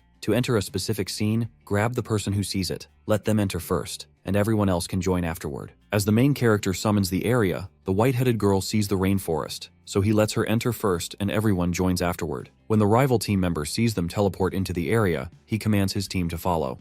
As they walk through the train forest, it feels completely different from the rest of the world. They can sense a real connection with nature. The system shows that their mission is to hunt the Wailing Striga chieftain, which surprises the main character. He wonders if it's some rare species like the celestial foxes, as he has never heard of such a monster. Situshiba isn't sure of himself, as the missions are different every time. Last time he was here, his target was the Azure Flame Vipers, which are everywhere, but they excel in concealing their presence, so it's impossible to track them without focus. He alerts them about the one behind Zhang Shozhong. There are snakes all around them, One of the Zhao brothers asks everyone not to panic, as he lured the snakes due to his high-affinity blood with a snake-type muted beast. He tries to ask the leader snake about the wailing striga, but can't find a thing. Just then, the other brother jokes about their tiny head, which upsets the leader snake. Soon enough, poison gas starts to fill up the area. Zhang Shuzhong quickly gives everyone the gas masks. Our boy's ability can't neutralize the poison, so Jinbo offers him his golden blood, which can detoxify. Afterwards, the main character suggests letting the snakes lead the way so they can find somewhere safe. On their way, our boy finds a bird feather, and there is a huge hollow tree, which must have been carved out by insects, according to Cici, as it is completely decomposed. Zhangping then asks Zhao Yinlong about the kind of bird the feather belongs to, and they inform him that it is a kuyi. He wonders if this has some connection with the wailing striga, but there are more than one bird species in this vast area, so he commands his allies to look around for it, killing the birds. Later, at dinner, they are talking about how they haven't seen any sign of the wailing striga. The chubby guy is feeling bad for the birds they killed for no reason, at which Cici mocks him, and they end up in a friendly argument. Suddenly, a little strange girl peeks from behind the tree and is noticed by our boy. He asks her to come out. As everyone wonders about her, Manny reassures her that they won't harm her and asks about her. Out of nowhere, the strange little girl asks if they are the warriors who are here to kill the wailing striga, which surprises everyone. Upon asking, the strange little girl introduces herself as Zhu and explains that she is from Zhuyan village, which was attacked by those wailing strigas. Our boy reassures her and advises her to share everything she knows, as it will help them be better prepared. It is the first time she has seen the wailing striga's true form. She adds that one day, her brother brought a beautiful, strange woman to the village. Since then, every morning, that woman would sing a song, and every villager would be drawn to her voice, which had an irresistible, almost magical charm. Gradually, they stopped working and hunting, choosing instead to spend their days waiting for her song. At first, she didn't sense anything strange, but yesterday, she was knocked out, and when she woke up, that strange woman looked exactly like the wailing strigas from the village's old stories. These stories say that they appear as beautiful women and use their songs to control people, feeding on their minds, draining their mental energy completely. She tried to wake the others up, but nobody responded, as they were completely hypnotized. Soon enough, after being noticed by the strange woman, she ran, and the surprising part is that the evil woman didn't come after her. Juju explains how she recognized those warriors after seeing the wailing striga's feather that the main character is holding. This makes our boy realize that wailing strigas have mental-based powers. Yao Yao offers to help everyone see through the wailing striga's disguise, but she's uncertain if that evil woman's song has any other hidden tricks. Our boy suggests the strange little girl lead the way toward her village so they can take care of those wailing strigas. They might learn some valuable insights through his analysis ability if they get one as a sample. As soon as they reach the village, no one is found. Juju runs toward her house, calling for her mom and dad, but there are a lot of wailing strigas roaming around. Some of the warriors get captured by them, but the others fight back to save the warriors. Our boy gets frustrated and decides to finish them off. Cici stops him, as they were trapped by those beasts, and gets injured. Just then, her brother shows up with a leader snake and reassures them that they have already sent some scouts to track those beasts. Jiang Ping analyses that it definitely has mental-based powers, and as expected, the contract gem protects him. That's why their attack has no effect on him. He suggests not to wait any longer, as those villagers must have been taken back to the nest of those beasts to feed their children. Just then, Situshiba advises to wait until everyone has recovered, and then move as a group, because the people in the trial grounds are created by ancient ruins to serve the environment. Even their memories exist solely for the Awakener's trial. But our boy decides to protect those innocent and helpless, even if there is the slightest chance. He is confident in handling the wailing strigas, as he will call out Senior Ye and Su if he senses any danger. Yao Yao and Cici also decide to go with him, as they specialize in mental health and provide mental defense, respectively. Su Jingyao, Cici, and Zhang Ping head deep inside the forest while riding on a large snake. Su Jingyao is concerned about the Zhuyuan village. However, Zhang comforts her and tells her that it will be alright because they have left Zhao Yanlong on watch. Captain comes out and informs our hero that the nest is still the same as it used to be 100 years ago, and it indicates that the stigma are waiting for them to let their guards down so that they can jump on them. They arrive by a blood tree and find 2 stigmas sitting on the tree. After a short conversation, Zhang and Cici prepare a plan to take them out. The snake distracts the stigmas, and Frost Queen and our hero take this opportunity to get rid of the stigmas in quick succession. After getting rid of the stigmas, 3 of them head inside the blood tree, leaving the snake behind because he is too big to fit inside the tree. When they get inside the tree, Zhang suggests they split up in order to clear it fast. He tells them that they both should stick together. They part ways, Our hero arrives inside a hatchery, where he finds a lot of eggs from which baby stigmas are born. He looks at the hatchlings and finds them surprisingly similar to human babies. However, despite their looks, Jang cannot let them live. He takes out his scythe and quickly gets rid of all the hatchlings because they pose a threat to humans, and leaving them alive was not an option. Meanwhile, Cece and Su Jingyao encounter a flock of stigmas when they go to rescue the villagers. They are outnumbered, and they can only do so much by themselves. Stigmas screech and create a barrier all around Cece and Su Jingyao. They protect themselves by raising a shield between stigmas and themselves. Suddenly, all the sound from stigma stopped. Ice Queen puts a barrier between themselves and the stigma chieftain. The reason all that sound went radio silent is because all the stigmas in the area were eliminated by Jang, who just came there in time. Many headless bodies lie on the ground, and our hero stands at the center of them all, ready to challenge the chieftain. Both clash and chieftain uses his screech and tries to eliminate Jang. However, his attempt is in vain as our hero pulls back his scythe, ready to put an end to his life. Stigma Chief is shocked that his attack was not effective. Just then, a large hand grabs him and holds him in a perfect place for Jang to slice his head off. The battle ends and our hero gains yet another victory and levels up to level 25. A portal appears before them, which is the way out. Captain tells them that this portal has no time limit so they can rest easy. All of them return back to the Juyuan village. Villagers thank them all and they give them an oracle. With that, they finally complete the quest. Jang asks Captain what he understood by what the villager said. This comes as a surprise to Captain because he didn't hear anything from the villager except goodbyes. He tells our hero that there is a tale that unlimited level awakeners have power to reshape the world, and that they also learn hidden truths which no one else can hear. He warns them not to share them so lightly. After explaining about the hidden truth and unlimited level awakeners, he suggests that they move on to the next trail. After a while, suddenly, a portal appears in the sky and our hero and his team drop down from there. All of them land inside water in some strange place. Shinobi tells them that there are blood leeches inside the water, and Jang quickly takes out a giant green snake and commands his team to ride the snake to assure safety. They all get on the snake and move ahead. Cece asks Jang how he managed to summon the snake. He tells her all in detail how he was able to summon it despite it being a monster in their previous trials. After moving for some distance, Su Jingyao notices a soul nearby. It turns out to be an old lady who is riding a boat. She welcomes the heroes and Chubby quickly gets on her boat and asks if there are any princesses in distress or something. Jang finds this strange and signals Cece and Su Jingyao to beware as it might be a trap. However, seeing they have no other choice but to follow her, they start to move behind her. After a while, they arrive in a village called Venom Swamp, Reed Village. They get off the snake and head inside the village. They figure out that the entire village is built on water, and there doesn't seem to be any dry land anywhere nearby. The village elder arrives and welcomes the team. He introduces himself as Wei Zongbo. Captain comes out of the bracelet and asks Zongbo's relationship with Wei Xiang. Zongo tells him that he was his grandfather. He tells the team that according to ancient teaching of their village, whenever they are facing some hardships, heroes will emerge and bring them hope. He talks with the team and gives them all the details of how his village is getting attacked by the Moonchaser tortoise, who is causing much chaos. This creature used to be gentle and considered a gentle deity and guardian by the villagers. He implores the heroes to investigate the reason behind the creature's aggression and solve it. Jang agrees to help and shakes his hand with the village elder.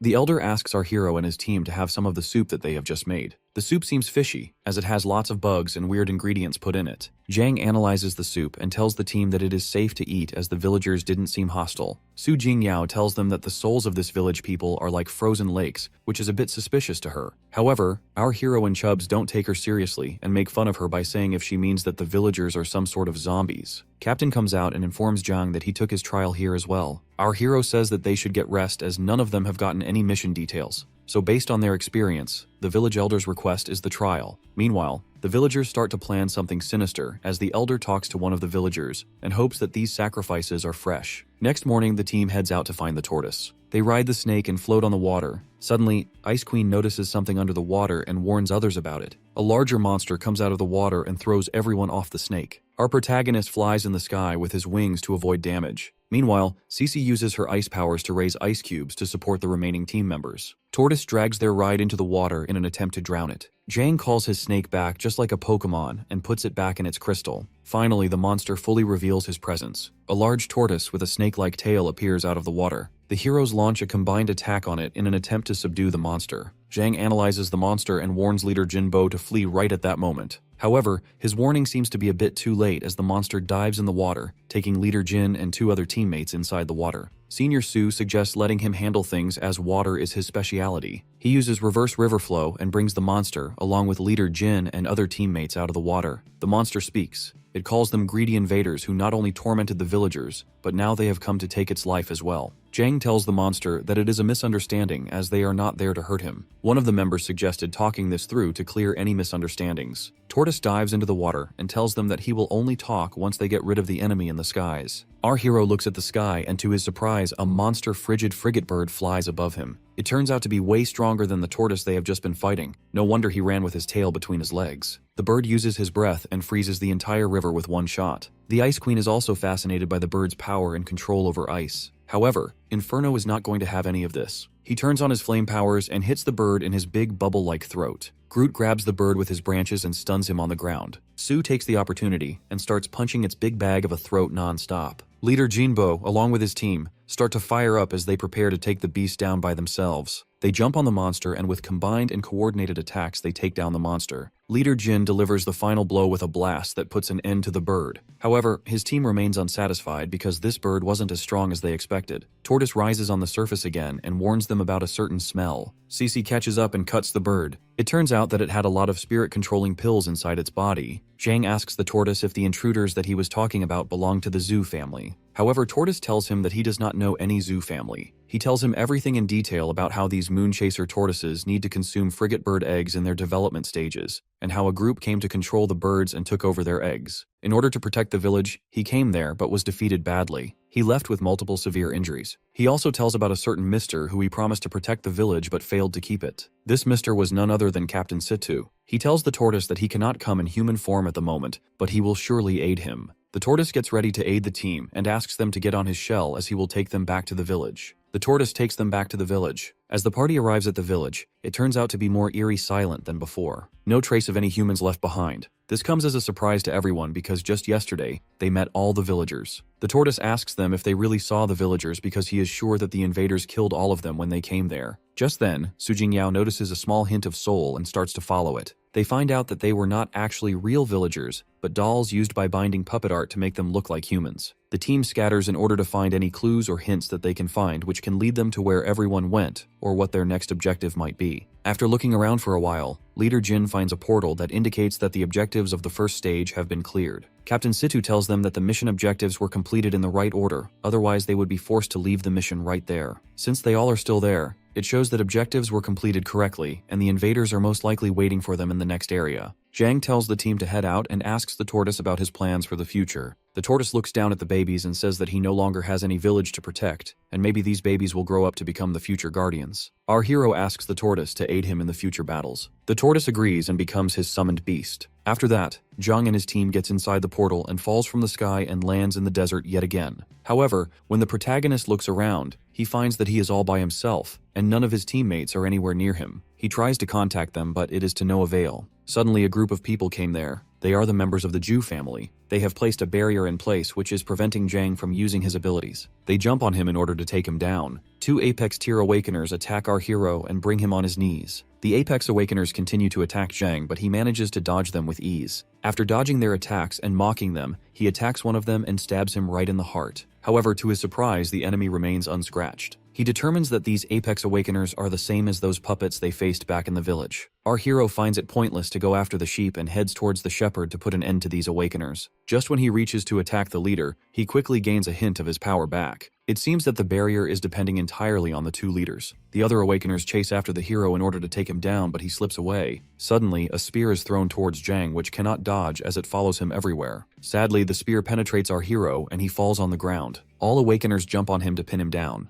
The leader of the Awakeners arrives to put an end to Zhang. However, our hero isn't going to go down that easily. He shakes the ground and a group of small scorpions come out of the ground. Zhang hides in one of them, and the Awakeners are startled by the scorpions and search for him desperately. Our hero manages to give them a slip and runs away from there in the form of a scorpion. He tries to locate his friends in the desert and keeps moving ahead. After going for a distance, he finally locates their location. He heads there, and just when he comes out of his scorpion form, he bleeds heavily and falls unconscious. Just then, the secret chamber opens, and Zhang gets swallowed in it. The Awakeners continue to chase after Zhang but lose his presence. They argue with one another whether they should head back to the Lord or continue the chase, and eventually they decide to stay on track. Zheng reunites with his team who heal him. He finally wakes up and tells everyone about the Awakeners, how they do not bleed nor be killed. He continues to tell them the main parties are only 2 leaders and they can conceal anyone's abilities as long as they are in sight. Our hero uses his wits and figures out that the enemies cannot see Manny, that is why they cannot cancel her abilities. It means they can retreat whenever they want inside the secret chamber. They plan to use it to their advantage and pick them one by one.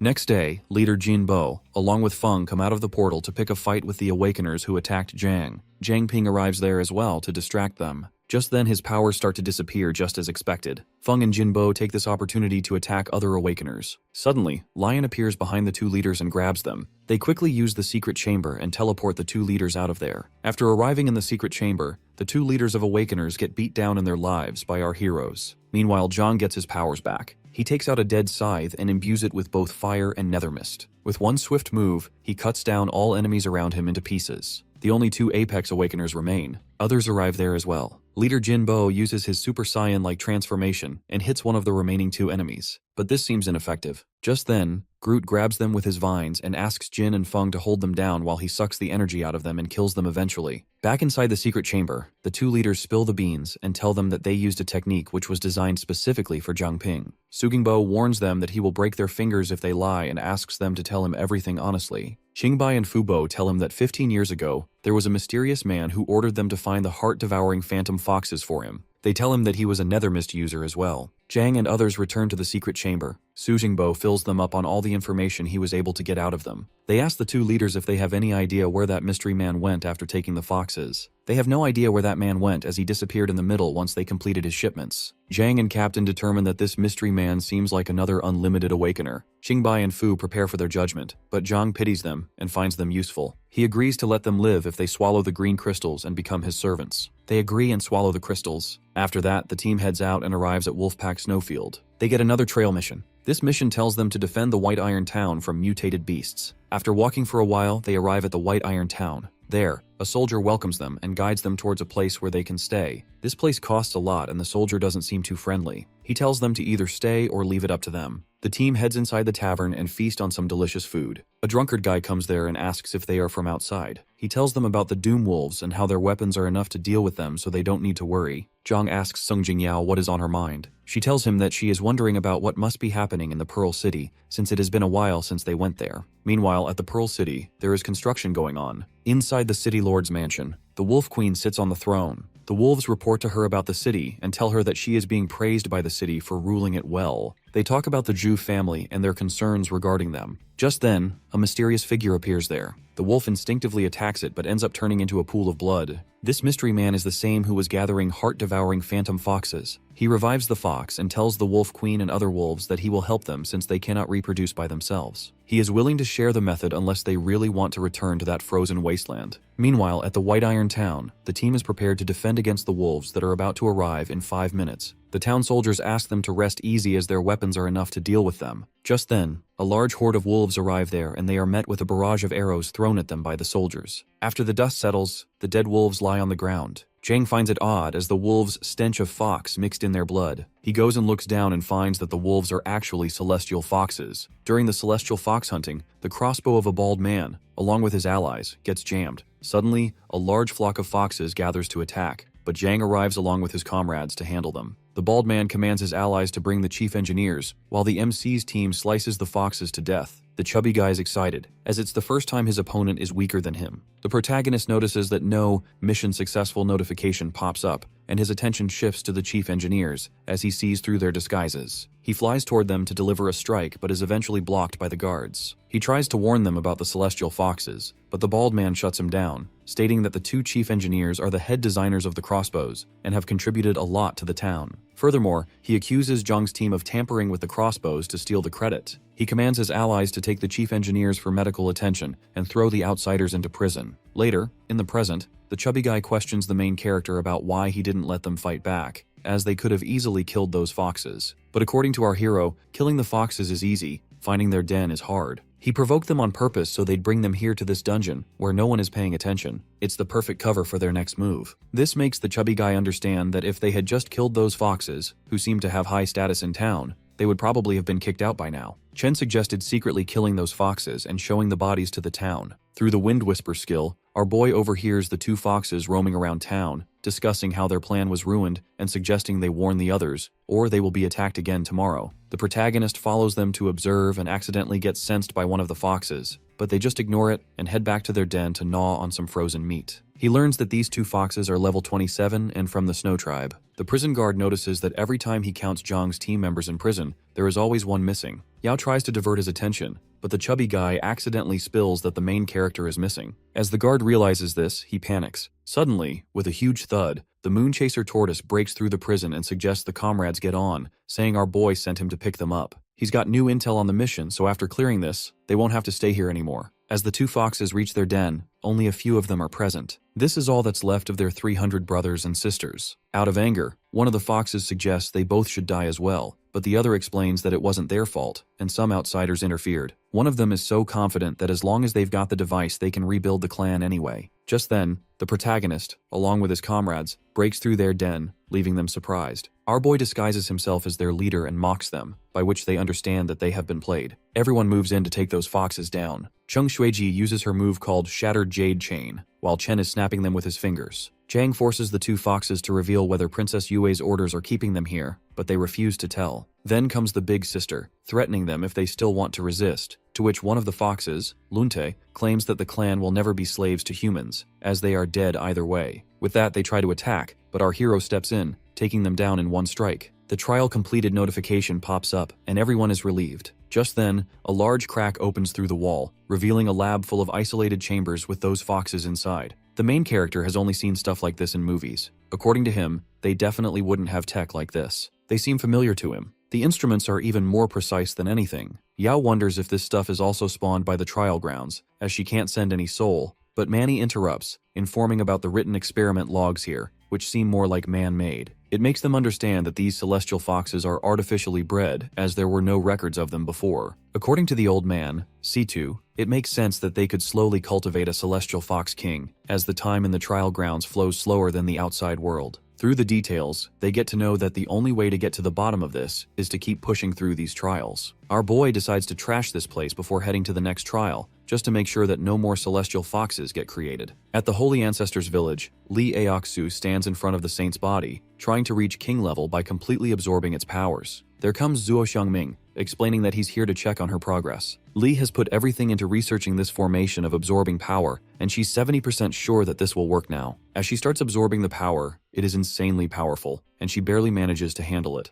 Just then, a mysterious guy in a cloak enters the scene, informing that Chen Junting's, Saintess's power, can constantly evolve, and she's a unique case. If guided properly, she could very well become the strongest in the world. He mocks Li for how she was allowed to absorb her power before it had fully matured. The First Lord is curious about how he got into the village, but it is obvious that those wards couldn't stop him, and all the trials he prepared for the Saintess won't be needed now. Upon the word trial, the First Lord mentions how he just wanted the same test to kill her own father, just to further unlock her potential. But the mysterious guy is actually here to help her break through to the king level, and in return, all he needs is 100 Awakeners' hearts as a catalyst, to which she agrees. As all the major factions, like the Celestial Fox King King Yue, the Zhu family's Divine Sunbird, and the Holy Ancestor village's Li Aoxue, are about to have king-level powers in their hands. All the targets are set, and he doesn't want the protagonist to disturb it. Back there, Zhang, along with his comrades, has lost their way and is roaming around in a thick fog. They can't even see a yard in front of their faces. Even the compass is totally useless. The chubby guy is curious about the trial mission, mentioning the task to eliminate an outsider. Our boy explains that they can enter the trial ground solo, which means the trial grounds shouldn't assign a task that can't be handled by a single person. Just then, a random wandering spirit calls over and informs that she is a resident of Blackrobe Town, and since they look lost, she comes over to help. She offers to show them the way. Yao has scanned her, through which it is clear that this strange spirit has no negative intentions. After a while, they reach Blackrobe Town, and the fog is much thinner, which makes the main character wonder if there is some kind of barrier. According to the old man's memories, this used to be just a rundown little village that sold burial shrouds, and it has grown so much now. Zhang's team enters the town with a warm welcome. Everyone is eating a delicious meal with a lot of wandering spirits around them, which seems creepy to the chubby guy, but our little girl reassures him that not every spirit is dangerous, and she trusts trusts these folks. Jung asks one of the wandering spirits about how they ended up like this, to which he learns that after becoming spirits, their sense of time has become lazy, and they have no clue how many years ago the village was destroyed. One day, the town was attacked by massive monstrous titans. They rampaged through the forest, crushing everything. The people were totally helpless, and Blackrobe Town was completely wiped out as no one remained alive that day. Then they all woke up as wandering spirits. The titans seemed to lose interest after that, and then an outsider came to their town who helped them rebuild their village and turned it into what it is now. That's how he became their town's grand sage. Our boy wonders if that outsider could be connected to the shadow figure who created the celestial foxes, as he can even mess with the trial ground environment. He asks the spirit about their grand sage's residence. As the main character, along with his allies, reaches the sage, the grand sage mistakes our boy for someone else, believing that his old mind must be playing tricks on him. Manny, standing nearby, recognizes that sage as Chen Howen, the father of Chen Junting, who vanished over a decade ago according to our hero. As the father hears the name of his daughter, he is flabbergasted and asks the spirit to leave as he wants to talk with them personally. After Manny explains Chen Junting's current situation, the sage understands that his daughter couldn't escape it. The old man had set a deal on his life in exchange for Junting's, as the man dared to go against his promises. Upon asking, the sage explains that years ago, after leaving Pearl City to travel, he met a wonderful woman who was kind and gentle, and they got married. After that, he found out that she was a runaway saintess of the Holy Ancestor Village. Lee had total control over the village, but somehow the saintess's own power helped her break free from Lee's brainwashing. Junting was born into that constant pressure, but because Lee was a major fugitive in Pearl City, and with his wife's identity as a saintess of the Holy Village, he couldn't ask Pearl City for help. Out of desperation, he had to contact his father to figure out a way to bring Junting into the city to raise her, but his wife was killed by assassins on their way. In that critical moment, the Second Lord appeared and wiped out all of their pursuers in a flash, promising to keep Junting safe, and in return, asked the sage to come to this town and live with these wandering spirits for the rest of his life. At first, he didn't get it, but gradually he realized that the whole trial grounds are just the Second Lord's personal playground, and he is controlling them all. He is using the old man as an incubator to power up those titans, and waiting for his daughter to show up and kill him for entertainment. To keep the old man alive, the Second Lord kept sending him concoctions, but this time, he didn't send any. The sage informs that the man once mentioned that once he dies, the fog will vanish again, and the titans will be back at full strength. The hero makes sure that the old man doesn't die and decides to take the titans out before this happens. But reuniting with his daughter was the only thing that kept him going, and now that both his wife and daughter are dead, no revenge can bring them back. He is so tired and requests the protagonist to kill him. Zhang is furious and tries to bring the old man up, explaining that not everything in the world can go according to their wants, but that doesn't mean they should stop fighting. Instead, he suggests becoming an avenging demon out for blood. The Titans are back in town, and everyone is running for their lives. Manny advises everyone to stay, as their comrades are fighting to handle it. Just then, someone mistakes the Moonchaser tortoise for a monster. Zhang informs everyone that the old man's condition has stabilized for now, and he leaves the rest to his comrades. Zhang's team has been split into 4, according to our boy. The Titans haven't fully recovered their strength yet, and splitting into 4 teams to hit all 4 at once is the most efficient plan. Lost in thought, the fog clears up, which makes Jinbo wonder if that mysterious person could really pull off such an act, but at least they can see their targets clearly now. A massive Titan approaches, toward which the blue-haired guy flies to strike, but realizes that these monsters have no blood, and their wounds are healing fast, just like the puppets from earlier. According to him, these Titans probably have cores controlling them, like those clown insignias on the puppet heads. It's going to be difficult to find the core of this massive Titan. Chenming needs to borrow the power of the golden blood, but according to Jinbo, he can only keep it up for 30 seconds. The blue-haired guy explains that he has been joining hearts with Grandmaster Feng and the others, so he should be able to last longer now. And from the look on his face, it's clear he has figured out how to deal with it. He drinks the blood, which will boost his abilities, but it can't be used for long as it puts a massive strain on his body. While the abilities are boosting, his flying sword becomes an intangible chi sword, which will increase the speed of his lashes. He suggests Captain Jinbo deliver the final strike once he finds the core. In order to widen the attack range, the blue-haired guy asks Cece to set up that mirror-making ability around the Titan, which will confuse it. Once the monster is confused, the guy slashes through its body and finds the core, which the captain eventually destroys with a final blow, taking the Titan down. Jinbo is clearly impressed, and for the next combat, Chen Ming is the obvious choice as team leader. But the blue-haired guy passes the opportunity to Cece. Back there, Cece informs everyone that the Titan has been defeated, and that they are similar to those puppets they fought earlier. Their weak spot is a core in their chest. Suddenly, the old man of respect spits blood as he coughs, making our boy confused. With that, the dead Titan has now come back to life again, startling Team A. Zhang wonders if there is a connection between the Titan's regeneration and the old man's sudden hidden wounds. Upon analyzing, he gets to know there is more than one curse over the old man,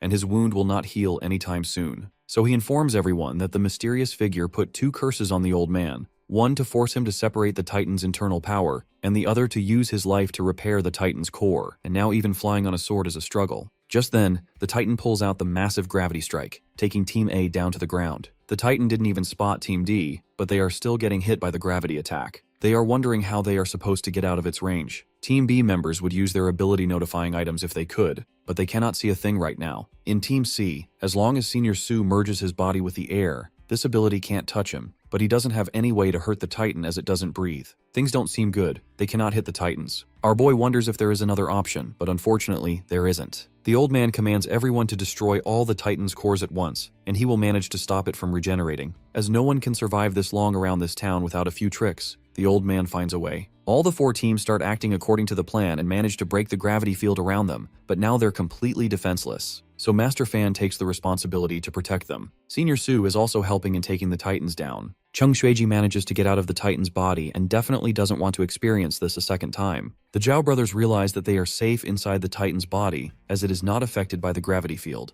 and start finding the core without getting noticed. Back there, according to the cloaked guy, sacrificing Zhu Yuanlong wasn't enough for the Divine Sun to fully recover its power, as he doesn't have active control over it. This family has really fallen into hard times. He pulls out his Netherworld Quadrant seal and commands the mountain ancestors to listen to the Zhu family from now on. They only stored the Divine Sunbird's physical form, but never gave it a soul, so now he fills that void with the soul of a level 39 mountain ancestor. It's now stronger than it was in its prime. Zhu family members are grateful to him, as he saved them from dire straits. Furthermore, the cloaked guy informs them that with the power of a king-level entity, they should be able to negotiate with those foxes again. Deep down, he doesn't have much faith in them, but due to Juju Yang, his interest has been piqued. The little kid will surpass all of them one day, and might even find a new path for the Zhu family. With that, he suggests they head to Pearl City immediately, informing the city's first lord that she has already broken through to the king level. He warns them about the strength of the Holy Ancestors village, and advises cooperating honestly with the Celestial Foxes. Now all 3 factions are settled, so the mysterious guy decides to visit Jiang Ping. As the Titans continue to attack, the gravity makes the ice spirit hit harder, but it's still not enough to destroy the Titan's core directly. Cece tries to catch its attention while the blue-haired guy strikes the blow. This gravity field looks intimidating, but its actual range is smaller than he thought. Jinbo is outside the field now and finds the only way to destroy the core from a distance. He informs the further teams that they are ready to shatter the core anytime, so do the other teams, except Team D. Later, they also step in. The Zhao brothers weaken the core's power with Saint's blood, and with the leader Snake's power, they can definitely destroy the core in one blow. Chung Xueji is in charge now. The old man advises hitting the cores all at once on his count of 5. All the teams act accordingly and start destroying the cores at once. Only the old man can activate it, so he suggests our boy get out of his body, as they cannot miss such a perfect opportunity. The MC is the one who gave him hope again. The old man shows his gratitude towards him. As the cores start being destroyed, it eventually weakens his body, and the pain is growing faster. The old man delivers his last words, that he has lived long enough and should have died a long time ago. He's thankful to our boy, as he gave meaning to his life and protected the town. The MC starts receiving confirmation about the normal status of the core from all 4 teams. Just then, Yao Yao steps in, and Zhang commands her to hold on to the old man's soul, as she has an ability to interact directly with souls. She tries, but in his current state, his soul would just dissipate even if she manages to pull it out. Our boy wishes to let him see his daughter one last time. At the old man's funeral, Master Feng informed that he was not a native of this place, which is why his soul could not remain. But our boy is in deep regret, as if he had noticed a few seconds sooner, this wouldn't have happened. Cece reassures that this is the most glorious exit he could have wished for, as he didn't die in a sickbed. Just then, a portal opens, and there comes a cloaked guy. Everyone rushes to attack him, but it took them 2 seconds to react. As it is not good to act so boldly in his domain, he freezes them all and snaps his fingers to teleport the place, as he cannot operate freely in the town. He presumes the individuals around Zhang are his companions. Their method of destroying the Titan cores was impressive, but unfortunately, he didn't like it. Our boy manages to wear off the paralysis and throws a hit toward the guy, which makes him wonder if the trial grounds have already started to acknowledge this kid who hasn't even reached the heaven-piercing peak. As the MC tries to make contact with his comrades, the guy pulls out his nether flames, which severs their contracts, and claims our boy is a weak individual. This makes our hero burn with anger, and he activates all of his skills at once to attack the guy. But this is all of no use, as in his current state, he will not be able to beat his opponent. The guy crushes Jang's battle scythe effortlessly and activates his pure water body skill. As a common enemy to all three factions, the cloaked guy is quite curious who will be the first to tear him to pieces. He takes his leave, advising our boy to stay alive until the end, as he will be back to collect his experimental materials. All the comrades are high and lying on the ground. Captain Situ calls out to everyone to inform them that his main body is like a candle in the wind right now, and he's afraid that he won't be able to go far with them.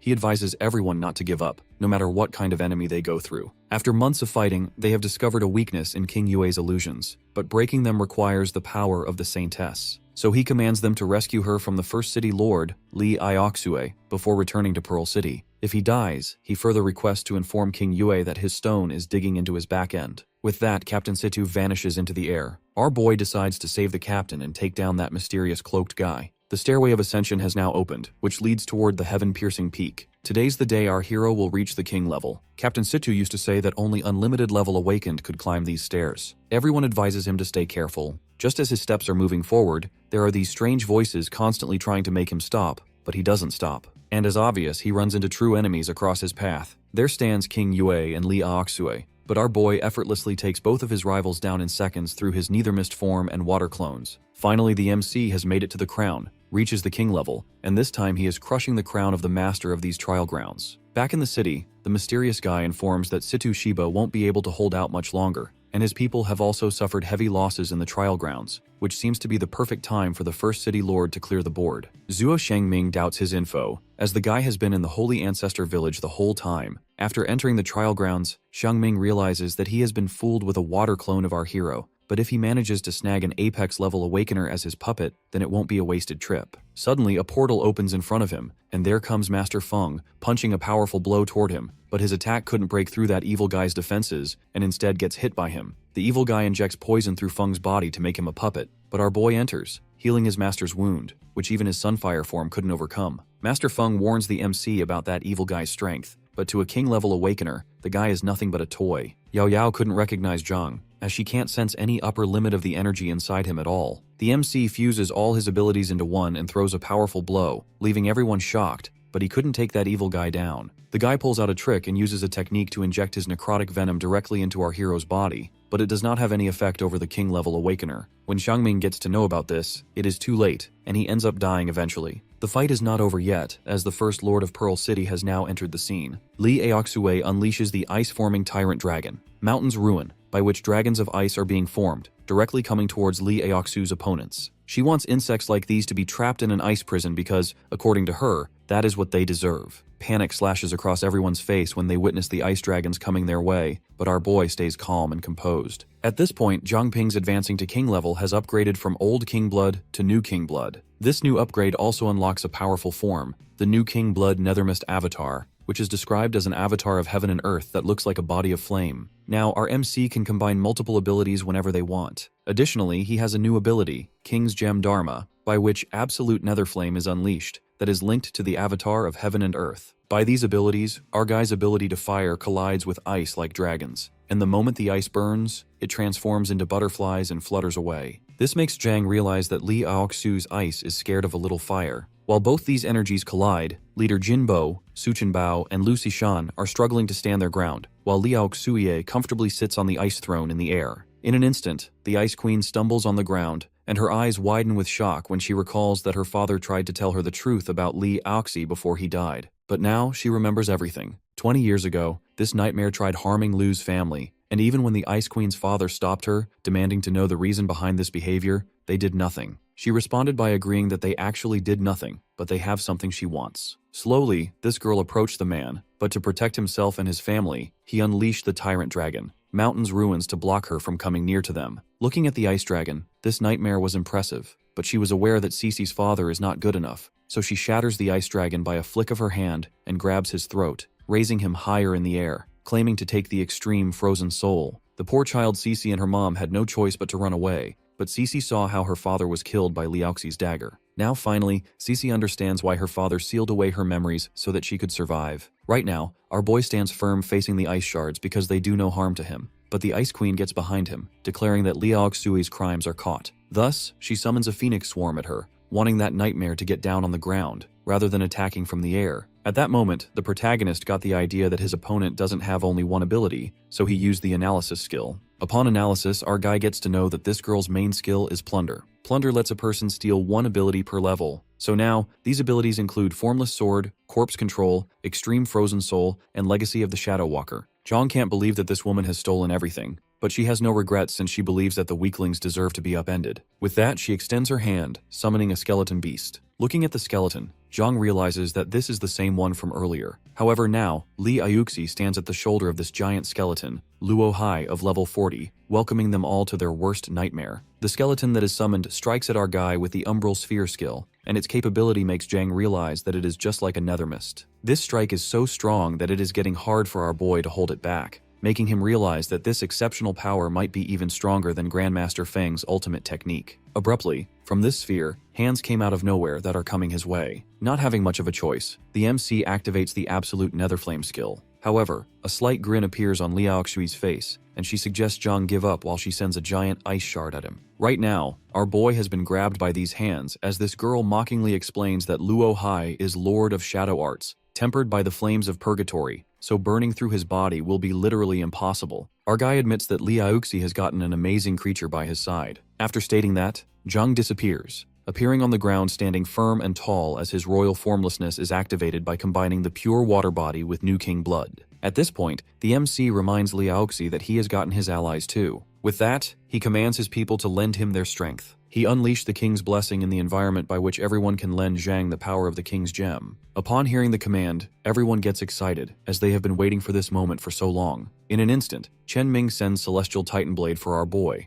and without wasting a second, he fuses the Absolute Netherflame, Contract Gem, and Celestial Titan Blade, forming an Absolute Divine Pyre Blade. Though the skeleton is not really surprised by it because it knows that any weapon is useless against its and Luo Hai's strength. So, it rushes towards our guy, striking the Glacial Behemoth Axe, declaring that Zhang is just an ant in front of them. However, when the axe clashes with the Divine Pyre Blade, it doesn't stand for seconds and shatters in a single blow, making the skeleton realize that it was a trick to trap it as the shards are burning and surrounding it. On the other hand, Li Auxi rushes from behind, using the Glacial Lotus, trying to trap everyone on the ground, but Su Jingyao sends a magical array in the air, forming a sacred healing barrier. Alternatively, leader Jinbo can't bear the fact that their opponents actually think the move is enough to trap them all. Thus, in anger, he uses the Star Shatter Fist skill, and the moment he sends the power of his fist to the Iced Lotus, it shatters into pieces, and all the shards scatter everywhere in the surrounding area. When two of the guys try to attack Li Auxi, she just stands there smiling, wanting to see how long these people will shine in their last moments. Before they could reach that evil, Luo Hai, the Shadow Walker, came and stood between them like a barrier. Using its giant weapon, it unleashes a finishing blow, but it is blocked by Inferno Shatter Strike, and the hit is not delivered.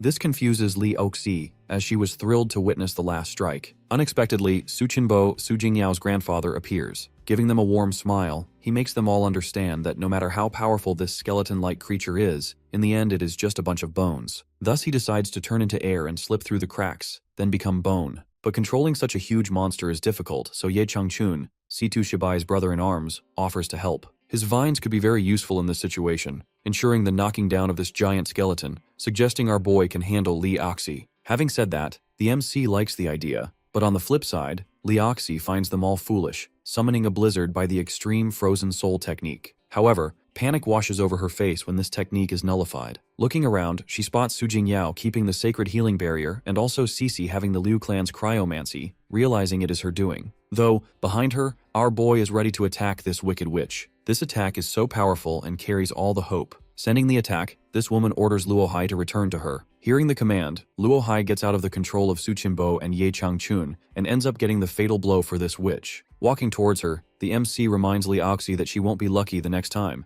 but now her anger has doubled and she begins to unleash an attack. Instantly, Cece recognizes that it is an advanced form of the glacial entombment technique called the Soul Freeze Purgatory. It has been said that this technique can even freeze time itself. Yet no one has ever used it since it is a skill that only a king-level awakener can use. Before the Ice Queen could warn everyone to watch, allies including Chen Ming, Jinbo, and Feng were frozen, leaving Cece shocked as this wicked witch actually used Soul Freeze Purgatory Permafrost Sarcophagus, and the temperature has reached up to absolute zero. Standing in the air firmly, Li Auxi tells them all to sleep for eternity like this. as no one can escape a king's domain, while a silhouette is approaching her from behind. The silhouette is of none other than Zhang, as his flames are so powerful that he is unaffected by this soul freeze purgatory. Even this wicked witch is impressed by him, but she reminds our guy that his comrades are now in her control, and in less than 5 minutes, their powers will be sucked, and they will die. Smirking, Li Aoxi tells Zhang to enjoy all this, but then her face drops when she hears a voice declaring that this wicked witch won't get away with all of this. It is the Ice Queen, Cece. Standing with Zhang, she is all ready to end this woman, but our guy suggests she stays back. Though Li Aoxi knows who Cece is, to play with her mind, she uses tricks to remind her of the past. Now, poor Cece has gotten back to the past when her father was using the Tyrant Dragon, Mountain Ruins, but right now she assumes that it is being used against her. Our boy interrupts and blocks it by Neverth Flame, making the Ice Queen understand that the past can't be changed, but she can still fight for the future. Just like that, those memories instantly get out of her, and the Wicked Witch's trick to trap her in the phantoms of the past doesn't work. Immediately then, the protagonist advises Cece to go somewhere safe, but now she has no plan to run away. She agrees that she should not live with regrets and saves everyone present here with her. With that, she requests Zhang to buy her some time, as she will ruin the domain of this witch. The Ice Queen could recall her master taking his last breaths, but also acknowledge that he didn't remember much. Though one thing he told her to keep in her mind was the evil of Li Aoxi. Breathing heavily, he hands her a material. In it is the heart-immolating ice melt sealed within. It is a technique that burns life force, though he warns her to use it only if she has no choice left. Thus, right now, they have no choice left, so she decides to shatter this wicked witch's frozen hell by her own heart's blood. While she shatters the seal and links it with her heart's blood, Li Aoxi sends ice shards towards her, but the avatar of heaven and earth blocks these shards, and even our boy uses the shadow clone technique to confuse her. Our boy's clone's swords point at this witch, but she is not scared at all since she is aware that she cannot be killed within her own domain. On the other hand, the Ice Queen creates a large magical array for the 73 souls of the Liu clan. She unleashes the forbidden art of the immolating ice melt, caring not if it's the deadly ice prison or Li Aoxi's cruel evil. She will tear it all apart. The moment the technique activates, the ice prison starts to crack. The domain also starts to disappear, and all the Wicked Witch could do is grit her teeth and watch her plan turn into a disaster. After a time, the ice prison shatters into pieces, and everyone, including Chen Ming, Jinbo, and Feng, gets out of this trap, not understanding what just happened after they got trapped. On the other hand, the Ice Queen thanks God and collapses on the ground since she really pushed her limits, though Zhang is holding her. Yet, before anyone could catch up with what had just happened, a voice full of rage reached their ear. It was Li Aoxi. This woman calls them all insects, claiming that this pathetic move is not enough to defeat her. With that, she summons a whole army of Shadow Walkers, telling them all that Luo Hai was not only the Shadow Walker she had. Directly following that, this woman orders the whole army to attack the enemies in front of them. Quickly, they all charge forward, but our boy doesn't give them all a chance to make a move. While holding the Ice Queen, he strikes the heaven-devouring inferno, engulfing them all in fire and knocking them out within seconds. Though something shocking happens when Su Jingyao screams at him to look in front of them. Using the king's royal sight, he could see Chen Juding trapped. This makes Su Jingyao realize that the Wicked Witch is not strong enough to keep Chen Juding's soul sealed. Though if the link between them gets more powerful, the king-level power this woman has will backfire and destroy her. Upon receiving this information, the protagonist lunges forward, but the moment Li Aoxi witnesses it, she sends her small fries towards him. Not caring about it, he keeps knocking them out and sends the soul of Chen Haowen to the trapped soul of Juding. Overwhelmed by emotions, Chen Haowen tries to remind Juding that it is her father. At this point, he regrets not being there for her when she grew up. Though memories of her dad flood back in Juding's mind, and she opens her eyes with so much happiness. Without waiting a second, Chen Haowen hugs her daughter, promising her that no one will ever use her again, and this time she will stay his daughter, and not the saintess of unlimited class awakened. The moment all of this happens, our guy notices the link weakening and Juding's chains getting shattered. Taking this as an opportunity, Zhang strikes at the seal. Li Aoxi tries her best to dodge the attack, but the moment his flame strikes it, the chain breaks. The Wicked Witch could only scream in pain and agony. Even while being destroyed, she was delusional about being the real king. This chain that has been broken might be the same item that the leader mentioned for dealing with the Moon King. After grabbing it, the MC's focus shifts to Chen Haowen and Juding. Their souls express their gratitude towards Zhang for letting them have peace. Just then, Juding transfers Lu Hai's powers to our boy, mentioning that the Shadow Walkers are also very thankful for liberating their souls. Before vanishing, they both hope that this power helps the hero in the future. At this point, everyone is relieved that everything is finally over. Though, the protagonist reminds them that nothing is over yet, because now is the time to take back Mingju City. In another environment, Princess Yue could sense the disappearance of a powerful aura. This makes them all realize that Li Aoxi has been defeated. However, if that is the case, then Zhu Qiang is more than sure that the Saint ancestral village will be destroyed. Because of that, he plans to quickly gather everyone to attack Zhang and his allies, though Princess Yue tries to make him understand that it is not their place to give orders. Moreover, the Baldy monk believes that they should peacefully coexist before they wipe out other factions, because fighting to the death right now seems useless to him. Thinking about it, suddenly the divine energy of Xiao Wu spreads in the surrounding, but Yue, being angry, warns him to control the bird. Politely, Zhu Juyang calls Xiao Wu to him. Right then, the Moon King appears, recalling that the Zhu family broke their promise first, so they all should not even think about cooperating. Everyone welcomes the Moon King respectfully, who reminds them that he told them all that killing Situ Shibai won't take long. The anxious guy explains to the Moon King about Zhu Jeming planning the previous plan. He elaborates on how he was only ordered to capture the Saintess, and this is why no one expected any chaos by his side. The fact that he has gotten his punishment, so now the anxious dude requests the Moon King to see the truth. Even after hearing all this, the Moon King finds it all a lie, and when he spots the divine bird flying, he can't help but comment on how this sun god bird recognizes a little boy as its master,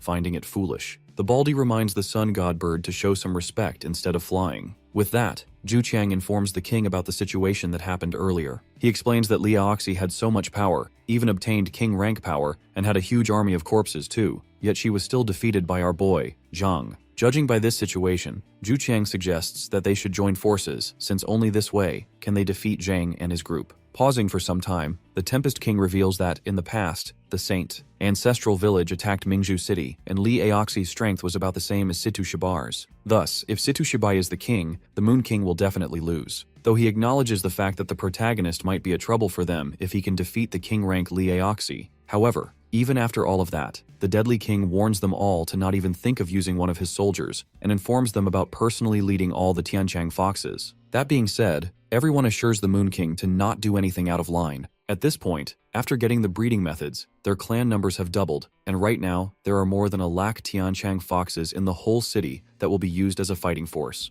Now, the Moon King is so sure that no matter what tricks or plan our MC comes up with, Mingzhu City will be his grave.